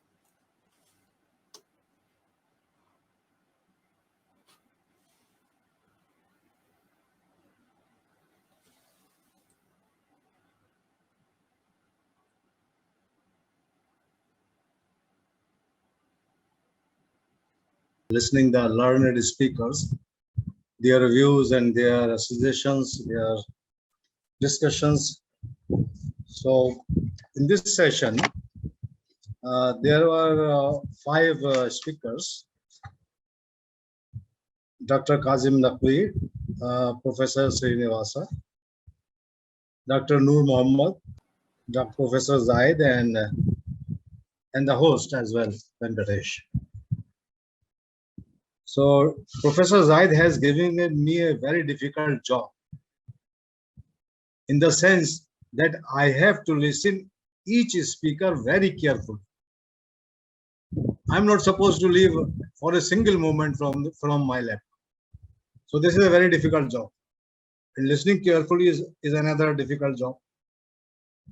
Professor Kazim, Dr. Kazim Naqvi, in his lecture discussed about the advantages and disadvantages of this COVID-19 pandemic.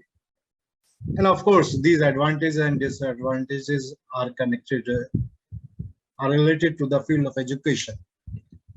So disadvantage was there that these were the years of chaos and anxiety for the students, as well as the physical activities of the students, they remain suspended throughout these years.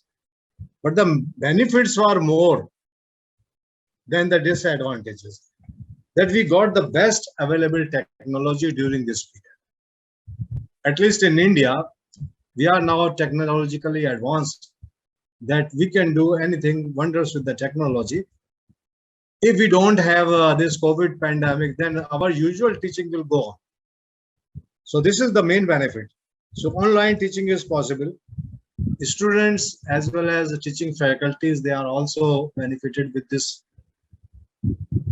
technology. We were able to hold seminars, symposium, international conferences very easily and very effectively due to this technological advancement in the period of COVID-19.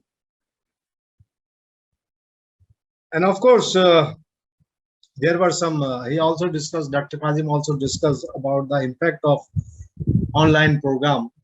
And he gave a wonderful statistics that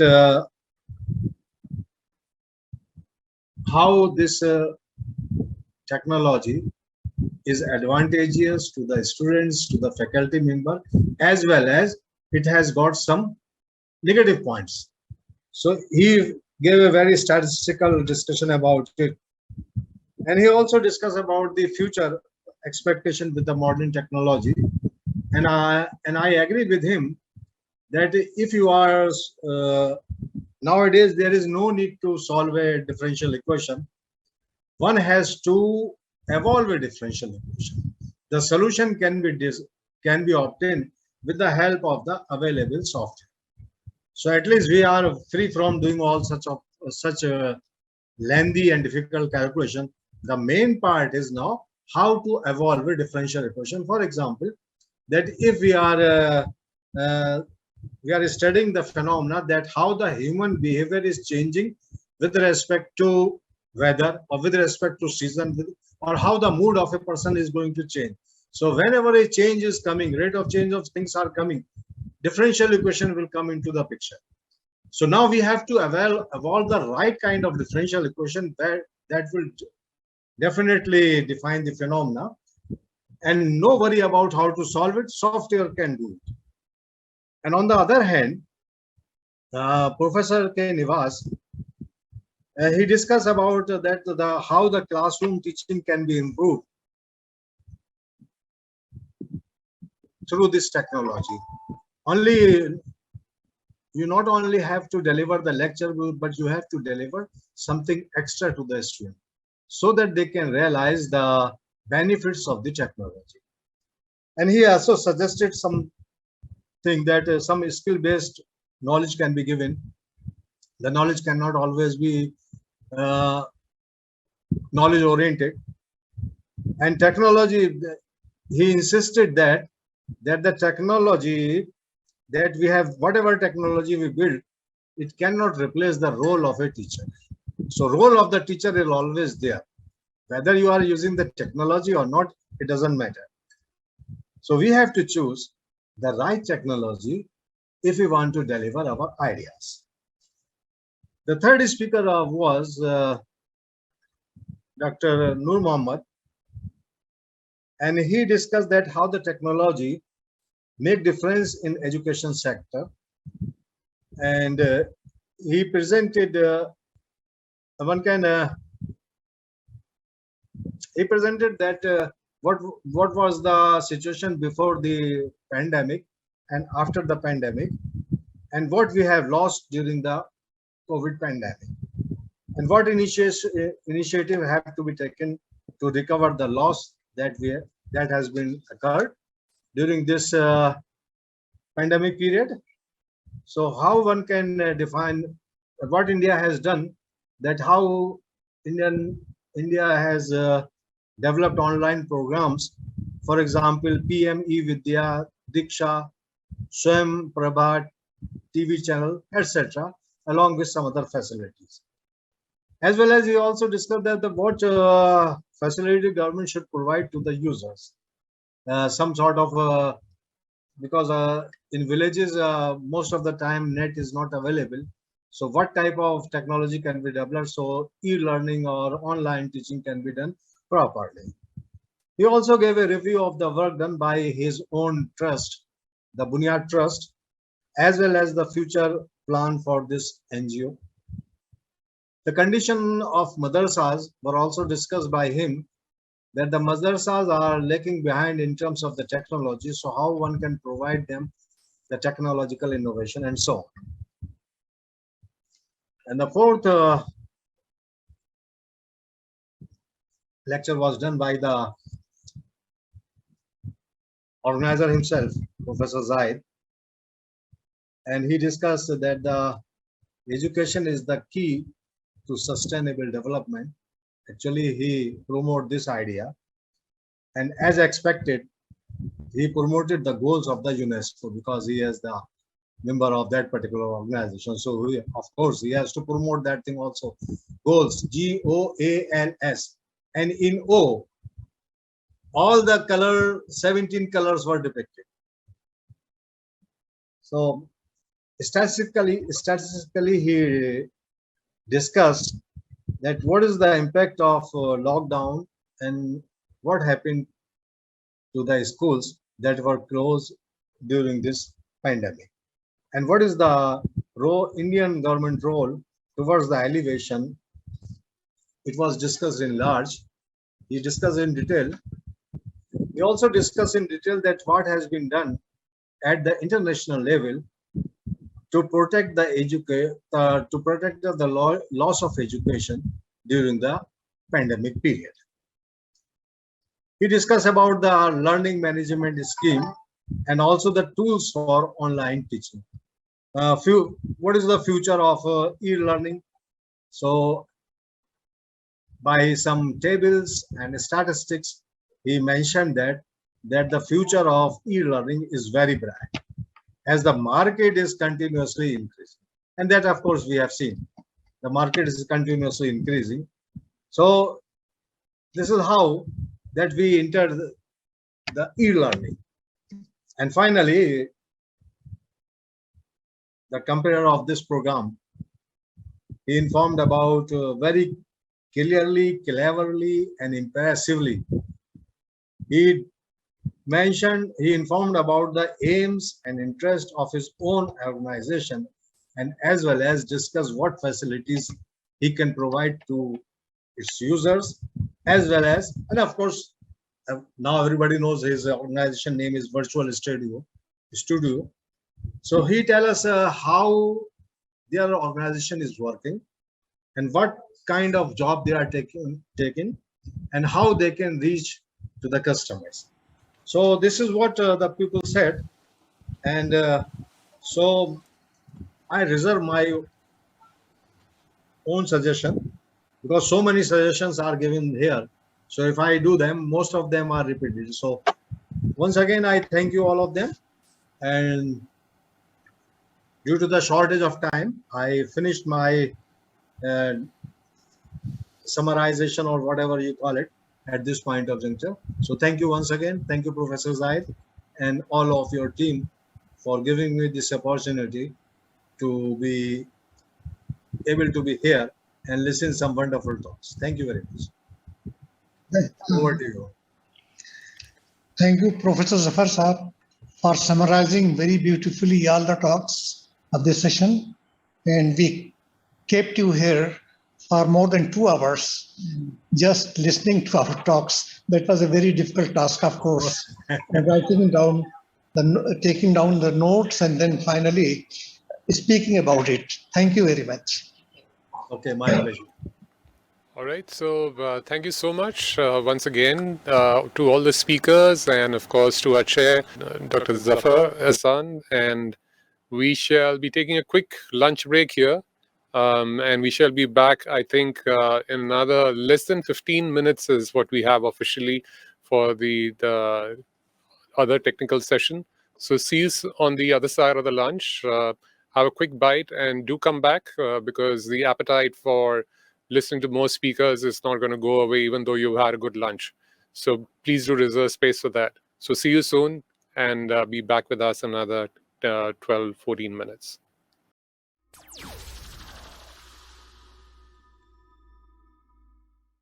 Hello and welcome back once again for this last session. I hope all of you have had a good lunch, a quick bite. So we'll be starting off the second technical session, which would be chaired by Dr. Tabassum Jamal, Secretary, Zaheer Science Foundation. And speakers, well, we have, again, fantastic lineup of speakers for you. We have Dr. Ram Budge, who would be speaking first, the CEO of Mobius Foundation, and followed by others too. So Dr. Ram Budge, he's an environment and sustainability professional with rich experience of over 40 years in diverse fields with the government, university, systems, civil society, and the United Nations. He's currently, of course, like I mentioned, the CEO of Mobius Foundation, which is a Delhi-based sustainability think tank. He's been involved with several prestigious universities, institutions as guest faculty, visiting adjunct professor, both in India and abroad, like the MIT, the universities of Manchester and Bradford, and many others as well in India, the JNU, BHU, etc., and others too. Also, he's published over 100 research technical papers, articles in 15 books, And he also has, to his credit, many honors, awards, and recognitions, including the prestigious Science Academy Medal for Young Scientists presented by the former Prime Minister of India, Mrs. Indira Gandhi. So over to you and Dr. Ram, and look forward to an exciting session. And just a reminder that 10 minutes we start the touchdown. So just do keep that in mind. Thank you. Thank you very much. I think this is very important session. I think close to my heart. For many years along my career, I have always tried to be an educator, and being with UNESCO for almost 15 years, I had the privilege of interacting the education system globally. And I would try to touch very briefly some salient features, how education has been impacted and how it's responding to the global, this crisis. In fact, we all have been talking about the sustainability crisis, a planetary crisis, about climate change, biodiversity loss, pollution, and so many things. But COVID was one crisis which overshadowed everything. And globally, as per the UNESCO estimates, almost 40% of the global student populations was impacted by some 1.6 billion students. They were impacted by this COVID. They were out of their learning places or spaces, which is close to, if you consider the whole scenario, almost close to 90% of the world's total enrolled student population was out of classrooms. And this also impacted about 63 million teachers. And that's also is considered to be one of the, I think very few people know that we are into a global learning crisis. The crisis is not yet over, though to a certain extent, the pandemic has ebbed down. Of course, there are alarms in many parts of the world, but naturally for education, it's a crisis. I would say here that teachers are playing a very crucial role during this pandemic, and they have continued the learning. And basically, you might have seen on the social media hashtag learning never stops. That was a group of teachers. They had globally launched a campaign that, whether it's within the premises or within the precincts of the schools and classrooms, there is much to learn outside, and that learning should never stop. And there is another thing is that the issue of sustainability, which is at the core of every learning, and nowadays it's becoming very, very important because we hear the word sustainability everywhere. And how we can make education attuned to sustainability challenges, both in the education sector itself, as well as the overall, the planetary, to address those planetary crises. And the importance is how to build a more resilient teacher workforce, or educator workforce, because they are the only one who have responded so positively during this crisis. Of course, there are many who had both the questions of access as well as equity. I mean, for many teachers, it was a nightmare. Of course, for learners as well during that period. And a lot of lessons have been learned and still learning. And of course, now it is gradually we are turning towards blended or hybrid learning and teaching. And when we talk about the Sustainable Development Goals, one of the core issues is no one is left behind. So that question of inclusion and exclusion is also there. We are like in Movies Foundation since 2019.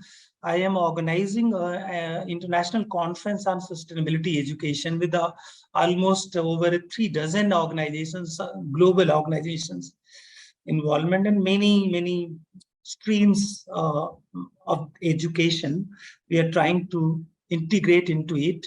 And this also gels very well with the ESD, Education for Sustainable Development, which is 2030, that agenda linked with.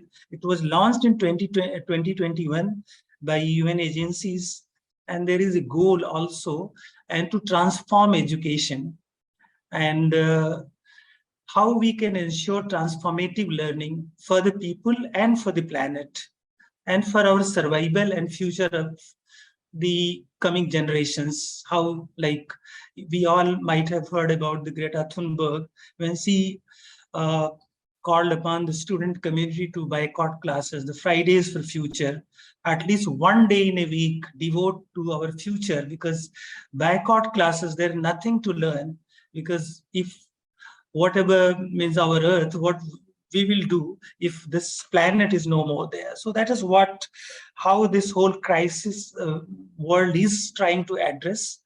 And yes, the other thing is, I was talking about the inclusiveness, that education, of course, has become a very exclusive during days. You might have heard about so many tech platforms, edutech platforms. They have just come up, and it's a multi-billion-dollar industry. And a privileged few are getting access to such kind of education.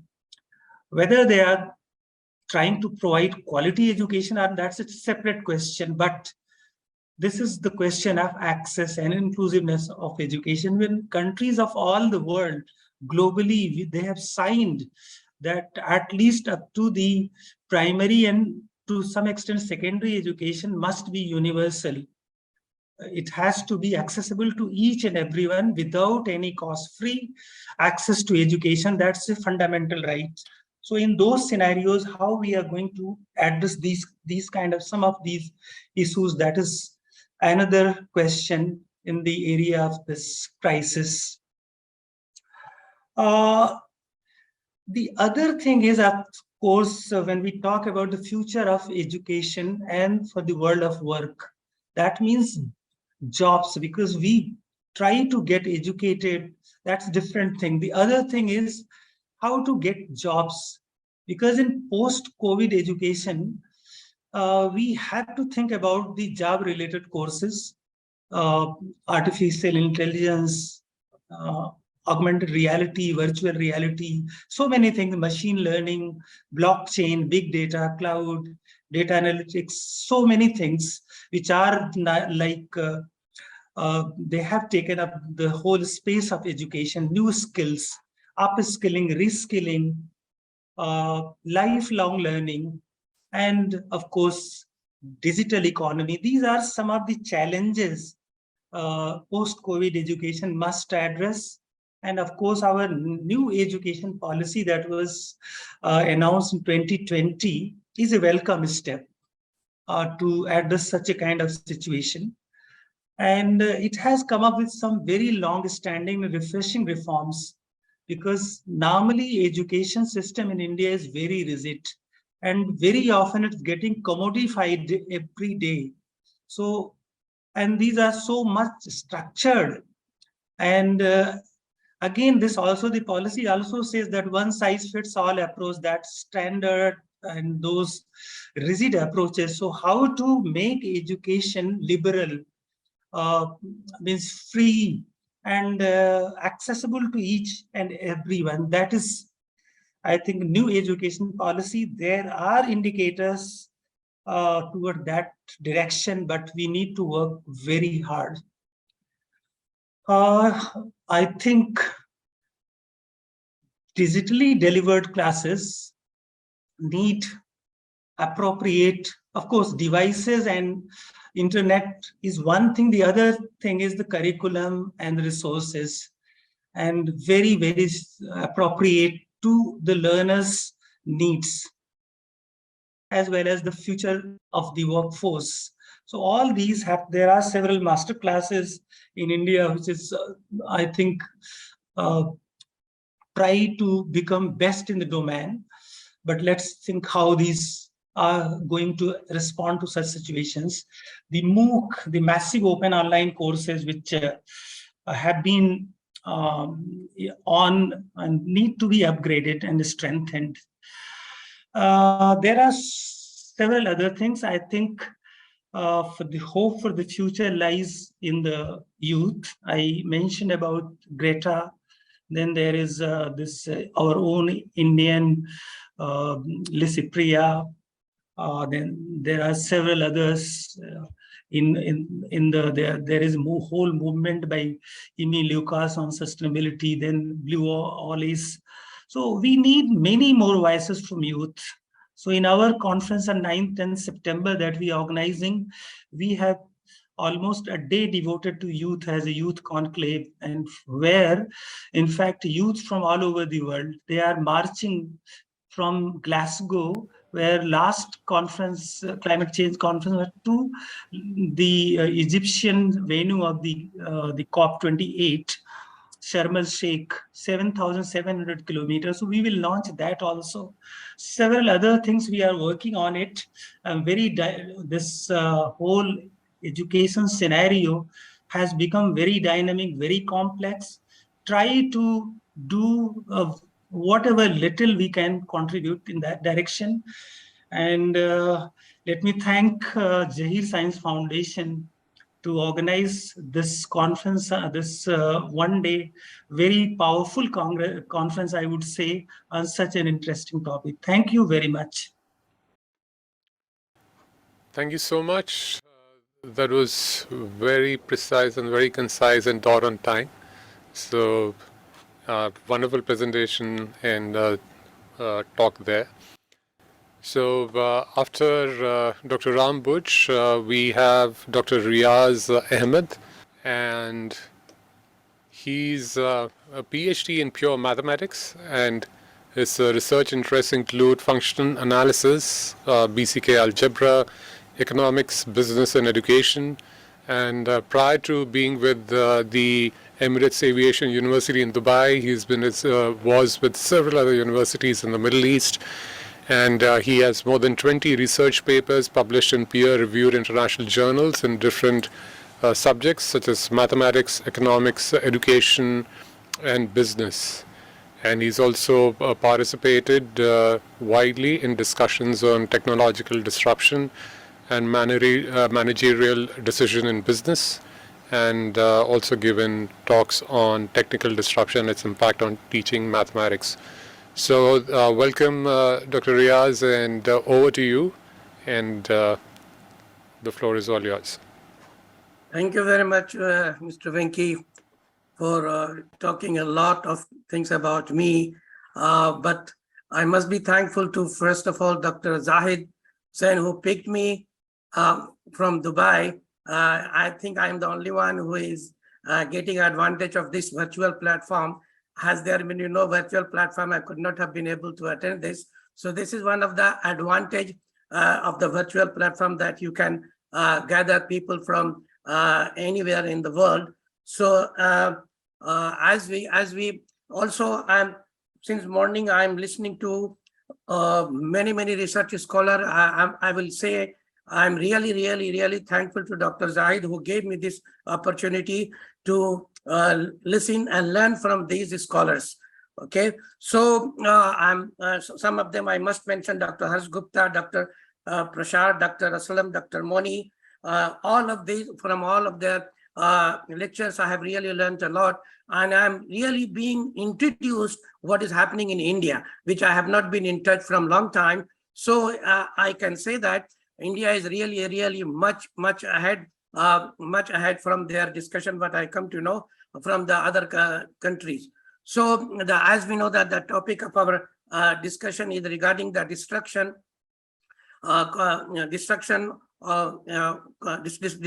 caused by the COVID-19 into education. I have I have just made I have made little bit change in the topic over here. I have been listening everything like what the corona does the damage, and how the government level, teacher level, parent level, student level, they have intervened, and what was the output of this. I wanted to talk about this one, but everything has been told by my previous speakers. So I will be trying to be little different from this one. So my topic is going to be comparing the negative effects of interruption and the positive effects of intervention on learning during COVID-19. So I will be just talking here. First of all, I would like to give a condolence for those people who lost their life. This is the latest data since yesterday. Many of people who are attending here might have lost their kith and kins. I am really feeling sorry for them. 528,000 people have given their life during this corona. But as we know that, not only that one, 1.8 trillion hours, learning hours, has been lost by the students during the corona. But as we know that just remembering the sad things is not good, because that's why some poet has said that the yaad-e-mazi azab hai yaro, yaad-e-mazi azab hai yaro, ya ilahi chhin le mujhse hafza mera. So we have already seen that this kind of disruption has been taking place in future also, in past also, but every time the preceding year has been added to the succeeding year all the time. So people have always been moving forward. So is the case what I'm seeing, and I have been observing through the discussion of all the learned scholars that how the India and other countries are moving forward in spite of they have such a setbacks. So a number of students affected by prolonged school closure, this has been already spoken by many people. I'm going to just skip it. Okay. Now also they have already discussed that how many people access and participate in the learning during the corona. Many people have already talked about. I'm going to skip it, but just few mention here: the access to and availability of learning materials and activities.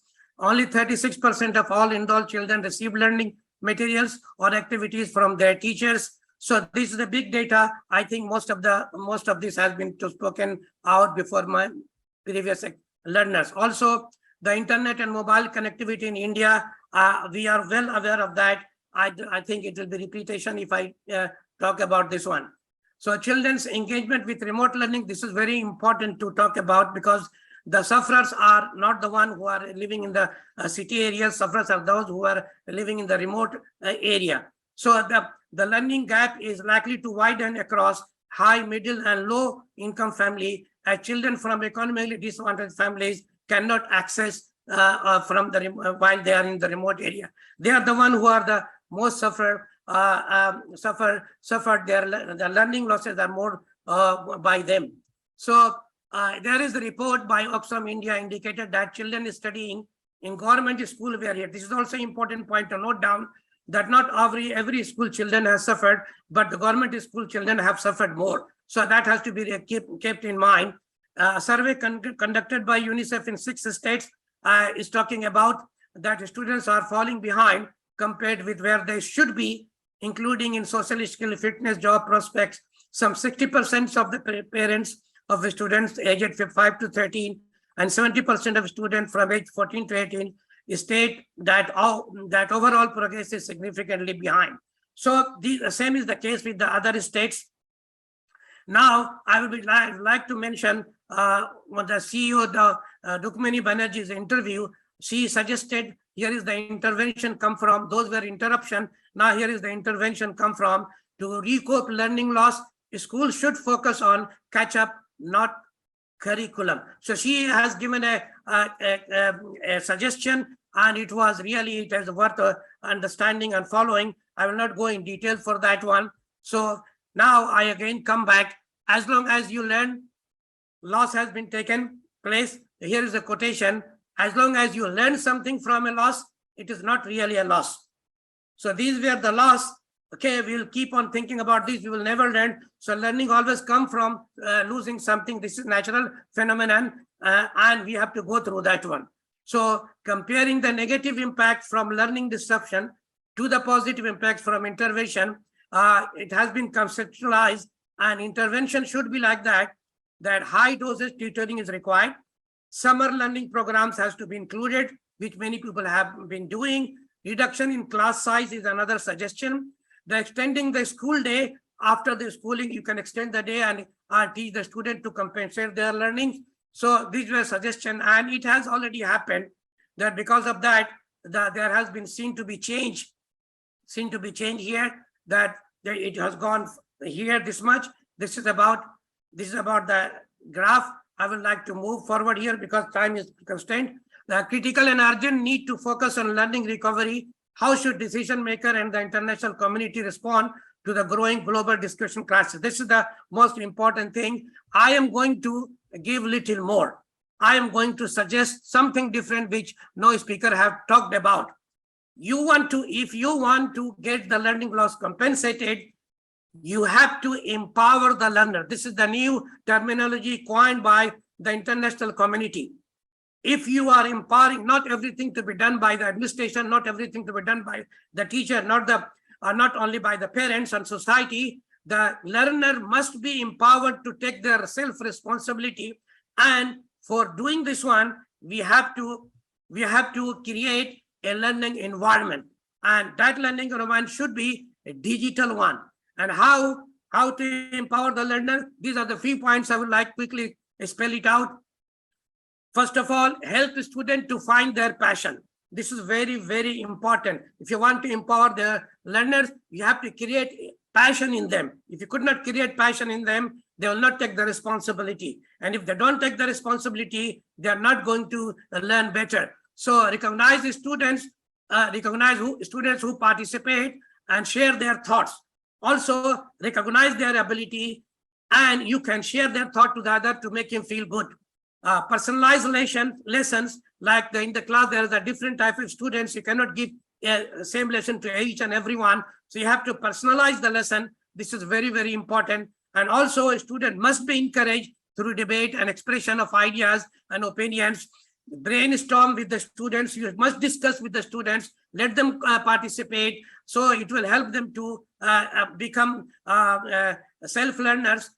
And you should be in that case. It will not be the class like the way the people are listening. They are sitting silent. There will be chaos in the class, but you have to be patient in order to let them take the responsibility.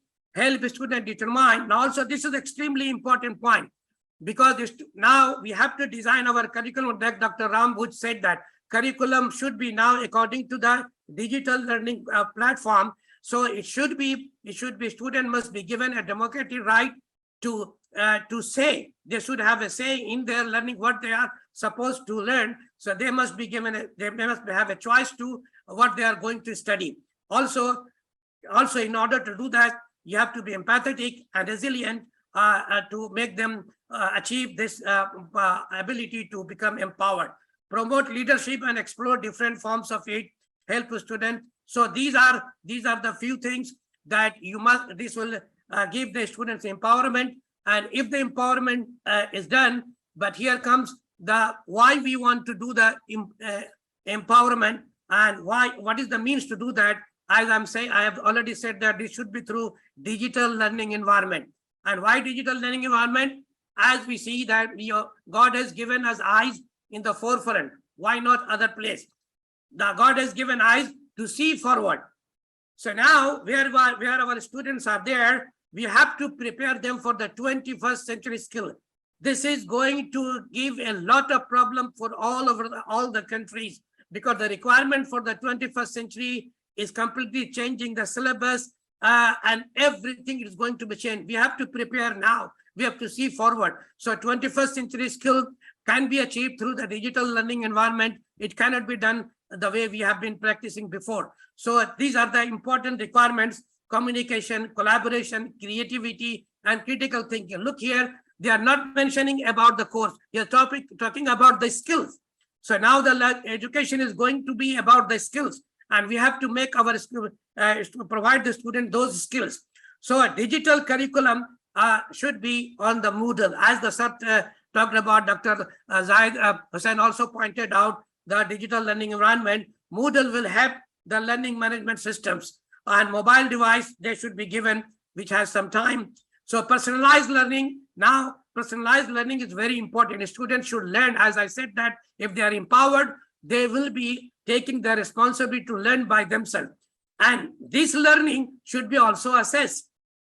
So if you know nowadays what is happening, the student goes to home, goes to the teacher, give them homework. He goes to home, he doesn't understand, he closes the book, and next day he goes like as he doesn't know, he wants to skip the class. Many things happens. But if the course is designed in such a way that he gets the immediate feedback of whatever the work is done, then he will be getting more motivated to learn.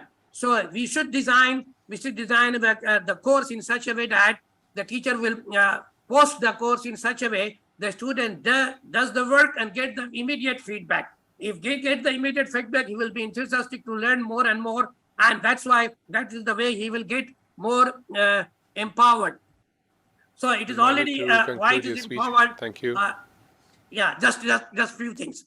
So a learning management system together with software, other tools and integrates, these are the way you can do. I would like to demonstrate something here. This is the main way to achieve that one. So there are three things.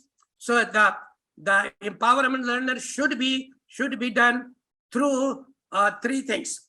There must be peer involvement, teacher will be there, and the students. So this is the cycle. You can say here the teacher will create and manage, then deliver and display, go to the students, so they're collecting data and then analyzing data, then give the feedback. If all these things happens, then you can see that students will be motivated to learn, and they will take the responsibility. A lot of problem will be minimized from teacher side, from parent side. So I would suggest that a digital learning environment should be created. Now I give an example of as you know that my good introduction is that my name is Riaz and I teach Riyaziyat, which is called mathematics. So I will like to give example for a mathematics. The teacher will post a question like this one, where he's asked to find the area of this shaded area.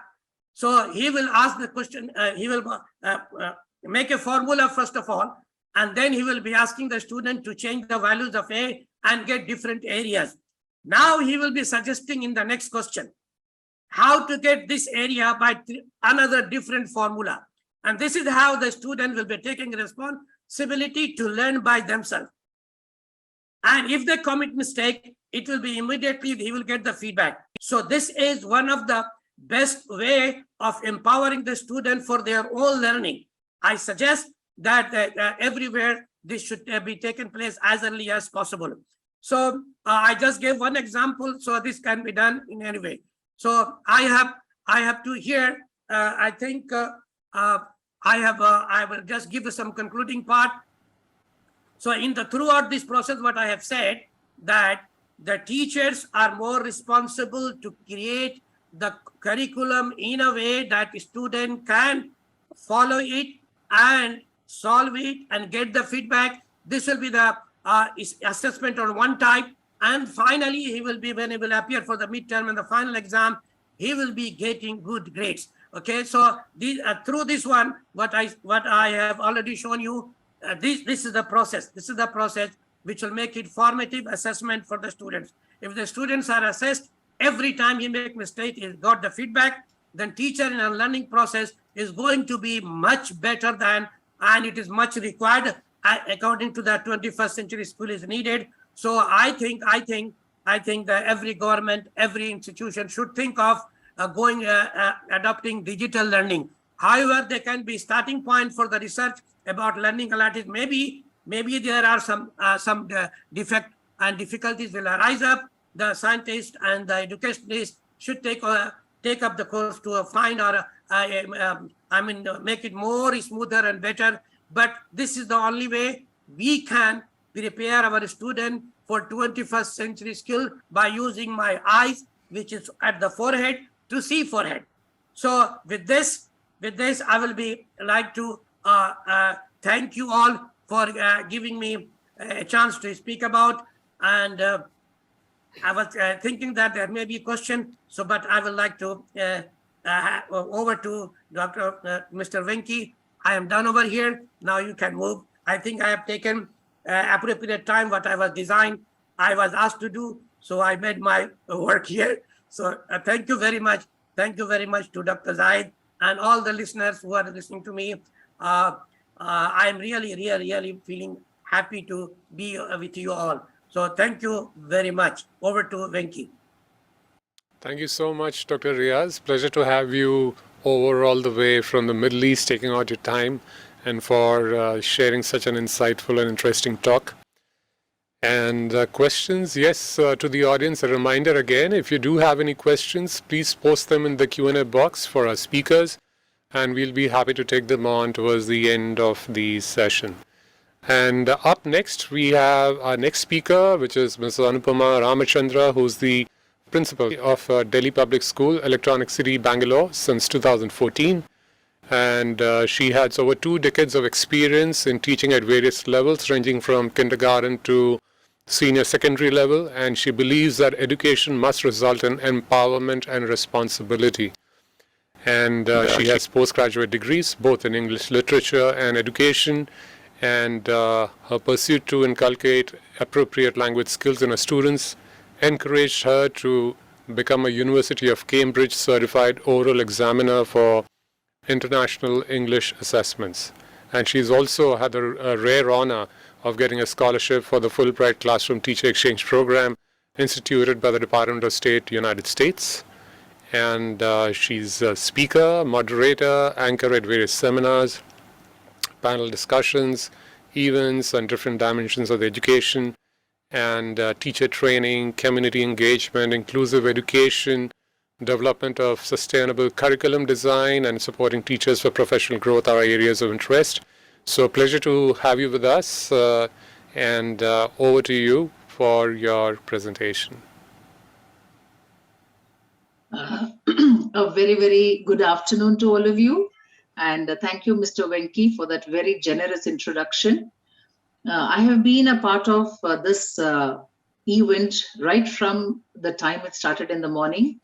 And I must say, more than an opportunity for me to share my experiences, I think it has turned out to be an opportunity for me to add on to my experiences that I can take forward as an educator and an educational administrator.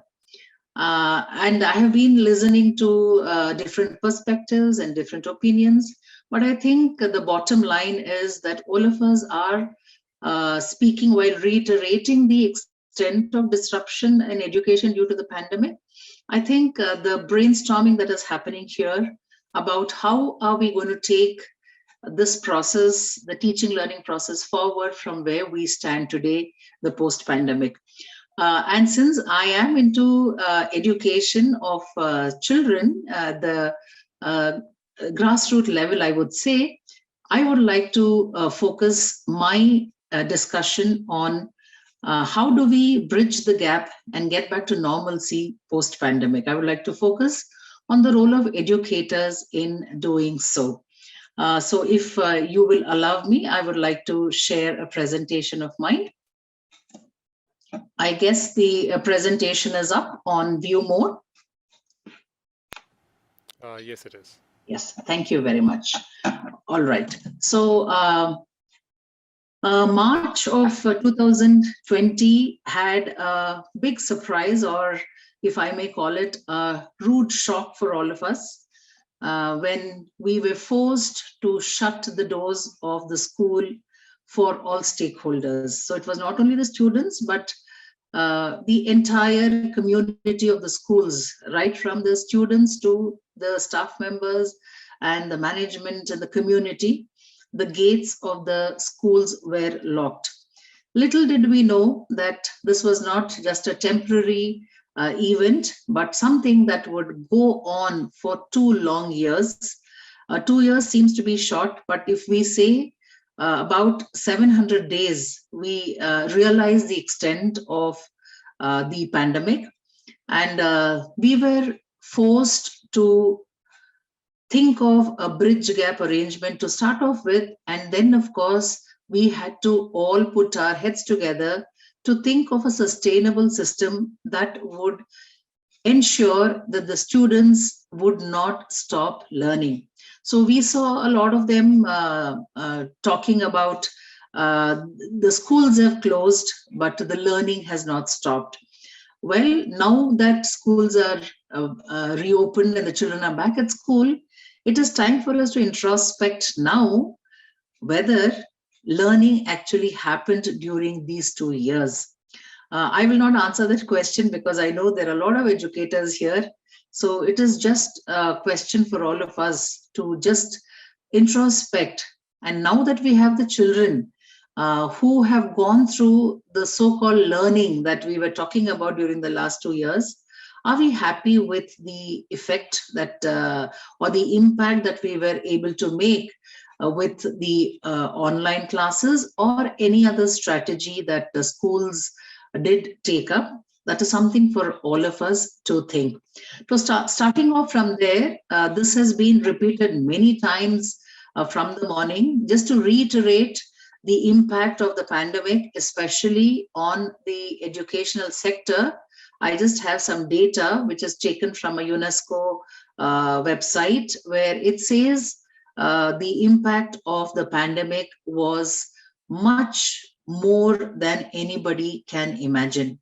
And the effect of the pandemic did not touch just students who were away from the school, but it also did impact the staff members, the educational administrators, the management, and the community at large.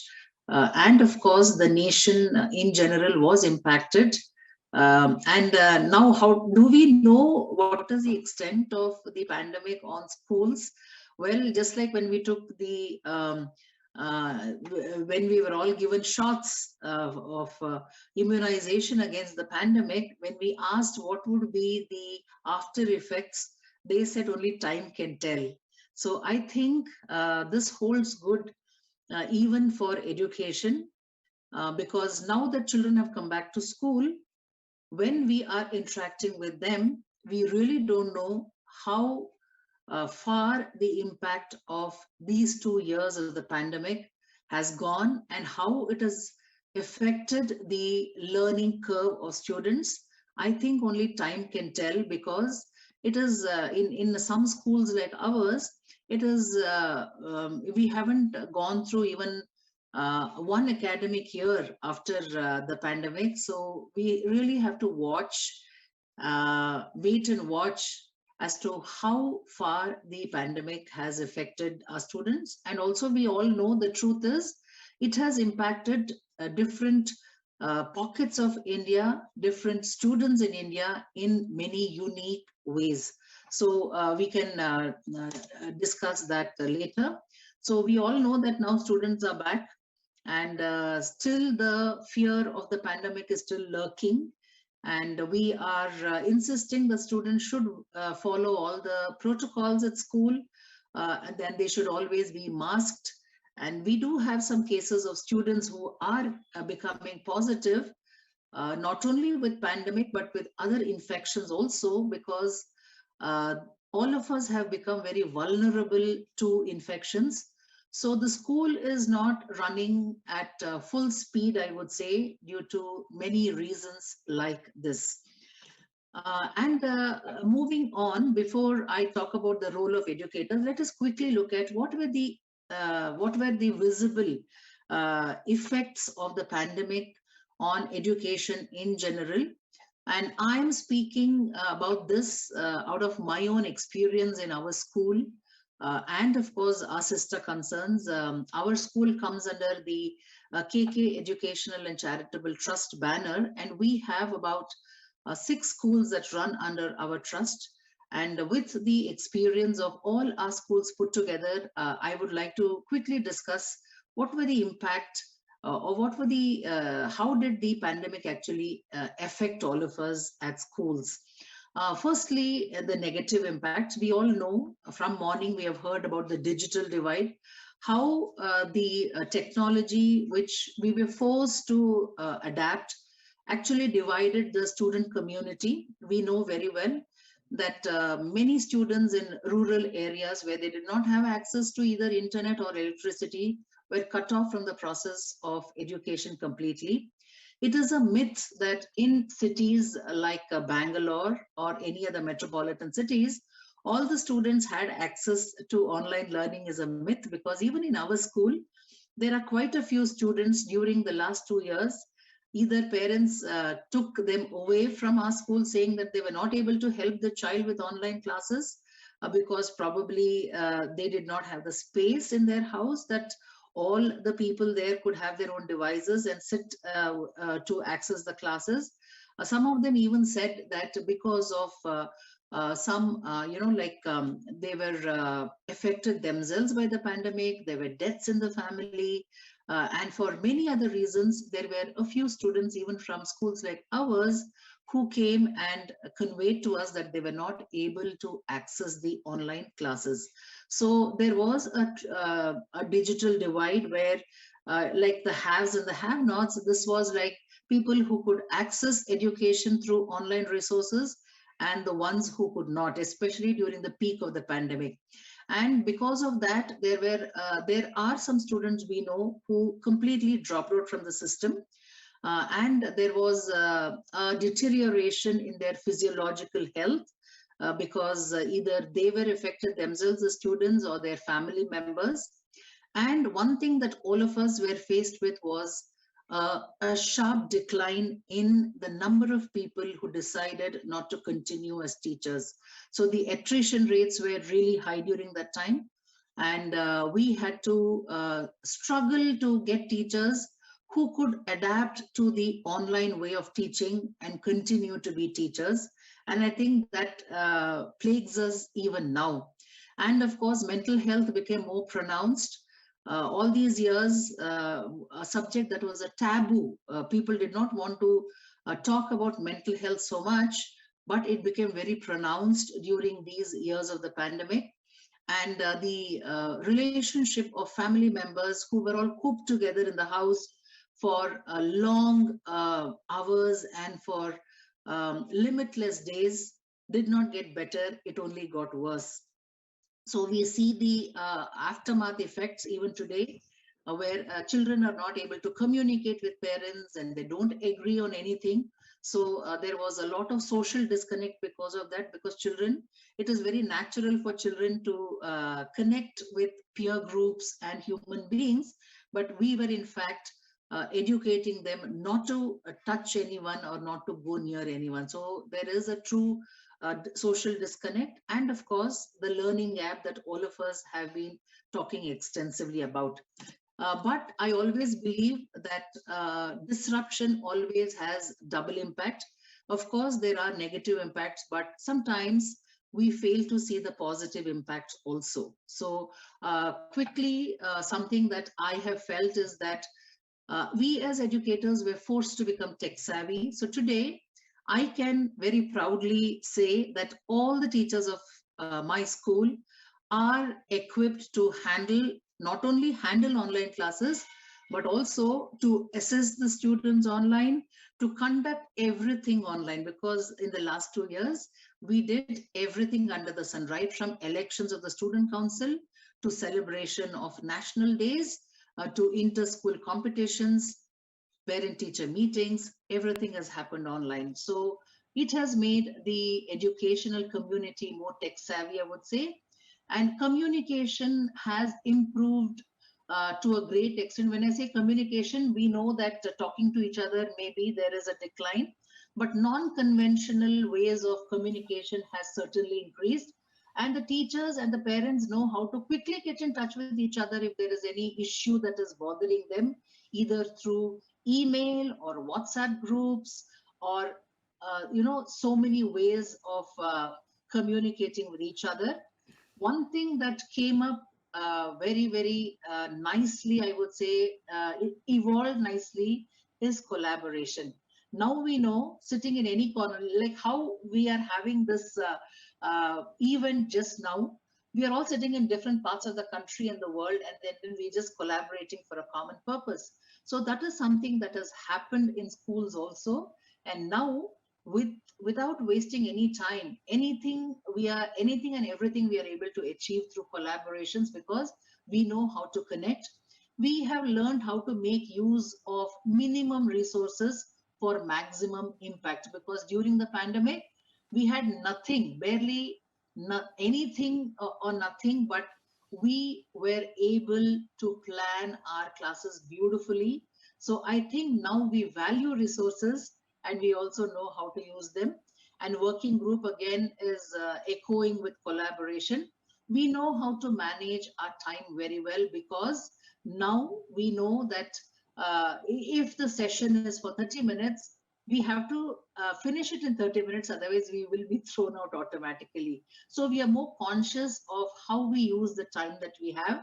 And because of the fact that we were able to get in touch with children individually at our own time, right? Because every time when we talk about differentiated instructions, time is always a constraint. But now teachers can get in touch with students with special needs even after school, spend 31 minutes with them so that they are also helped, because of which I would say remediation and scaffolding is happening very beautifully. So moving Request on. you to kindly conclude. Thank you. Do I have 5 minutes to conclude? We have a couple of minutes. Okay, yeah, okay, I'll conclude. So now how do we take this forward? The only way forward is that we recognize the state in which the educational system in general is, and of course how our students are doing it.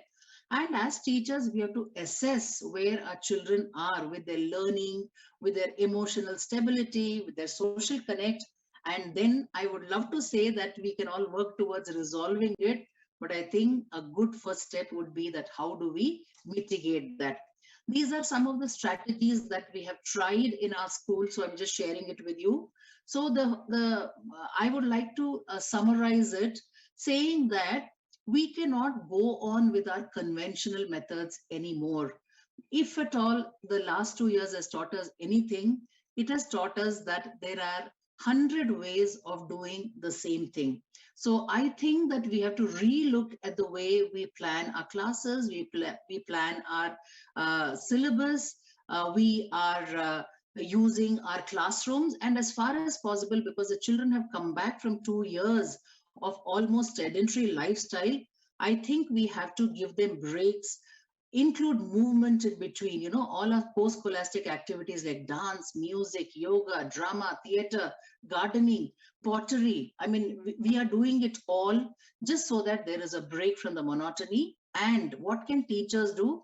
They can be role models. They can show children how we can be honest in the face of challenges, how we can be empathetic to their unique situation, still be calm and caring. And of course, I would like to end my discussion here by telling the teachers that first of all, you need to take care of yourselves, because we all know that we cannot pour from an empty cup. So do take care of yourself first, physically, emotionally, mentally, and you have to ensure that you should always be conscious that you have also come back after 2 years of the pandemic. So you are going through all that a student is going through. So try to connect socially with your colleagues, take care of your health, be comfortable with your strengths and weaknesses.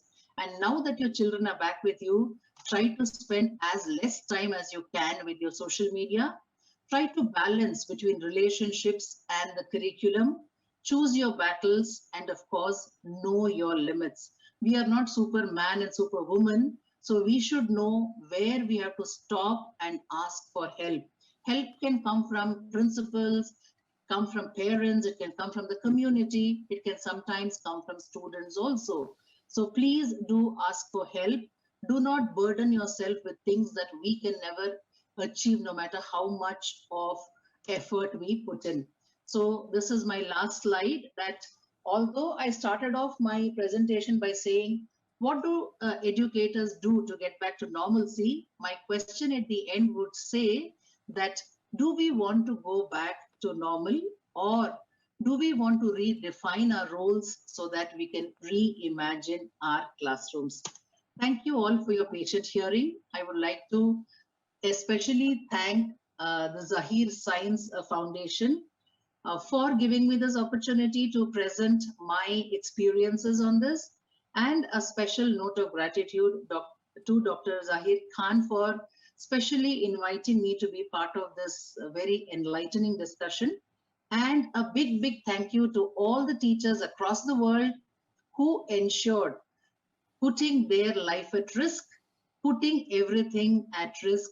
They ensured that children of the school were somehow connected to the process of learning and brought them back to school no matter what. Thank you all once again. I would love to take any questions and suggestions based on what I said. It was wonderful being part of this session. Thank you. Thank you so much for that lovely presentation. In fact, I too was inspired to go back to school with all the yoga and the dance and everything that you were talking about. Somehow I just realized that that's something that's been missing for some time, although I do yoga, but yes. And another very important point that you touched upon, that you cannot pour from an empty cup.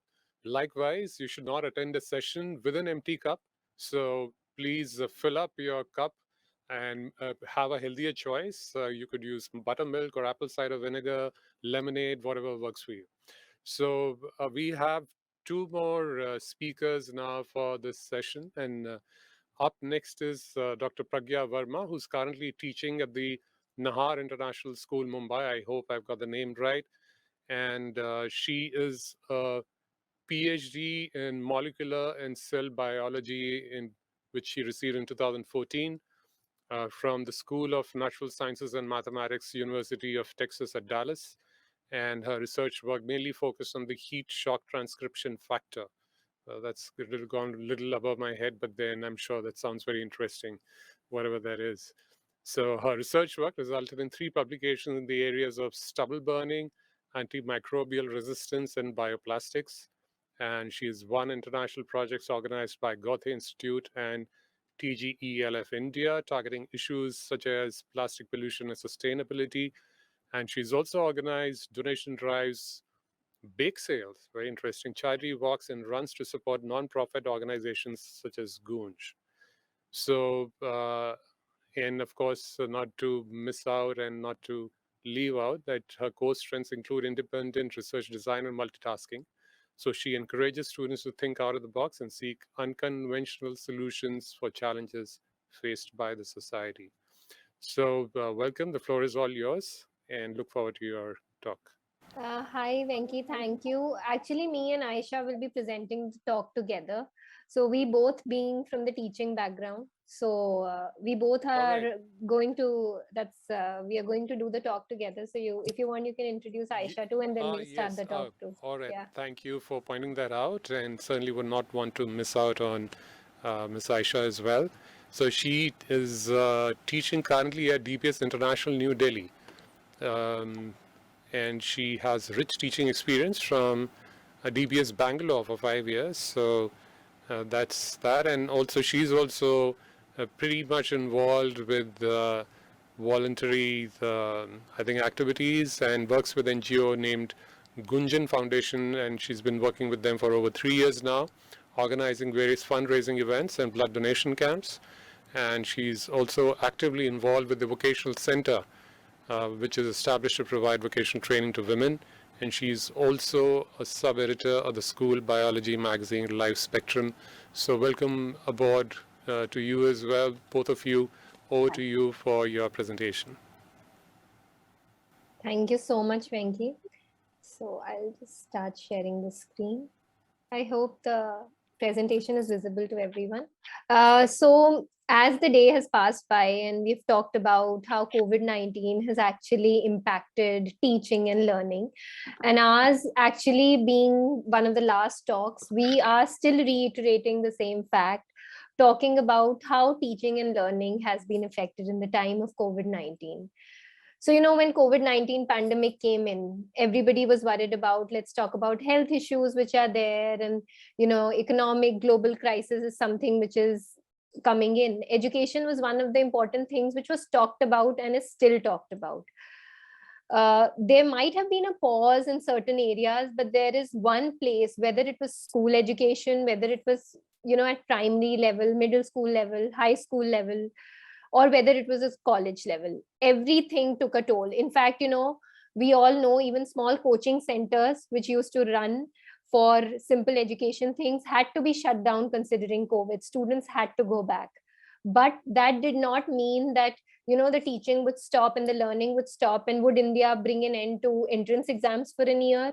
Or would we stop? Will kids just say in their CVs that for the next 1 year we did nothing, or is 2020 2021 like an empty space in our CVs? No child can actually show that. And yes, the learning did continue. So that's what our talk is going to be all about. We are going to reiterate the same thing, how the COVID-19 as a pandemic affected the education being affected was still continued. But how was it continued? There are number of portals which were used. Both of us being teachers actually used different portals for different standards for parents. How those were used, what glitches did we face, and how did we adjust to that? Now, obviously, as ma'am pointed out in the previous talk also, now the kids are back to school. So still things have changed. Kids are still wearing masks, whether it is in school and colleges. Some are wearing, some are not, some are taking off. While we guys are teaching, we start with wearing a mask, we get tired, we take out the mask. But still the COVID-19 pandemic is somewhere there in our memory and still stays with us. So that's what is there. Last but not the least is a pandemic left us, but it has left its footprints. So we have to take away something from that and use it so as to to lead to the betterment of our own education system. So I'm just giving you simple statistics which have been covered since morning. This is a survey done by World Bank, which they clearly stated that any crisis that ever comes up in any pandemic, till date, COVID-19 pandemic led to multiple crises, but the biggest crisis all around the world, which was in this century, was the education crisis, which we never faced. Schools were closed. And here I mentioned there's something as learning poverty rates. Learning poverty rates is referring to that already learning was much more lesser all around the world, whether it is India, whether we are talking about the South Asian part, whether we are talking above the South Asian area or any other area, the poverty rates already existed. But COVID-19 actually increased them by 10%. There were increased dropout rates, which have been mentioned in talks since morning, that kids obviously dropped out. There were personal reasons behind it. There were financial reasons. Kids' families did not have places to stay. So obviously they had to move out. As a result, what is the effect? What does this generation, we say that they won't get the education, but if you look at the monetary terms, we look at money in the end. So we ended up, most of these kids, because of the lack of education they are suffering, it will be a loss of about $10 trillion in life earning. So we would have expected them to earn because of the education they are lacking. That 10% change leads to a $10 trillion loss. So how much education can shape an individual? And here we are not talking about education for a person to have a PhD in the end. We are talking for a person to have right to basic school education, even just till 8th grade, just till 5th grade, to understand the basis of what education is. So with statistics, I pass on the stage to Aisha. So she'll be talking about how we as teachers were able to bring about a change and what did we adapt, because we had to change within a span of 20 days. But education, and mind it, before I pass it on to Aisha, we went into a lockdown in March. Sessions started on 1st April. So were we supposed to tell the students that you are going to a new class or you're going to a new session? Sorry, we do not have a means to teach you. No, we could not say that. So we had to adjust during the time when, teachers were actually supposed to take a break because exams were done and they were supposed to go. But as they say, we had to move on, and there's nothing like break that happened, but every teacher did it with that much encouragement and happiness, I think. So the stage is over to Aisha. Thank you, Pragya. Good afternoon, everyone. I'm Aisha Khan, and today I'm going to talk about the impact of COVID-19 on education. As we all know, the world of education has been evolving since time immemorial. COVID-19 gave teachers and students an opportunity to explore online education. And trust me, it wasn't easy. All educators were in the soup as transitioning to online teaching in such a short span of time was really tricky. One day we were in school and the next day, the whole world was flipped upside down. Using technology in the day-to-day business of keeping in touch with students, sending reminders, sharing pictures and videos, setting assignments and tests had to be rethought for online classes. I'm a middle school teacher teaching English to grades 5, 6, and 7 at DPS International, Delhi. Technology and audiovisual aids like PPTs, YouTube videos, WhatsApp, and other such digital content were mere supplements and add-ons in my classes. But during this extraordinary situation of complete lockdown, these technologies became the primary enablers and not just add-ons. Needless to say, online teaching and learning had many challenges. First was neophobia, fear of new things, closely followed by technophobia.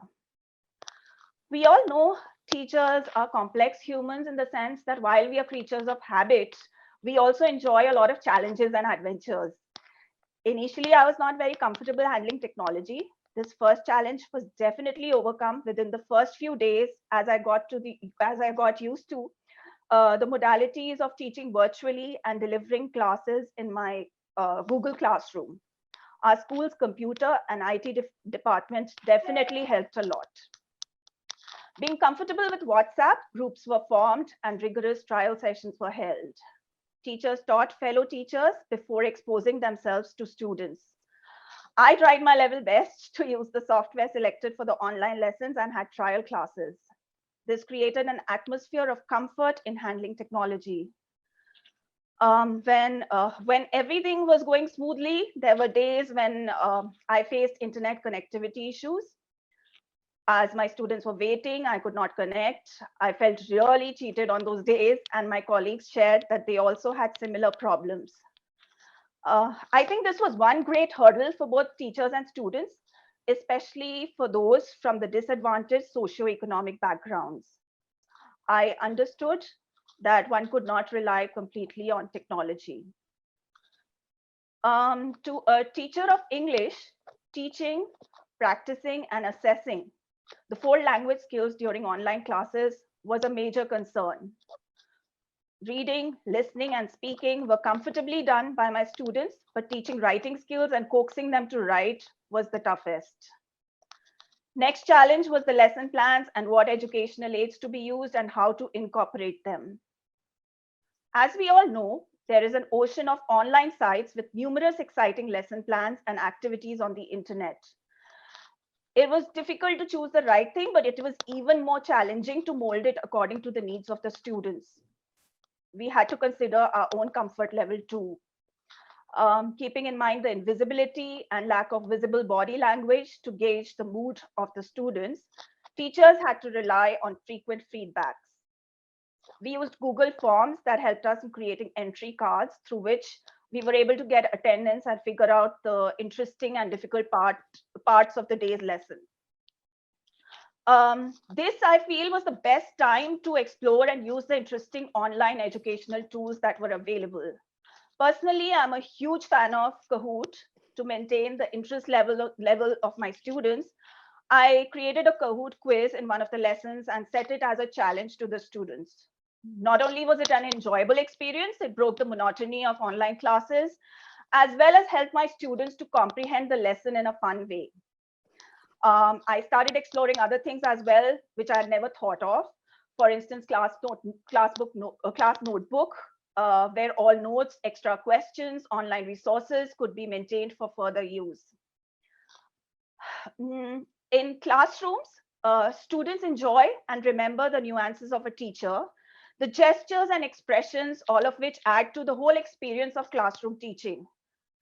The major challenge the teachers faced was to handle the lack of these things. Clear set of instructions was the need of the hour.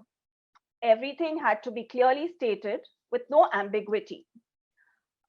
Teaching in a classroom and teaching from home are two different things. Needless to say, it wasn't easy to maintain the work-life balance.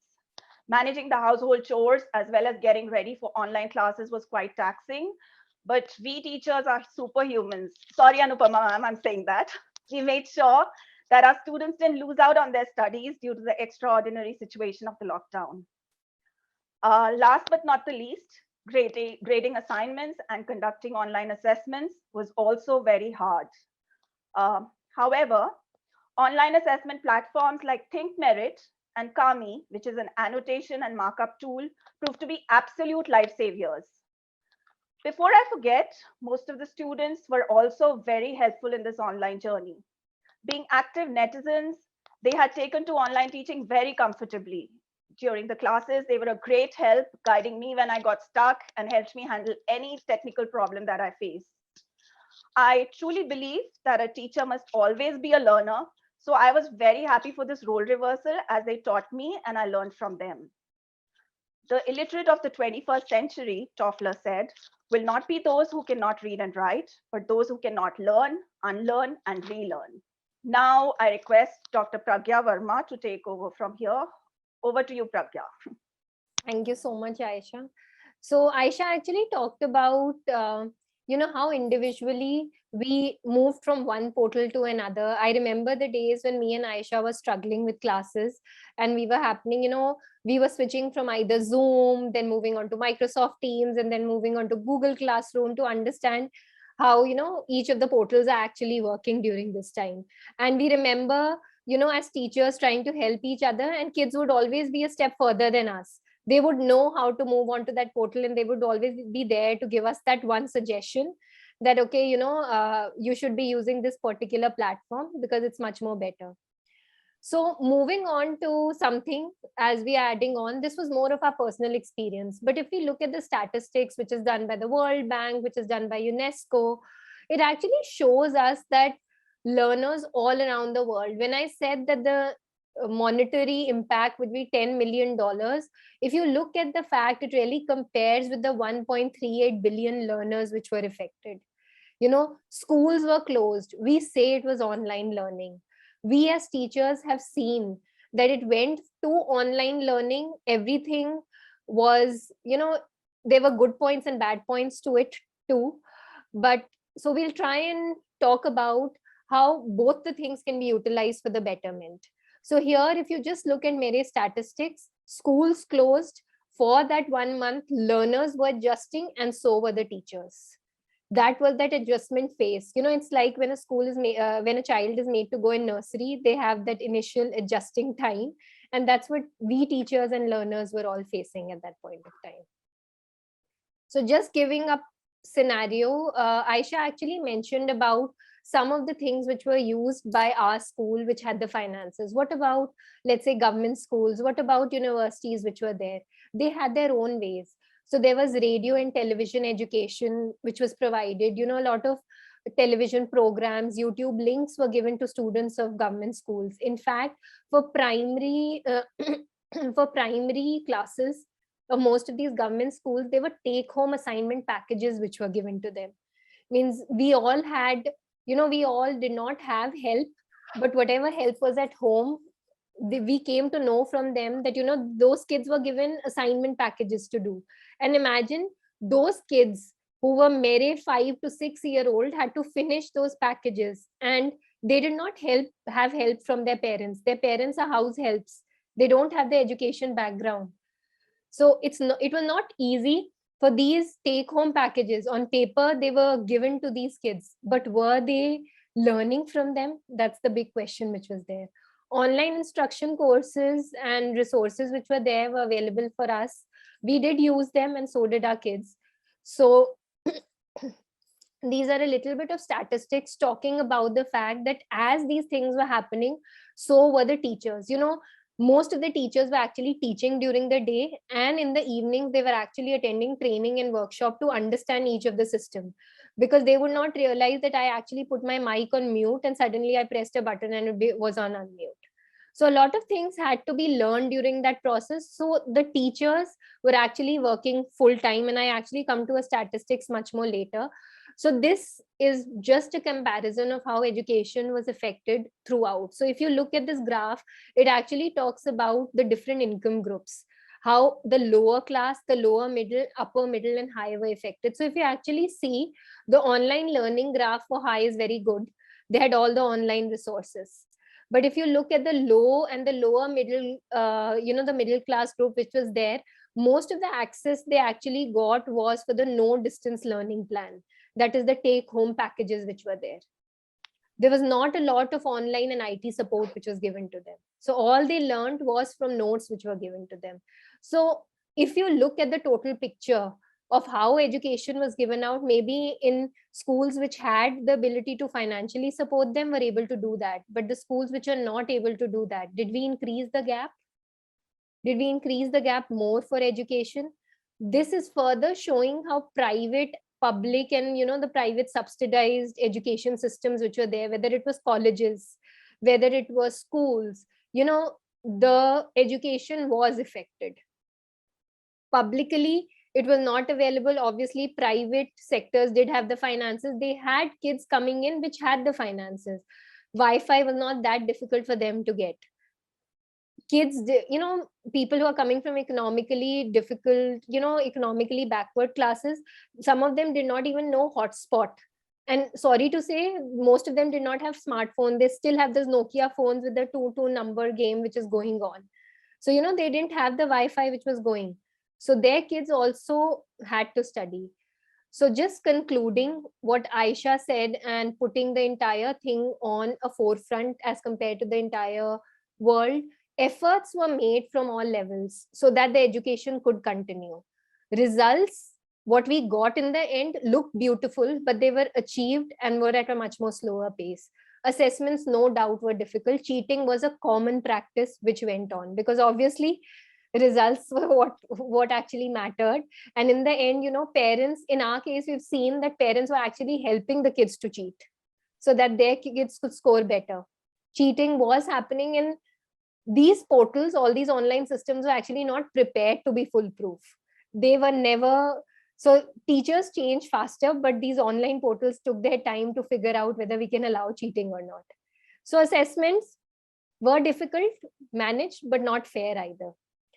As I mentioned, institution which had the finances were able to do it. End result, most of the teachers pointed out, most of the teachers actually wanted to go back to offline. They were like, okay, online teaching has become more stressful as compared to the offline teaching, so we would love to go back. So eventually schools reopened, we came back, task force were created, plans were laid down, social distancing was happening. But we all know how much did these plans work, how much social distancing happened.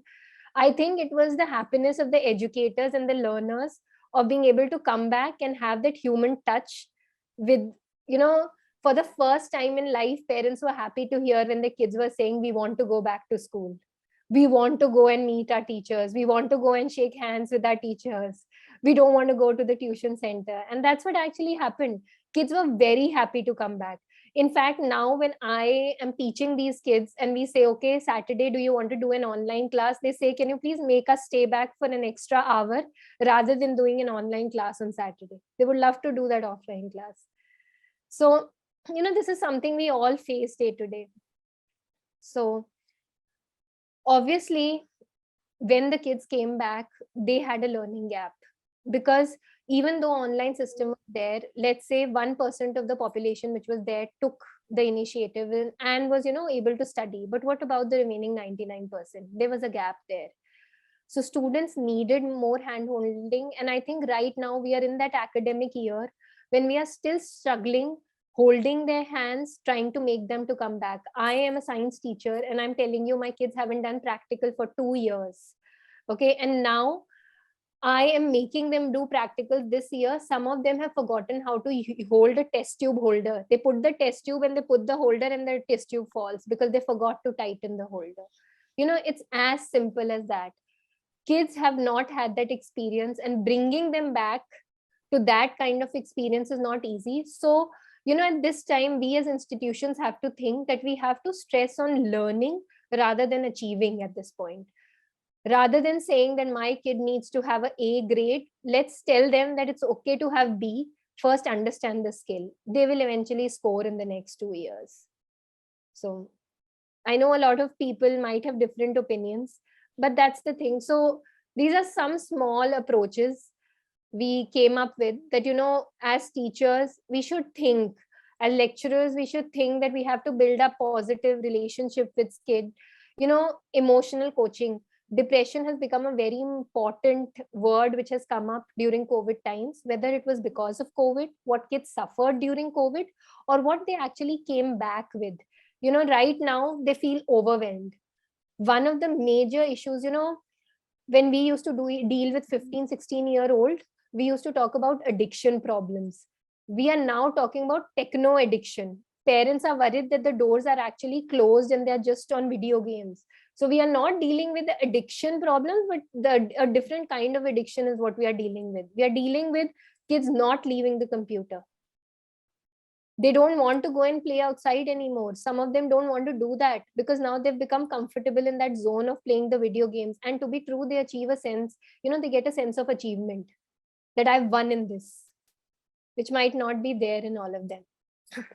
So where do we need to change as a system here is that we need to, so whatever we gained during the pandemic, whether it was online courses, we need to incorporate those online abilities and the lesson plans which were made so that they are available to all kids. You know, private schools can actually tie up with public schools and government school and try and give them the material, because now we have that material. No teacher has to work extra for that. I know this is a big rational change I'm saying about, but it's not that easy for a change to come in.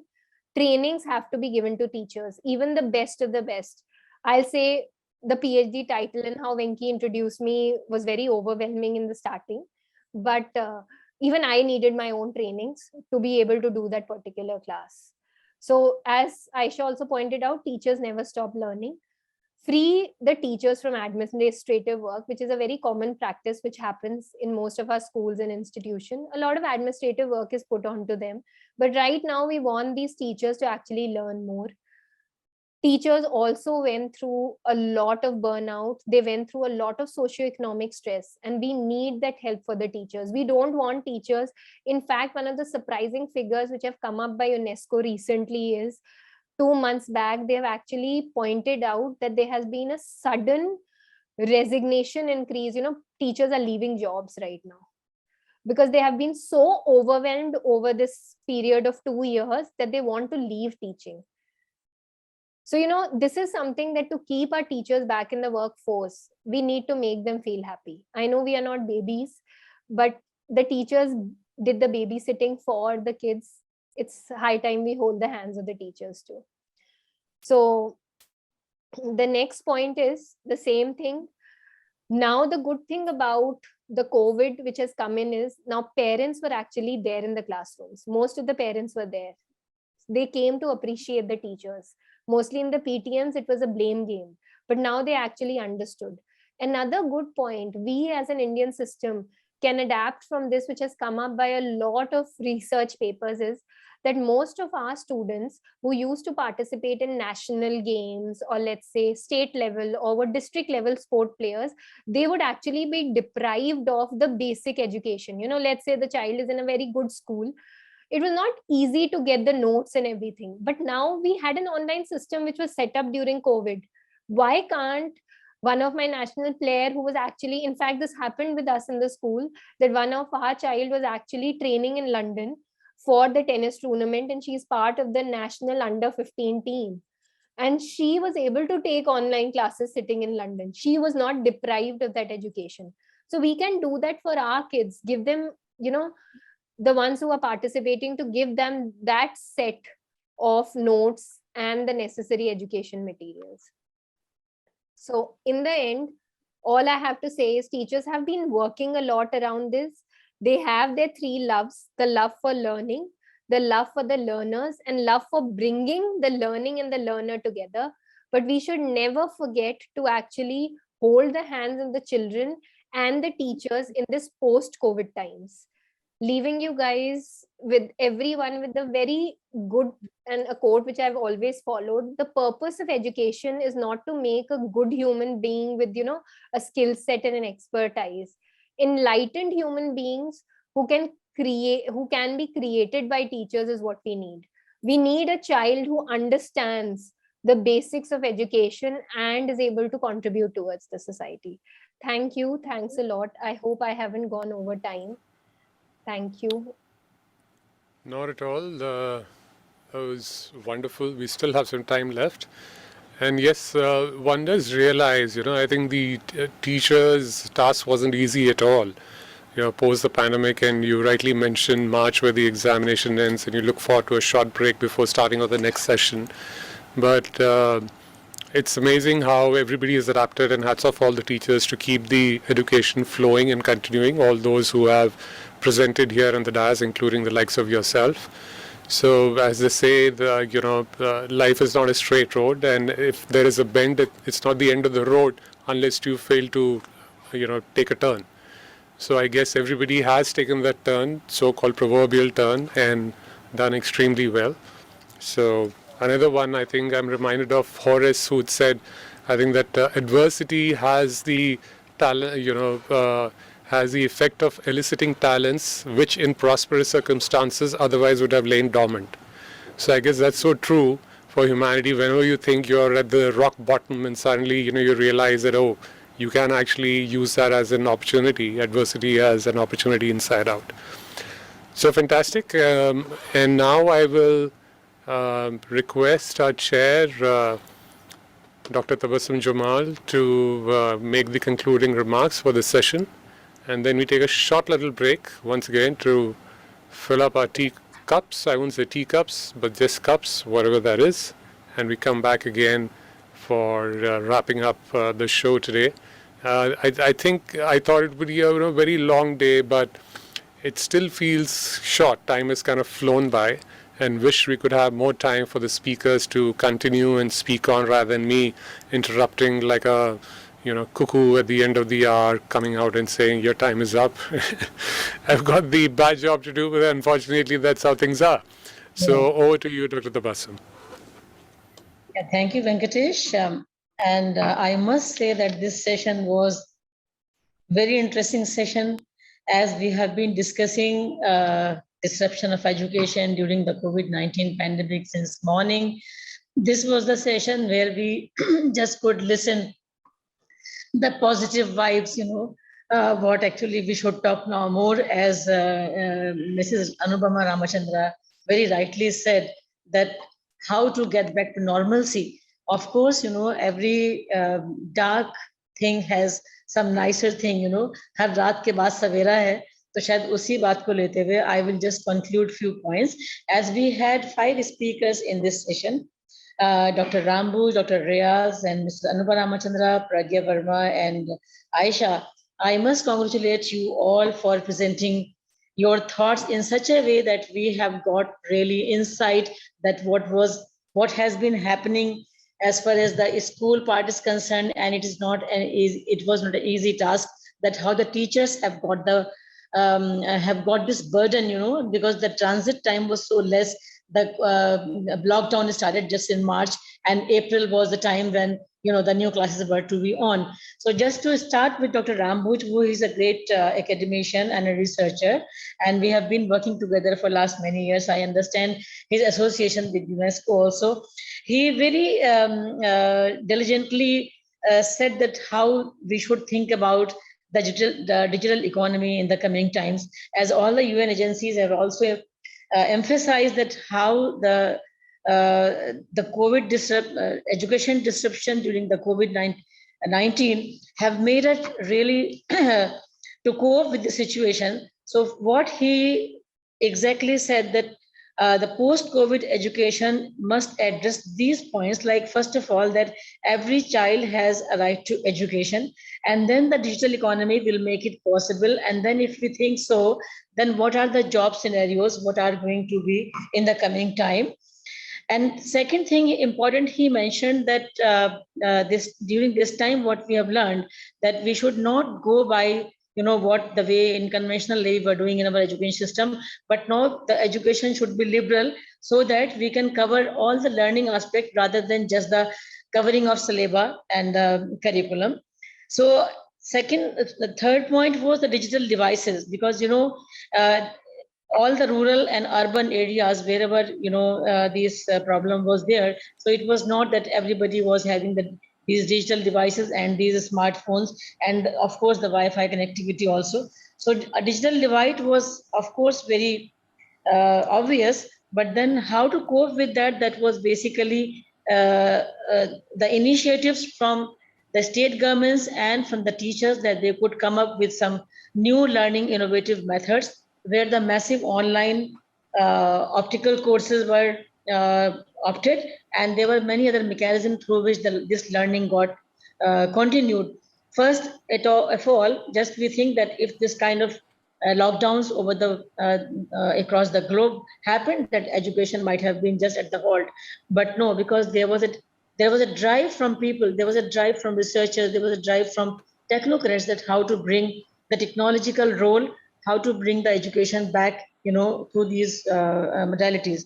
Then we had Dr. Riaz, and I'm so happy, and I must thank to him that he is with us since morning, giving his time and listening everybody, and then presented his own presentation in a very positive way. I mean, he just painted a very positive picture that we have the eyes in front of our face, so we should always have a positivity in our mind. So keeping aside what COVID has done to our lives, I think we should move on, and we should, this loss of learning hours, how much we had in last 2 years, that should not stop us to think more that how fast and how further we can go in our education, because the internet and mobile connectivity, as other countries are concerned, it was much better, but as far as India and other small countries are concerned, it was not that good. But still there was a kind of trial and effort where most of the schools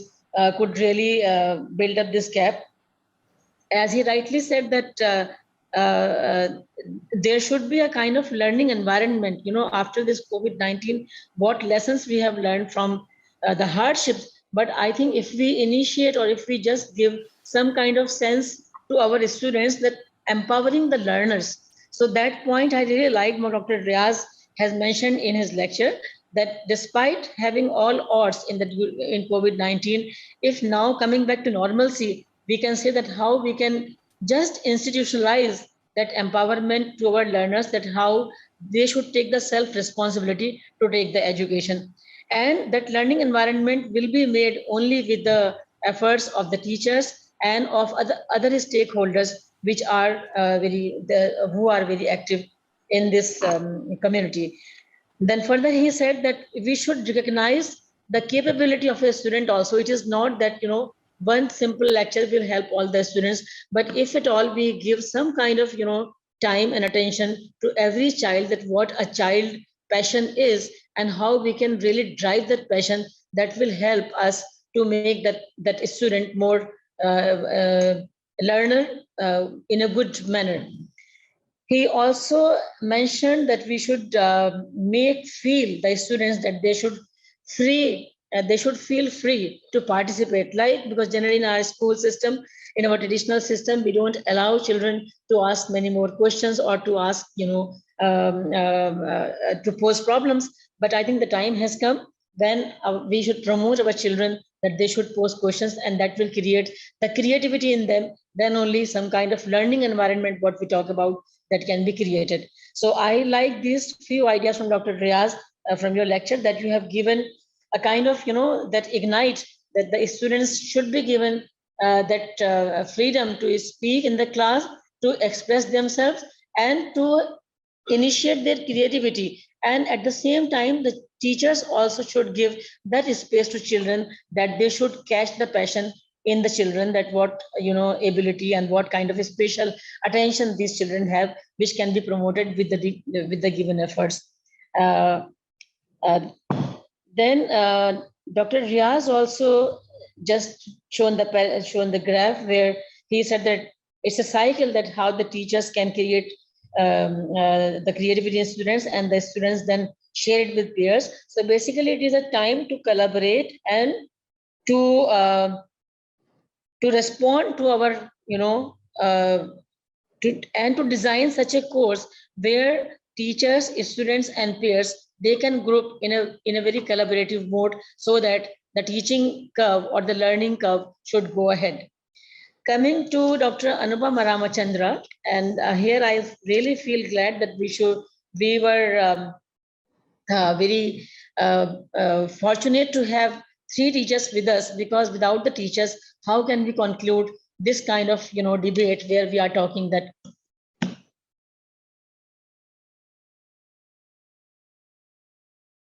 okay. So these 3 teachers, Dr. Anupama Ramachandra, she just opened our eyes that how the role of educators can be assessed of this time, because every time we were talking about the health workers and other people who were striving hard to cope with the COVID-19, but I think the education sector was one which was badly affected in these last 2 years. And then she very rightly said that it is not just that these 2 years, but when we are coming back to normalcy, when the children are coming back to school, how can we just ensure that what they have learned, because the kind of situations everyone has gone through in these 2 years, it is not very easy to say, be it for personal reason or financial reasons, that how much this learning, whatever was tried, had made an impact on the learning curve. And she very categorically says that to bridge the gap, basically we have to think that schools, I mean, when they are back, the students are back, the schools are not running in the full speed, because the children, they are not in their full capacity, because they had kind of shocks, all this time. They were not having good environment at home, and they were not having that sustainable kind of a thing what they used to have, and human touch was just absent. So it was basically a lot of topsy-turvy for all the students to come back to the learning atmosphere. So it is not easy that one should always give these students again back to the learning sessions. And there were so many other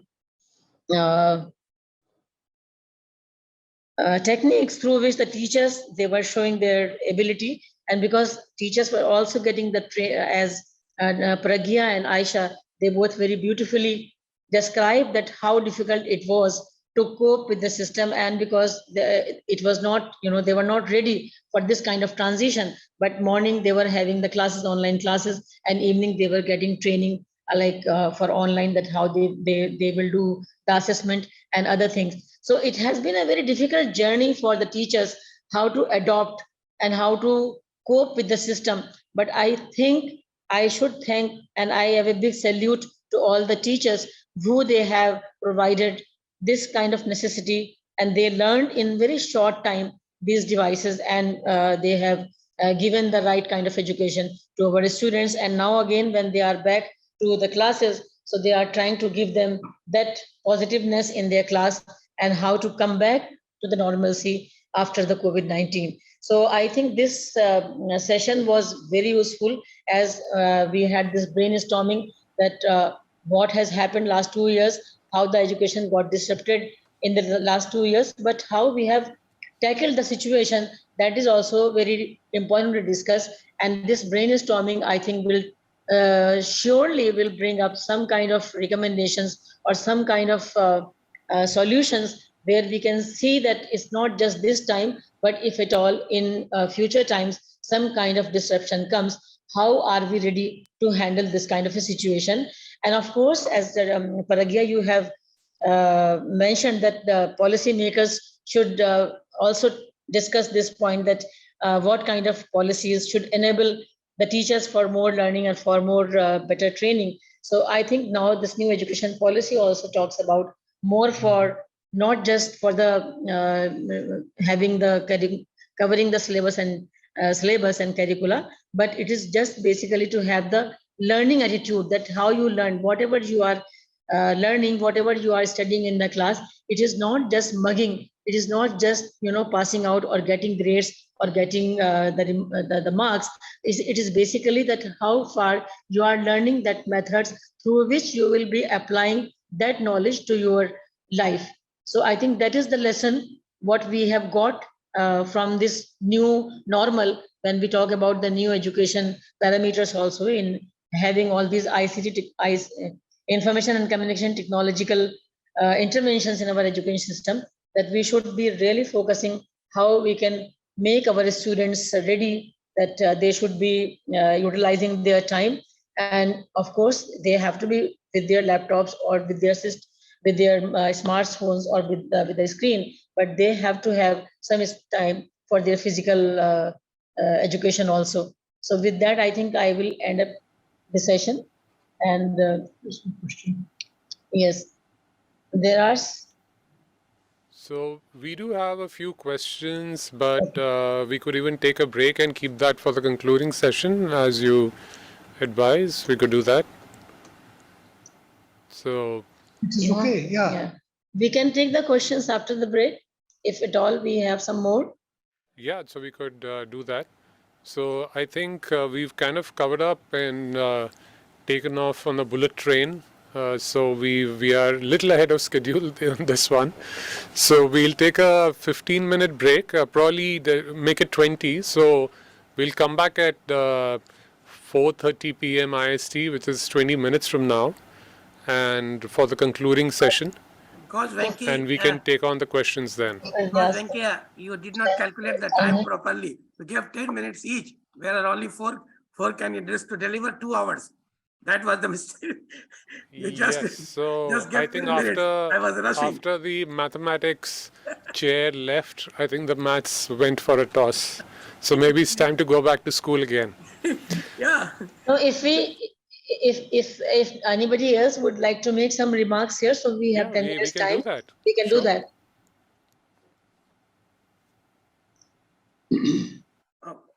Dr. Riaz or Dr. Zaheer? Yes, okay. Okay. But really, all the speakers, what they have spoken, some of them were theoretical, but majority of them, they were talking about their own practices. This is one of the most important things. The book says something, but when we really practice, this is more valuable, more important. I was really amazed by listening to Dr. Anupama and Dr. Aisha and they were really, they have done a lot of research and they have been really keen observer to the process, what is going on. So they have already gone through this, all these problems, and they have spoken out clearly. So whatever their suggestion was, that was really important. Actually, the thing is what, just 1 minute I would like to say. Like the problems, negativity is natural. Negativity is natural. Why? When your son go out, why do you say take care? Nothing happened, right? He's matured enough. He's matured enough, but you still say him take care, because you know that the negativity part is always there. So we have to always. God has created earth. Why he didn't make it smooth? He make it rough. Why? Just you do not fall down, there is obstruction. So the negative will keep going on and continuing on. What we have to do is to negate the negativity. We cannot create positivity. We have to negate the negativity. Positivity will automatically come. So we just do the opposite. So, and the Newton said the same thing. To every action, there is equal and opposite reactions. So what we have lost, we have to negate it. To feel it a positive way. And this is what is going on. So now what I suggested, in fact, the learning management system in empowerment, I would like to add a little bit more because I was in a hurry, I didn't say. This can happen in classroom also, because the active learning process is most important. We are used to the lecture methods. The students are just listeners and the teacher keeps saying, we don't let them participate and cooperate. In the digital media, digital era, you cannot do that one. So there is always problem for the teacher to a discipline problem, students interest and attention problems. There are always, but if you just change the activity-based learning system, then all these will be controlled. You made the student responsible for that. For example, you give them, as you pointed out, Philip learning. Okay, you send the question for Philip learning. The teacher will come and will start explaining, and he should say what? He should do the opposite. He should do the wrong thing. Let the teacher recognize whether he has studied or not. He said him that I will come study with the gravity. And the teacher start, okay, study, we were studying, given you the note, equations of motion. Then it will be understood that the students have studied or not. They will immediately point you out. And since they started participating, take the advantage and give them task. Okay, so you have done this very good. So take this question and try to answer. Okay, you are not able to do that? Make a pair, discuss with this, make them round table, let them discuss. And then after 5 minutes, 10 minutes time, you ask them, okay, what is the answer of this? One of the group person will say, then if he's right, okay, then you will ask each and everyone, did the other people also understand? Then they will say, they will be actively listening to you. Okay, so this is called think, peer, and share. The student will first think, then discuss with the peer, and then it will share. This is one of the important method of developing active learning process. And without that, you will always have a discipline problem. There will be diversion of mind. You cannot be able to create interest and attentions, and student will not take the responsibility of their learnings. Sometimes it can happen. Teacher will be given task to teach. Teacher will be sitting on with the students, and then he will feel empowered that, okay, I am teaching this one. Then if it goes wrong, he will come forward and explain, actually he meant like this to adjust the problem. So everybody will feel like I will also can go and teach. So they will take their own responsibility, and they will be learning by themselves. And this is very important. The 21st century requirement is completely different. It is problem solving. When you go to him for employability, the employer will not ask you what is your education. He will ask you, how can you solve this problem? And this is going to be, you should know, you should be aware that mathematics subject is going to be changed completely. For the data science and all that, they are designed so many things. Mathematical writing is a course. So it's a lot of demanding things. We should, all the educators must think about how to create a 21st century skill among the students.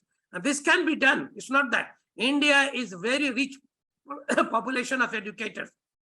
And what I have been listening, I was really amazed, because I have the first interaction with the professors in India. I'm living here in Dubai for the last 25 years.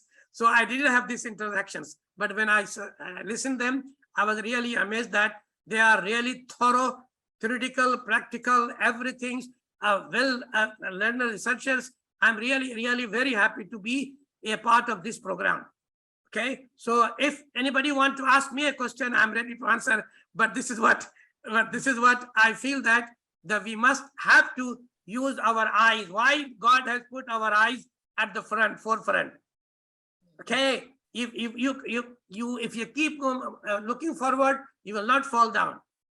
So you must be prepared for that. It talks a lot about God has created human being perfectly well for perfect requirement. Okay, so we must be doing this. I think I have made enough for the listener.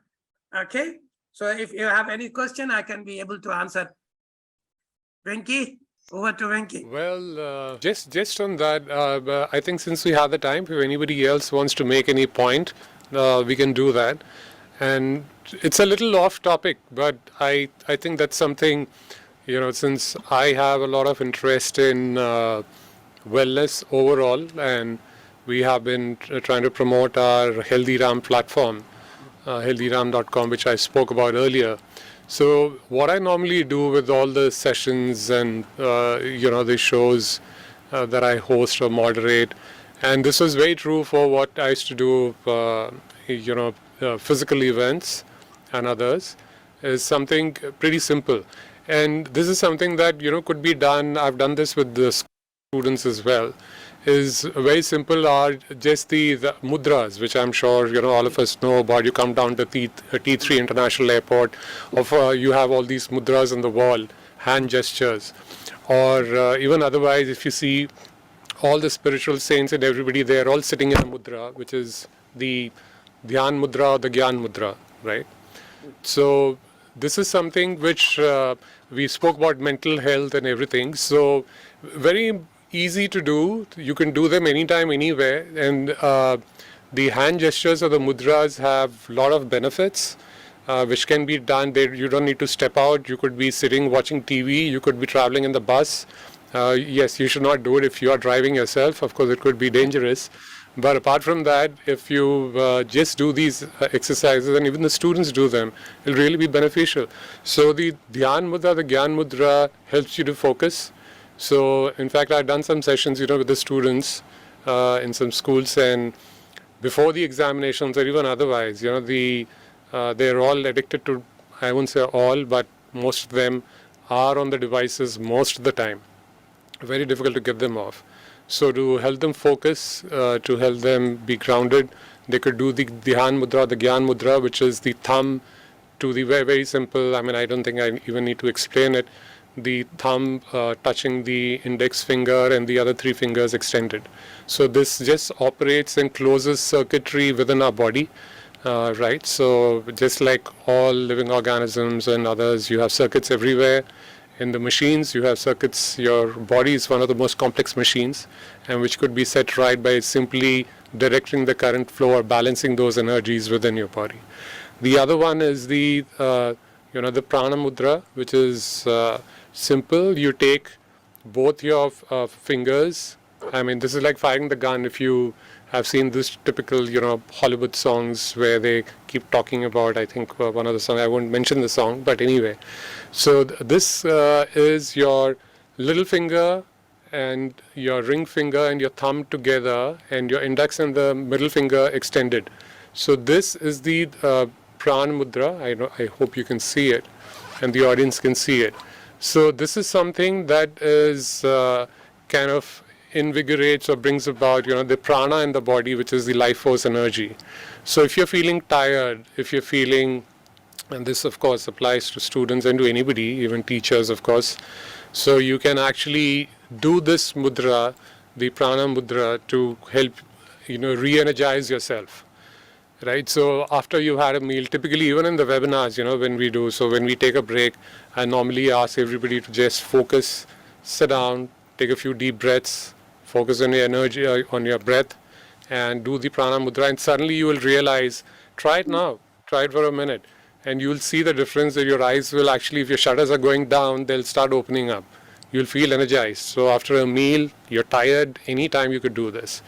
So there are a whole lot of more of them. I think we still have a few minutes, but please feel free to interrupt me. I'm just talking for the sake of talking and sharing something which I feel is, might be useful for a few or everybody. And the other mudra, post the pandemic, of course, we Indians, or rather in the subcontinent, are very prone to blood pressure, diabetes, and heart ailments. Unfortunately, we call it genetic or predisposition or whatever it is. But then there is also a mudra, which is a combination of the Pran mudra and the Vayu mudra, which is the Apan Vayu mudra. So which essentially you take your the index finger to the base of the thumb, and your middle and ring finger joined, and your little finger, the pinky, extended. So I'll do that again. Your index finger to the base of the thumb, your middle and ring finger joined to the thumb again, right? So I think if you can see it in the camera, and the little finger extended. Do this with both the hands, initially it is a little difficult if you're not used to, holding these postures, right? So this is as good as putting a sorbitrate under your tongue, and for those, this helps strengthen the heart, and helps you, can potentially, so you need to do them for 10 minutes a day, and if you're unwell, you can do them for about 45 minutes, 10-15 minutes each, spread across whichever way you want to do it. So very simple. You can just do this, be sitting, and while I'm sitting here and not doing anything, I'm just sitting in one of the mudras as and when I can. And it's very simple to actually, you have health in your hands. So, right, so I think these should also be part of the course and the curriculum, which is very simple. It's not related to any religion, nothing. These are just hand gestures, which Bharatanatyam and other Indian forms of dances use a lot of that. So I think we have some questions, or sorry, somebody wants to speak. Yeah, please go ahead. Okay. Okay, just somebody. Yes, okay, come for it. Yeah, so Mr. Venkatesh, I just wanted to add, I had chosen to speak about the role of educators in coping up with the gaps that have resulted due to the pandemic. I would just like to draw everybody's attention here that, we are focusing on how, what is the role of the educator in helping the students, helping the parents, helping the school management and everyone. I just always ask this question that as a school, as administrators, have we had the time to ask our teachers how they are feeling when they've come back after 2 years of the pandemic? And like I said, things were really tough for teachers across the country. Some of them had to work with reduced salaries, with very limited resources, with limited spaces. But now that they've come back, like Dr. Pragnya rightly pointed out, the situation has been so overwhelming because they are not expected to teach something that they were doing pre-pandemic, the curriculum. This is not what is actually being expected of teachers these days. Teachers have always been known for their multitasking abilities, but now the multitasking is going beyond the school hours, right? Because now we have discovered that they can work even when they're at home. Generally, it was like at the end of the school day, they wind up everything. Maybe they have to stay back for an hour, but they finish and then they go home and they come back the next day. But now it is not like that. We are expecting that parent-teacher meetings will happen beyond school hours. They will do the scaffolding for children with special needs after they go home. Then we are asking them that you have already learned how to use digital tools. Now, why don't you use it for, continue to use it for assessments? So we have to somewhere realize that are we making the teachers burn at both ends? Are we able to help them balance professional and personal lives? Are we giving them time to take care of their family? Although we are asking them that you do pursue your hobbies, give time to take care of yourselves, we have to look whether we are actually making time for them, or are we expecting that they should work almost for the entire day and through the night also. So it is very important for us to be a little more sensitive about the fact that teachers are the ones who actually can run the programs at school, irrespective of how the infrastructure is, how strong the policies are. Whatever it is, at the end of the day, if the system is successful, it is only because of the intrinsic motivation that teachers have. So only if teachers make up their mind, they can make anything work, irrespective of whether we have resources, we have technology, we have the right kind of parents, we have the right students, whatever it is, if we have a set of motivated teachers, anything can work. So, I would like for all of us to draw our attention on how we can help our teachers as administrators, as policymakers, like many of the other fellow panelists have said, that how can we make life easy for teachers also, so that they are happy, basically happy, and they create happy classrooms. So that is what I would like to submit. Can I answer this? Please, go ahead. Now, as we know that the education system has moved into the hand of the corporate world. And corporate world, they have only one goal. They must get profit proportionate to their investment. So when a corporate makes such a building, usually it should have happened that you invest now and you will get benefit after 10 years. This is what it used to be before. But nowadays, corporate world, they invest now, want to get profit right now. Previously, there used to be clerk, there used to be attendant. There were so many office staff in a school. But now, a teacher has to do what? Teacher has to teach his course. Teacher has to do some administrative works. Teacher has to answer to the parent also. Teacher has to do the moderation, the curriculum buildings. She has to go to the professional development. All because the education system is handled by corporate world. Corporate world always want to reduce the sizes, okay, of the teachers to get more output. There is no limit, no benchmark for how many courses a teacher will teach and how much is paid. There is nothing like that in the corporate world. But has it been a government system?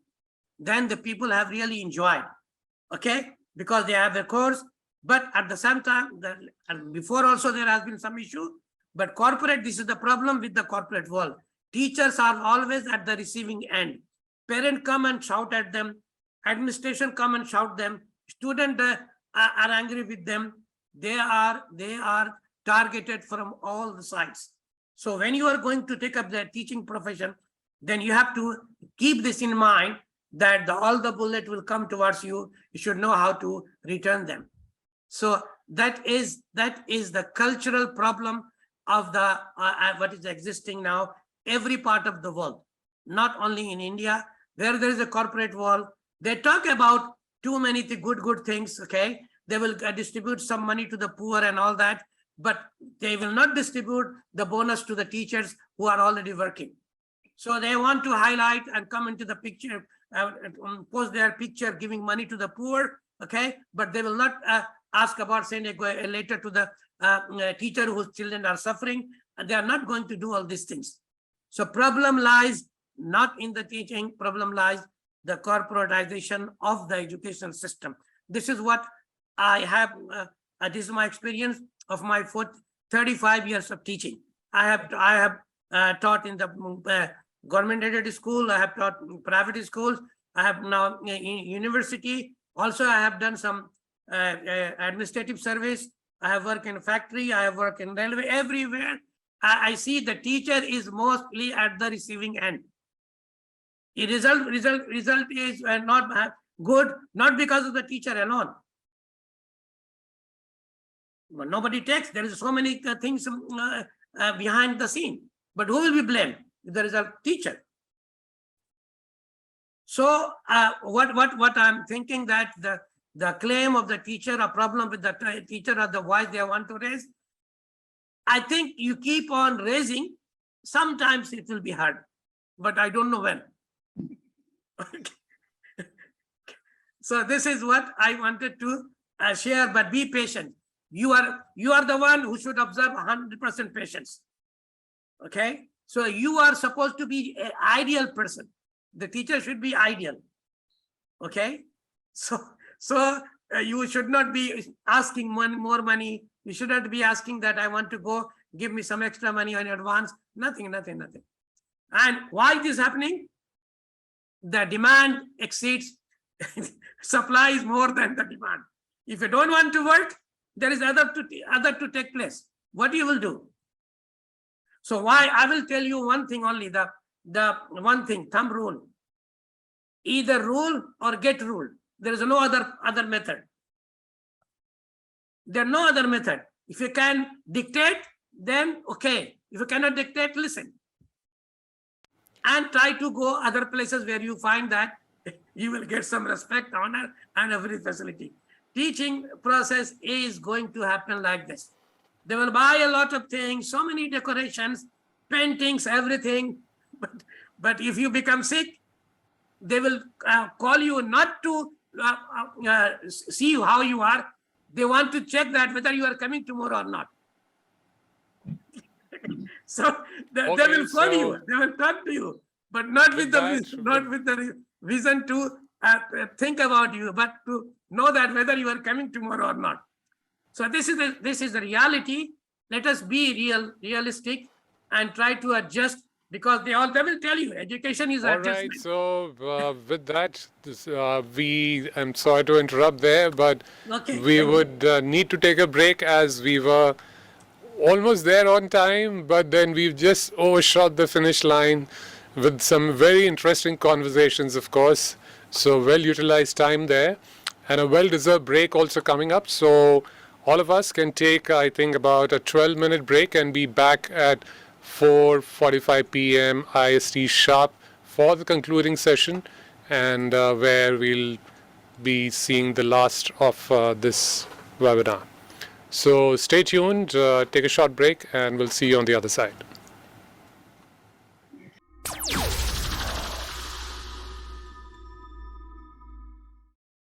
So hello and welcome back. I hope you're all refreshed after the short little break for the concluding session, and what has been a wonderful day of some exciting, in fact all of them have been super amazing, and so many speakers that we could get hold of in one day. So once again, a warm welcome. I hope all of you are with us. So this concluding session is being chaired by Dr. Ram Buj, the CEO of Mobius Foundation, New Delhi. And we shall, this one is basically a general discussion and feedback.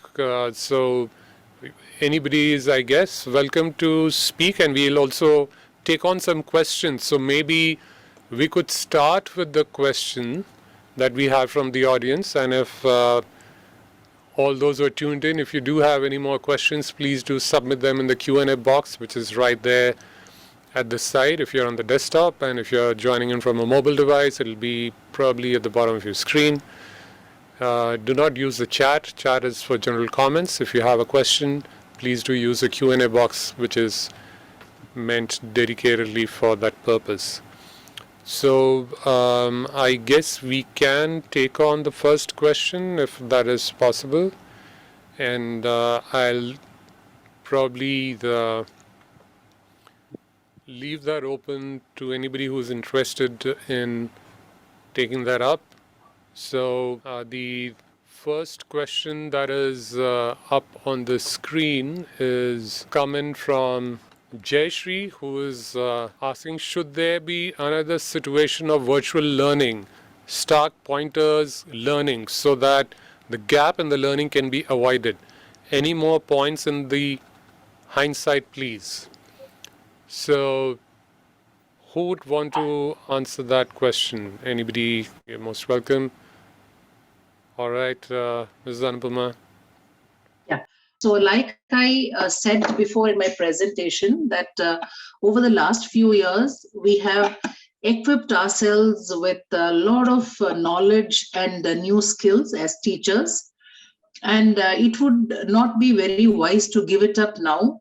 Like we took a long time to adapt to the new normal.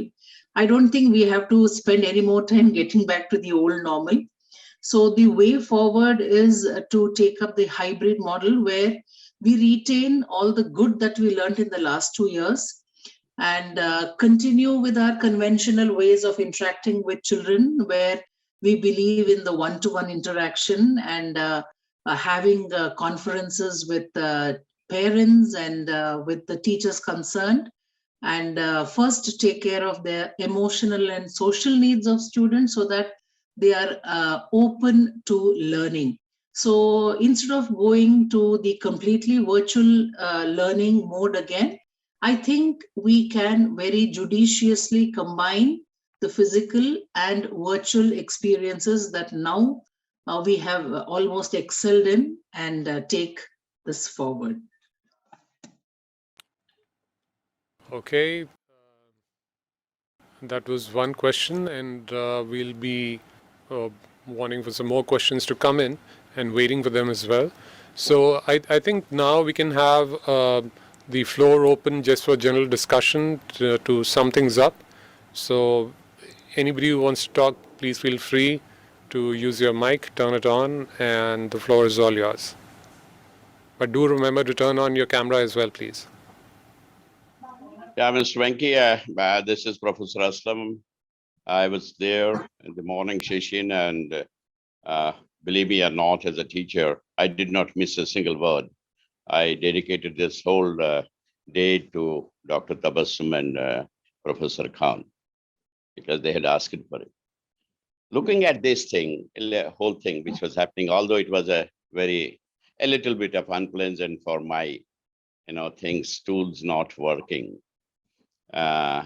Leaving that aside, I think there are two important things when we say what are we carrying from this today's full day deliberation. In fact, I was greatly impressed by what Anupama she said and what Dr. Verma and the other lady accompanying her said. Very nice, because they are the people who are at the grassroots level interacting with the students day in and day out. We look it from a distance. Very nice, very, very, in fact, for me, it was all learning, because sometimes we get into this thing that perhaps we know everything. But when you get into such discussions and presentations, then you feel that we have a lot to learn. Say, Mr. Venki, you were talking about yoga and things like that. I mean, I don't want to say, I am doing yoga without a single day break from 1976, when I was working as assistant director with the National Institute of Rural Development, Hyderabad. I, even as assistant director, took 1 year classes there for all the All India participants. Some of them have retired as vice chancellors. And I discovered them when they start touching my feet, you are our guru and things like that. Yes, we discover many things. We discover many things. But the point I would like to drive, whether it is digitalization, whether it is ICT, whatever name we give it, whether it is blended mode, it is mixed mode, it is multi-mode, we have to be, number one, conceptually clear. Number two, we have to be very clear whom are we addressing. Any strategy which is prepared for digitalization for school children may not directly apply to college and universities. I know e-learning very well. As I mentioned, I don't know, you missed my part of my lot of introduction you missed. When nobody was talking about this, we had 27 e-learning programs on offer. We had, you know it better than because you have worked with IGNOR, what ICT structure we had. But it all goes, there is no sustainability. There is no, sometimes you need a political backup. You miss it. You can't do anything, even if you are the best in the world. So those things have to be taken into consideration. Having said that, I think this workshop, two things I would like to give it to Professor Zaheer Khan and Dr. Tabassum is, you have done well by getting so many people around in this one-day workshop. At least it's an eye-opener to see there are people who are like me, perhaps, not against digitalization, but against blindly running after it. But there were others who also said that how much we have benefited from digitalization. As I said, I was looking for that after 30 years, we will have some new education policy, which will guide us. Policy really means you are a framework within which you are working. Will you believe, you know what is the contribution of open and distance learning in class enrollment, in many other things. How can I reconcile? Not me, no. I'm not at all. I have achieved everything in my life. I don't need anything. Not a single member in the new education policy was from the world of ODL. We have 14 state open universities. We have a IGNO as a national open university. I know many things which I cannot publicly share. We are recommending a digital university. Can somebody come and tell me what is the difference between Indira Gandhi National Open University and Digital University? Indira Gandhi National Open University does not teach in the classes. When I became acting vice chancellor, with one stroke of pen, I closed 500 community. I had to pay price for that. Why? Because we had started face-to-face classes, which was not our mandate. We were supposed to reinforce what we are talking about since morning. You know how beautiful school teaching will turn if we have a dedicated teacher training program. Every year, Mr. Venki, when there was a central CAB meeting in the ministry, we used to count how many teachers remain, untrained or they have not touched the training. 5 lakh, 6 lakh. I have read a lot of studies where they say the quality, the efficiency of the teaching or whatever you call quality of education, 60% depends upon how effective the teacher is. The training has to be in that way. When we talk about, somebody said, we can, these are all dreams we see. I am a professor of rural development. Go to the rural areas where 1/3 of our population lives. Just see the condition. If you go to a remote area, it is unable for you to get back to your office. Things are different. So this take is that one take should be it's a challenge for Professor Khan, Dr. Tabassum. Please take it forward. Take it forward. See that there is some sort of a coordination, collaboration between various agencies who are participating. Do something and don't wait. We have a habit of waiting that I will change the whole India. No, nobody can change it. It's a huge, big country. Whatever little you can do, have some coordination, have networking. As Anupama just said, take the best of what we have learned from the COVID. Integrate it with this. The problem is with integration of digitalization with our learning processes. Those who are doing it, some of them lack knowledge about learning process. Some of them lack knowledge about pedagogy.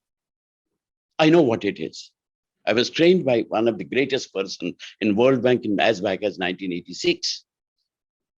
He was Price Gittinger. He is called the father of World Bank. 3 months he rubbed us what is training. That training is not taking place. Believe me, and training has a huge impact. If we have this trained teachers, half of our problem of quality and everything is solved. So let something come out of this. I'm hoping against hope that something comes out of it. We can look back. Yes, this is where we started in that one-day workshop. In fact, I'm not happy with the name workshop. Workshop means if you have a problem, tools and implements workshop, you go there and solve it. That terminology aside, I don't want to project myself. The first manual in Asia Pacific was prepared by me under World Bank and FAO. That was published in 1987. Forget about that. What is lecture? What is seminar? What is colloquium? We use it so frequently independently. I'm not concerned. But I'm talking of capacity, new name, capacity building, old name, training. It is very important that we pay attention to that. We also pay equally serious attention to the children. I'm not worried about higher education at that time, although I have spent my life there. The children, the primary education, those children's unblossomed flowers. Do you know how many of you realize what is happening? Anupama and other Akvama will be able to tell us. When they look at those children, they can see how much damage has been done, how we can compensate for that. And will not allow such a damage. Even if COVID would have come tomorrow, if it comes again, we should be ready with some. Don't get into the terminology. UGC issued a big paper, blended learning.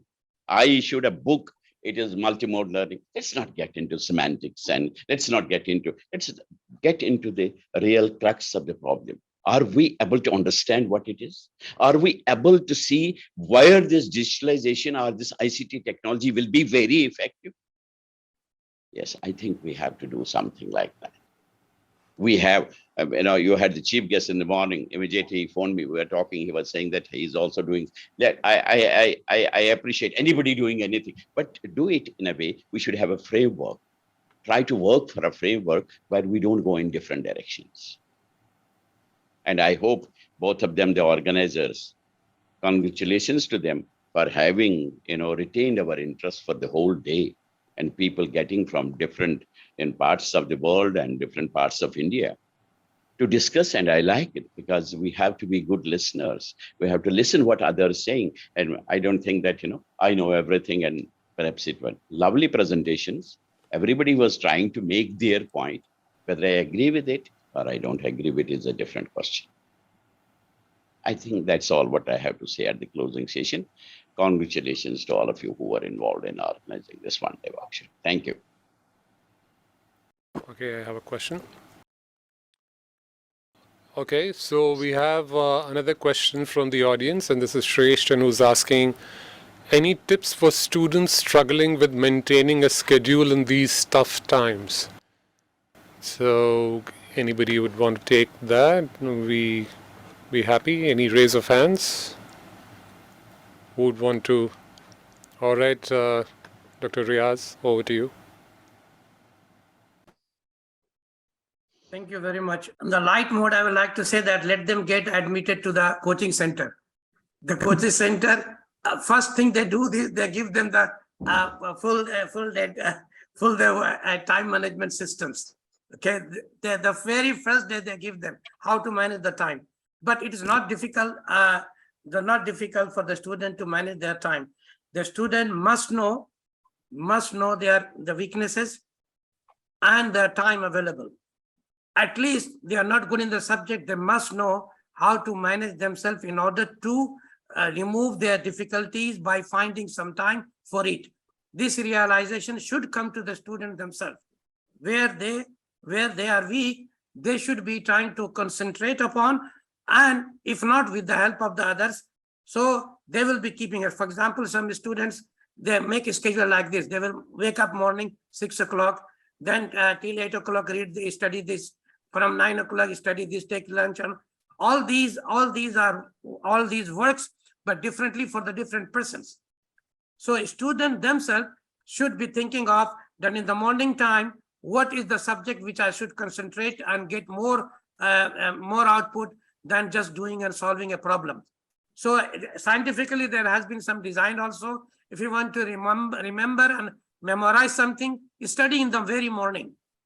Then wake up in the morning and they study those topics which you want to memorize and remember them. Like, for example, you want to memorize some rules, Archimedes principles, and all these, preparation of ammonia. Okay, just go through that one and practice. But if you want to solve mathematics, don't give this time to the morning. So they have solve mathematics, and after you take the breakfast, then you have enough time to concentrate upon, and then you do that one. So this way they can dedicate the time, okay, for their each week topics.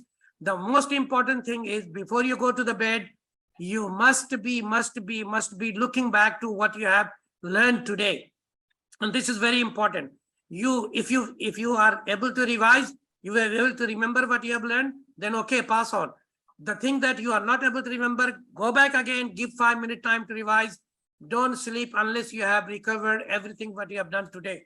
I think if he does this way, he will be able to solve his problem very soon. But he is the one who will choose the time and subject to study. I think I made my point clear. Yes, absolutely. Thank you. And as Professor Aslam also said, both of you inputs well taken. Yoga se hoga. I think that's also the bottom line, what I understand. And fantastic to know that he's been practicing since 1976. Probably I was a kid then, I'm surely was. So any other remarks by anybody? Any other questions? Yes, Professor Zaid Khan, I think he has something to say. Yeah, Yeah, there was an observation from Venki. In my talk, while discussing the video conferencing tools, I did not mention about very nice product of Adobe Connect. In fact, I did not mention it because I mentioned only about those, video conferencing tools which were free of cost. And Adobe Connect is one of the best tools, but it was not free of cost. That was the main reason I did not mention about it. And in those times when nobody had, you see, around, in Delhi perhaps, this Adobe Connect in any university, we had the privilege of having Adobe Connect. And I tell you that in the same hall where I'm sitting right now, there was a conference and some Americans had come and they wanted to know something about Adobe Connect. And when they said that, oh, you have Adobe Connect. So I was very surprised that still there, you see, those persons did not have Adobe Connect and we had in those times. So it is, in fact, a very nice product, a very good product, but very expensive product in those times, but we could afford in those times. That was the main reason why I mentioned only about those tools which are available free of cost to some extent. So that was just a reply to your observation. That's just on a lighter note, but yes, Adobe Connect definitely is one of the platforms which offers maximum flexibility and interactivity, undoubtedly. So that's true as well. So although I don't think we're that expensive considering the ROI that you get from the tool, so cost is relative, of course, subject to the investment. And any other remarks, any observation by anybody, please feel free to. Yes, Dr. Tabassum. Yeah. No, this was just to say that now I can see Dr. Harsh Gupta is back with us in this concluding session. Dr. Gupta, are you there? So I wanted him also to speak a few words when we have reached this concluding session, if he is there. Yeah, I'm very much here. You see, today in the world of virtual meetings, it's very difficult to say no to something because everyone says that you don't have to move. So if I was in Delhi, I would have no other thing to do but to attend this meeting. But there was another meeting which took me away, and I'm sorry I missed most of it. But two or three, one thing I'm very impressed with the timekeeping, because all your sessions, I came here, I switched on my laptop at 4 something like that, and 4:40, and at 4:45 you started. Yes. And it's also very impressive that all the people you had invited spoke, and spoke so well. And actually, I did not realize that there could be such far-fetched things which can make a difference in learning. As several people have talked, and I listened to the morning session and all the talks then, and I'm listening to the discussion, and the call that you have to get to the rural areas. And when you really look at why the Zaheer Science Foundation was created, this was exactly the purpose which we are now being charged to do. Only the question is that we have to devise ways and means of achieving such splendid goals.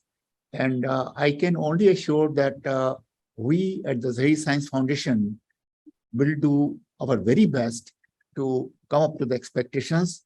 And once again, my compliments to all the speakers for maintaining the time.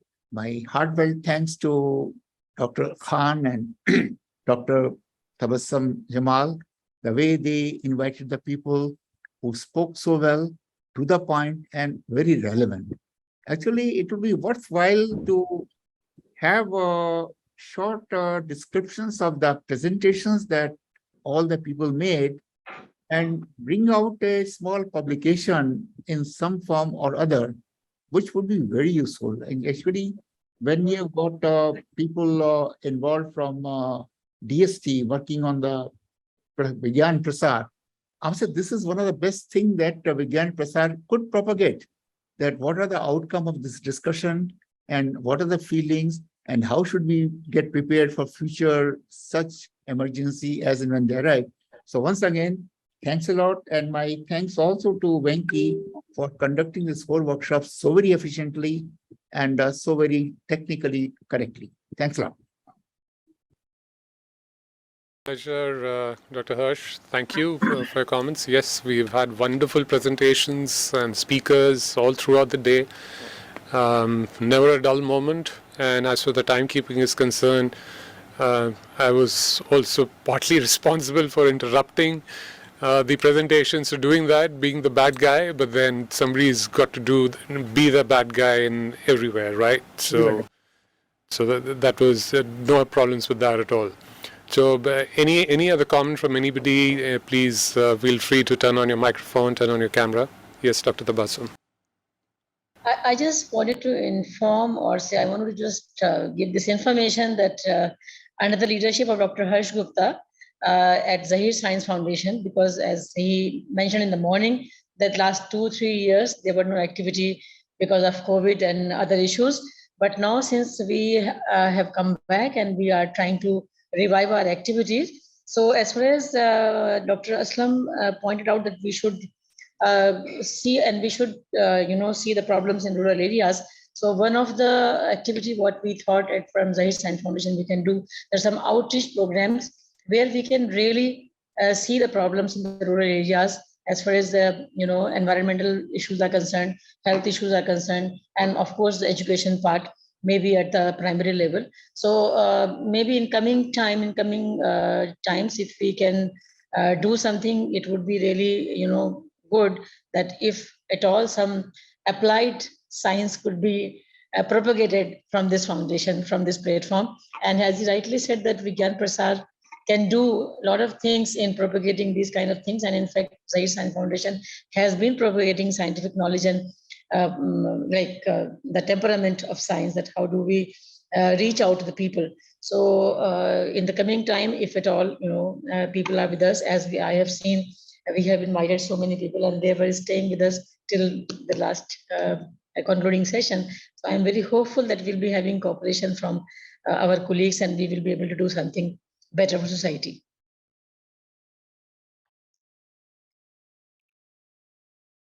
Fantastic. Anybody else wanting to chime in, please feel free. Floor is all open. And with that, maybe I'll invite Dr. Ram to make the concluding remarks for this session, his observations, and his comments will be more than welcome.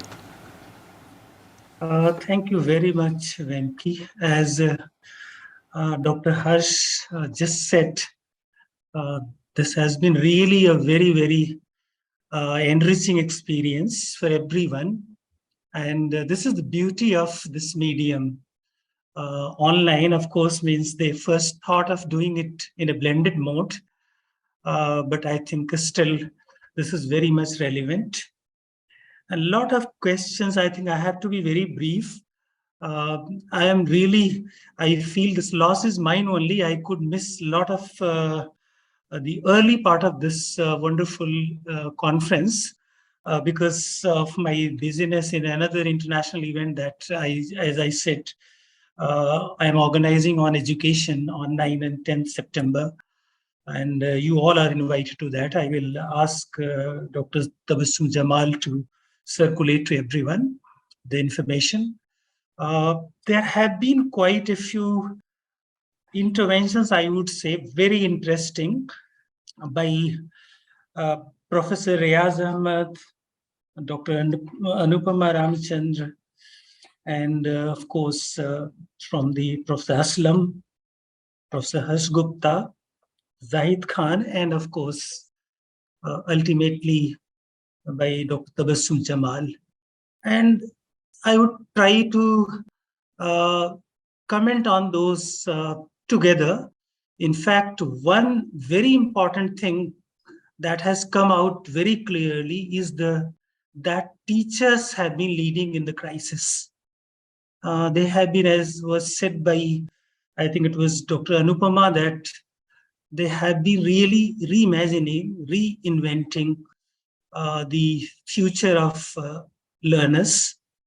And I think they have been most influential and powerful. As I said in my earlier intervention, that it was a nightmare for many teachers. It was a dilemma also, but they started working to solve these issues, ensuring equity, access, and quality in education, all these three dimensions.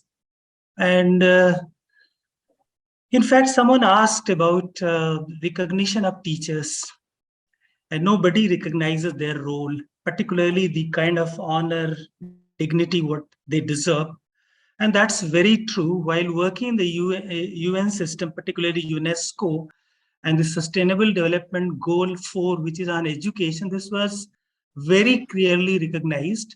And the target was fixed, target 4C, which recognizes teachers as key to achievement of SDGs, Sustainable Development Goals, and Education 2030 Agenda, which is very, very, very significant. All the countries have agreed to this goal.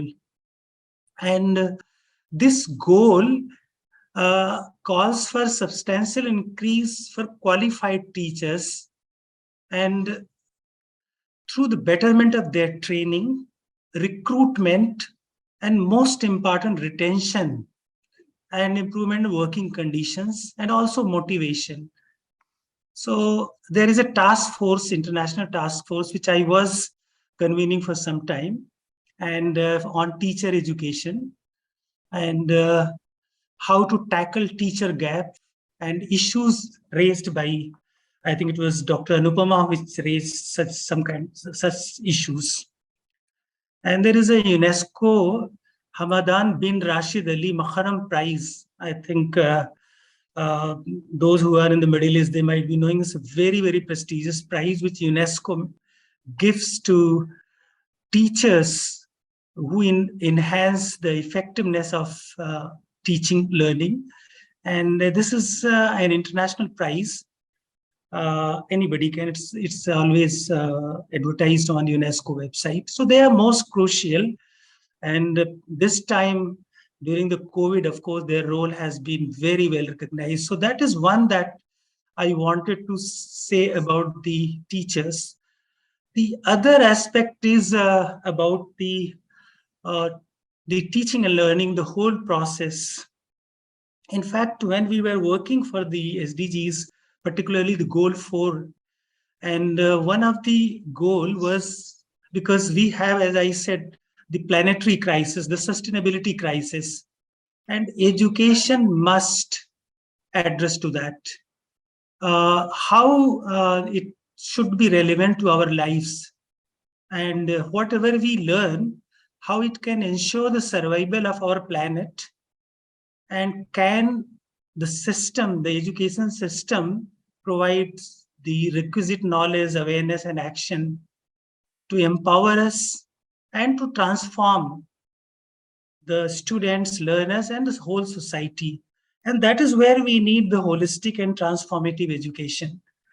The pedagogy itself, the content, the educational outcome, and the whole learning environment needs that kind of transformation. Luckily, this COVID crisis, which I said, it's an educational crisis, that has helped a lot in coming over to those. So there are two things. There is enough awareness about so many issues, and that was for the whole day long event. There is very much awareness, but we have to put a lot of attention on learners' transformation process, how that transformation, the change that we want in every sphere of life, that can happen.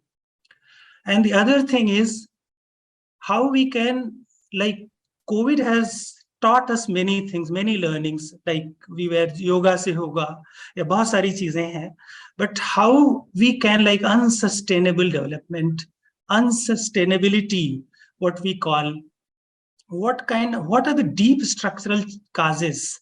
That has to be the analytical skills, but both teacher and the student, that is very much important. And the other thing is the technological future. This is all like technology is now the greatest enabler, and it's a facilitator as well. For the future, learning future, education future, I think along with technology, we need to give more emphasis on critical thinking, analytical skills. And that is where this future of education report of UNESCO, which is learning to be, that whole initiative, which is still every year the report comes, and there is a report on education in post-COVID world, and 9 ideas that has been given, I think, which very much answers. That report is on the website. When you can, most of the answers of this sector can be found there, post-COVID and beyond. So I'm not going to repeat those ideas. The other very, very important thing that I would like to mention here, final words, I would say digitally delivered these curriculum, the classes, and everything. I think how these could solve the nature deficit, the deficit that we have in the not going out, the kind of addiction that technology is. Of course, social media has been very much touted, and many of those, but it's a kind of dark area, or it's a kind of dark spot, which is where our youth is getting trapped.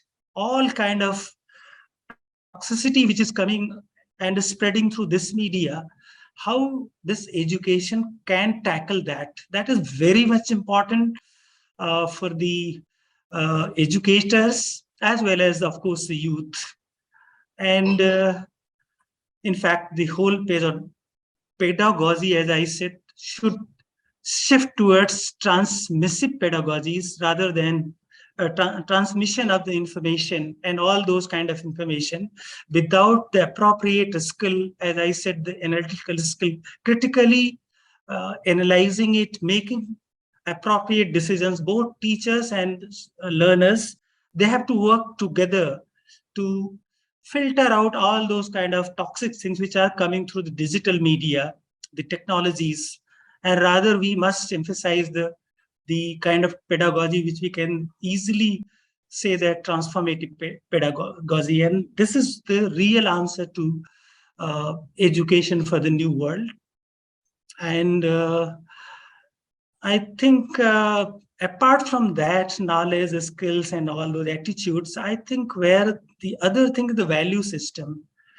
I think there are a lot of efforts in the value education kind of thing, the ethical dimension of sustainability or education, and which along with creating the green or the ethical jobs, I think that should be enriched by the health, the better health and better environmental outcomes, and which, of course, the yoga and many of the Indian, the traditional systems, traditional wisdom can find the answers to that. And as I said earlier also, youth is becoming restless. And I think we must reach out to them, and particularly the rural youth, who are really, they don't have access to a lot of things. So how, and Professor Jamal rightly said that Zaheer Science Foundation will reach out to the rural youth and rural schools and education system. I think I remember, if you in a rural school, you provide a booklet, you provide a pamphlet, they will preserve it for years, and that will be really circulated among all those needy ones. And in the more privileged schools, these are often just because there is a flood of such information and they are thrown away. And both kind of information, that's why there is a need to reach out to the rural areas. So with these, I think these are the concluding remarks. Once again, I would request all of you to join us in another international conference on sustainability education on 9th, 10th. There will be a pre-conference agenda for youth.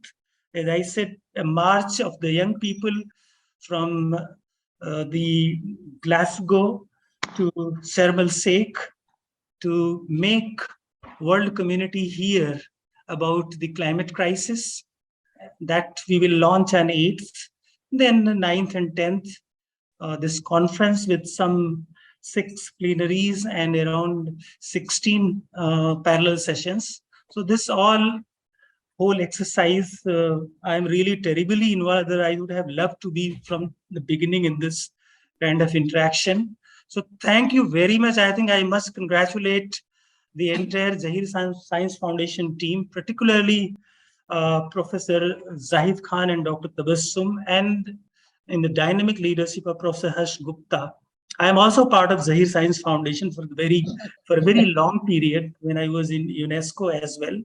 So we all must work together to take forward whatever the process, the recommendations, the thinking of this conference. It's a very good suggestion by Professor Harsh Gupta to come out with a small summary report of this this wonderful conference, so that could become a tool to reach out to many more, both digital as well as the print form. So thank you very much and congratulations, everyone. Thank you so much. I am so delighted to be part of this. Thank you. Thank you so much for the concluding remarks, Dr. Ram. And just one line, and I think many thanks to Venki. I am just looking at his enthusiasm, the way he has conducted, dot on the time, and Yes. I think Time management goes to him. Yes. Thank you, Venki. Thank you so much. Pleasure, Dr. Ram, to be associated with this event, and it's been a learning experience for me as well, listening to such eminent speakers on the dais today. So the last few minutes left of what has been a wonderful day, well spent, well utilized, well invested. The time, otherwise it just goes by, and it has actually flown by as well. So I'll request Dr. Tabassum to deliver the vote of thanks and sum it up, what has been a fantastic day, and conclude that and make it a wonderful evening with the last few minutes. Thank you.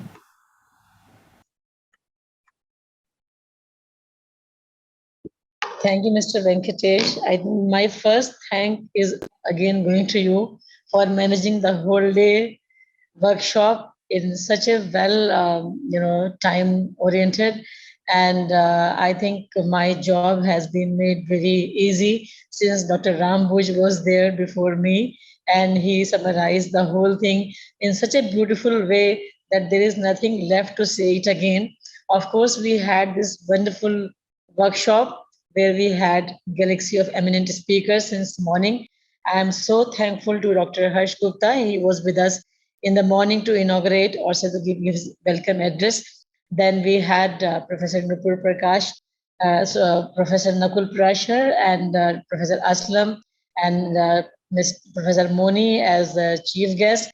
And they all gave their wonderful presentation. It was an eye-opening on the policy side also, what has been given from the government side and what have been the initiatives from the institutions to cope with the system that this, to disruption in education during the COVID time. In fact, we were having the papers distributed in 2 sessions, technical session 1 and technical session 2. So we had number of very good presenters there, right from Dr. Kazim Naqvi and Professor Srinivas and Dr. Noor Mohammed, Professor Zaheer Saab, and followed by Dr. Ram Bhuj and Professor Riaz. He is with us since morning. Many of our listeners, they are since morning. I really appreciate the time they have given and their inputs in this workshop. And especially my teachers are for Dr. Anupama Ramachandra and Dr. Pragya Verma and Aisha, because without the teachers' inputs, this conference or this online workshop was incomplete, because with their interventions, with their kind of presentations and deliberations, we had so much of details that what difficult time the teachers had, and as Professor Riaz said, that yes, teachers training is very important, and same thing has been reiterated by Dr. Rambhuj also, that they are the saviors, of how to bridge the gap of this time. The teachers were the saviors who could really manage with their innovative ideas and innovative techniques, that we could reach to the children, especially at the primary and secondary level. At the higher studies level, of course, it was a little easier. Like Indira Gandhi National Open University, they have been working for the last 30 years in this area. But for this given situation of pandemic, this was basically the savior by the teachers who could manage with their training and with their time to make up with this gap. So with all these, I would really place my thanks to all the speakers, to all the chairs, and the questions of some of our listeners who could pose the questions. And I would like to give my special thanks to our media partner, Virtual Studio, Mr. Venkatesh, who has been hosting this event in such a oriented manner, and he has given the timeline to everyone, and we could really finish this in time, and every session was taken in the time. My special thanks to Dr. Kazim Naqvi Saab, who is Officiating Director, FTK Center for IT, Jamia Millia Islamia. He could provide us this whole committee room, and provided all the logistics to conduct this program.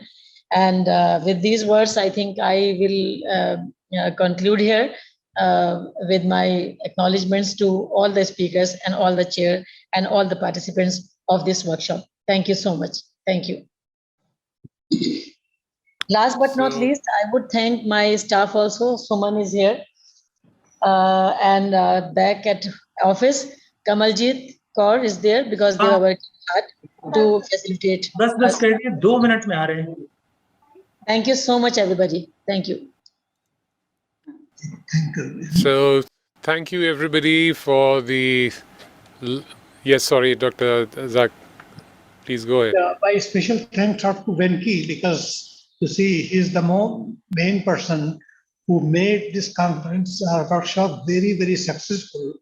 I just spoke to him for 2 minutes when he planned it, and he said, okay, we are going to do it. And he did it, and well in time.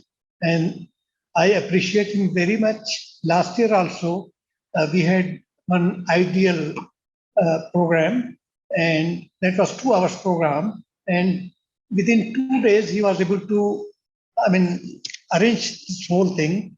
And he did without any, hitch. And we are very, very thankful to him for such nice collaboration, cooperation, and help. Thank you. Thank you and your entire team, which has been working for the last, I think, 10 days. And in the last 3 days, they have been doing rehearsal of these events. Thank you once again. Thank you so much, Zaid Saab. It's been a pleasure. Always, looking for excuses to work with people that you are fond of and are associated with. So it's been a pleasure, and this is what we do. So I've been really happy, and of course been a learning experience listening to all the speakers here on the dais.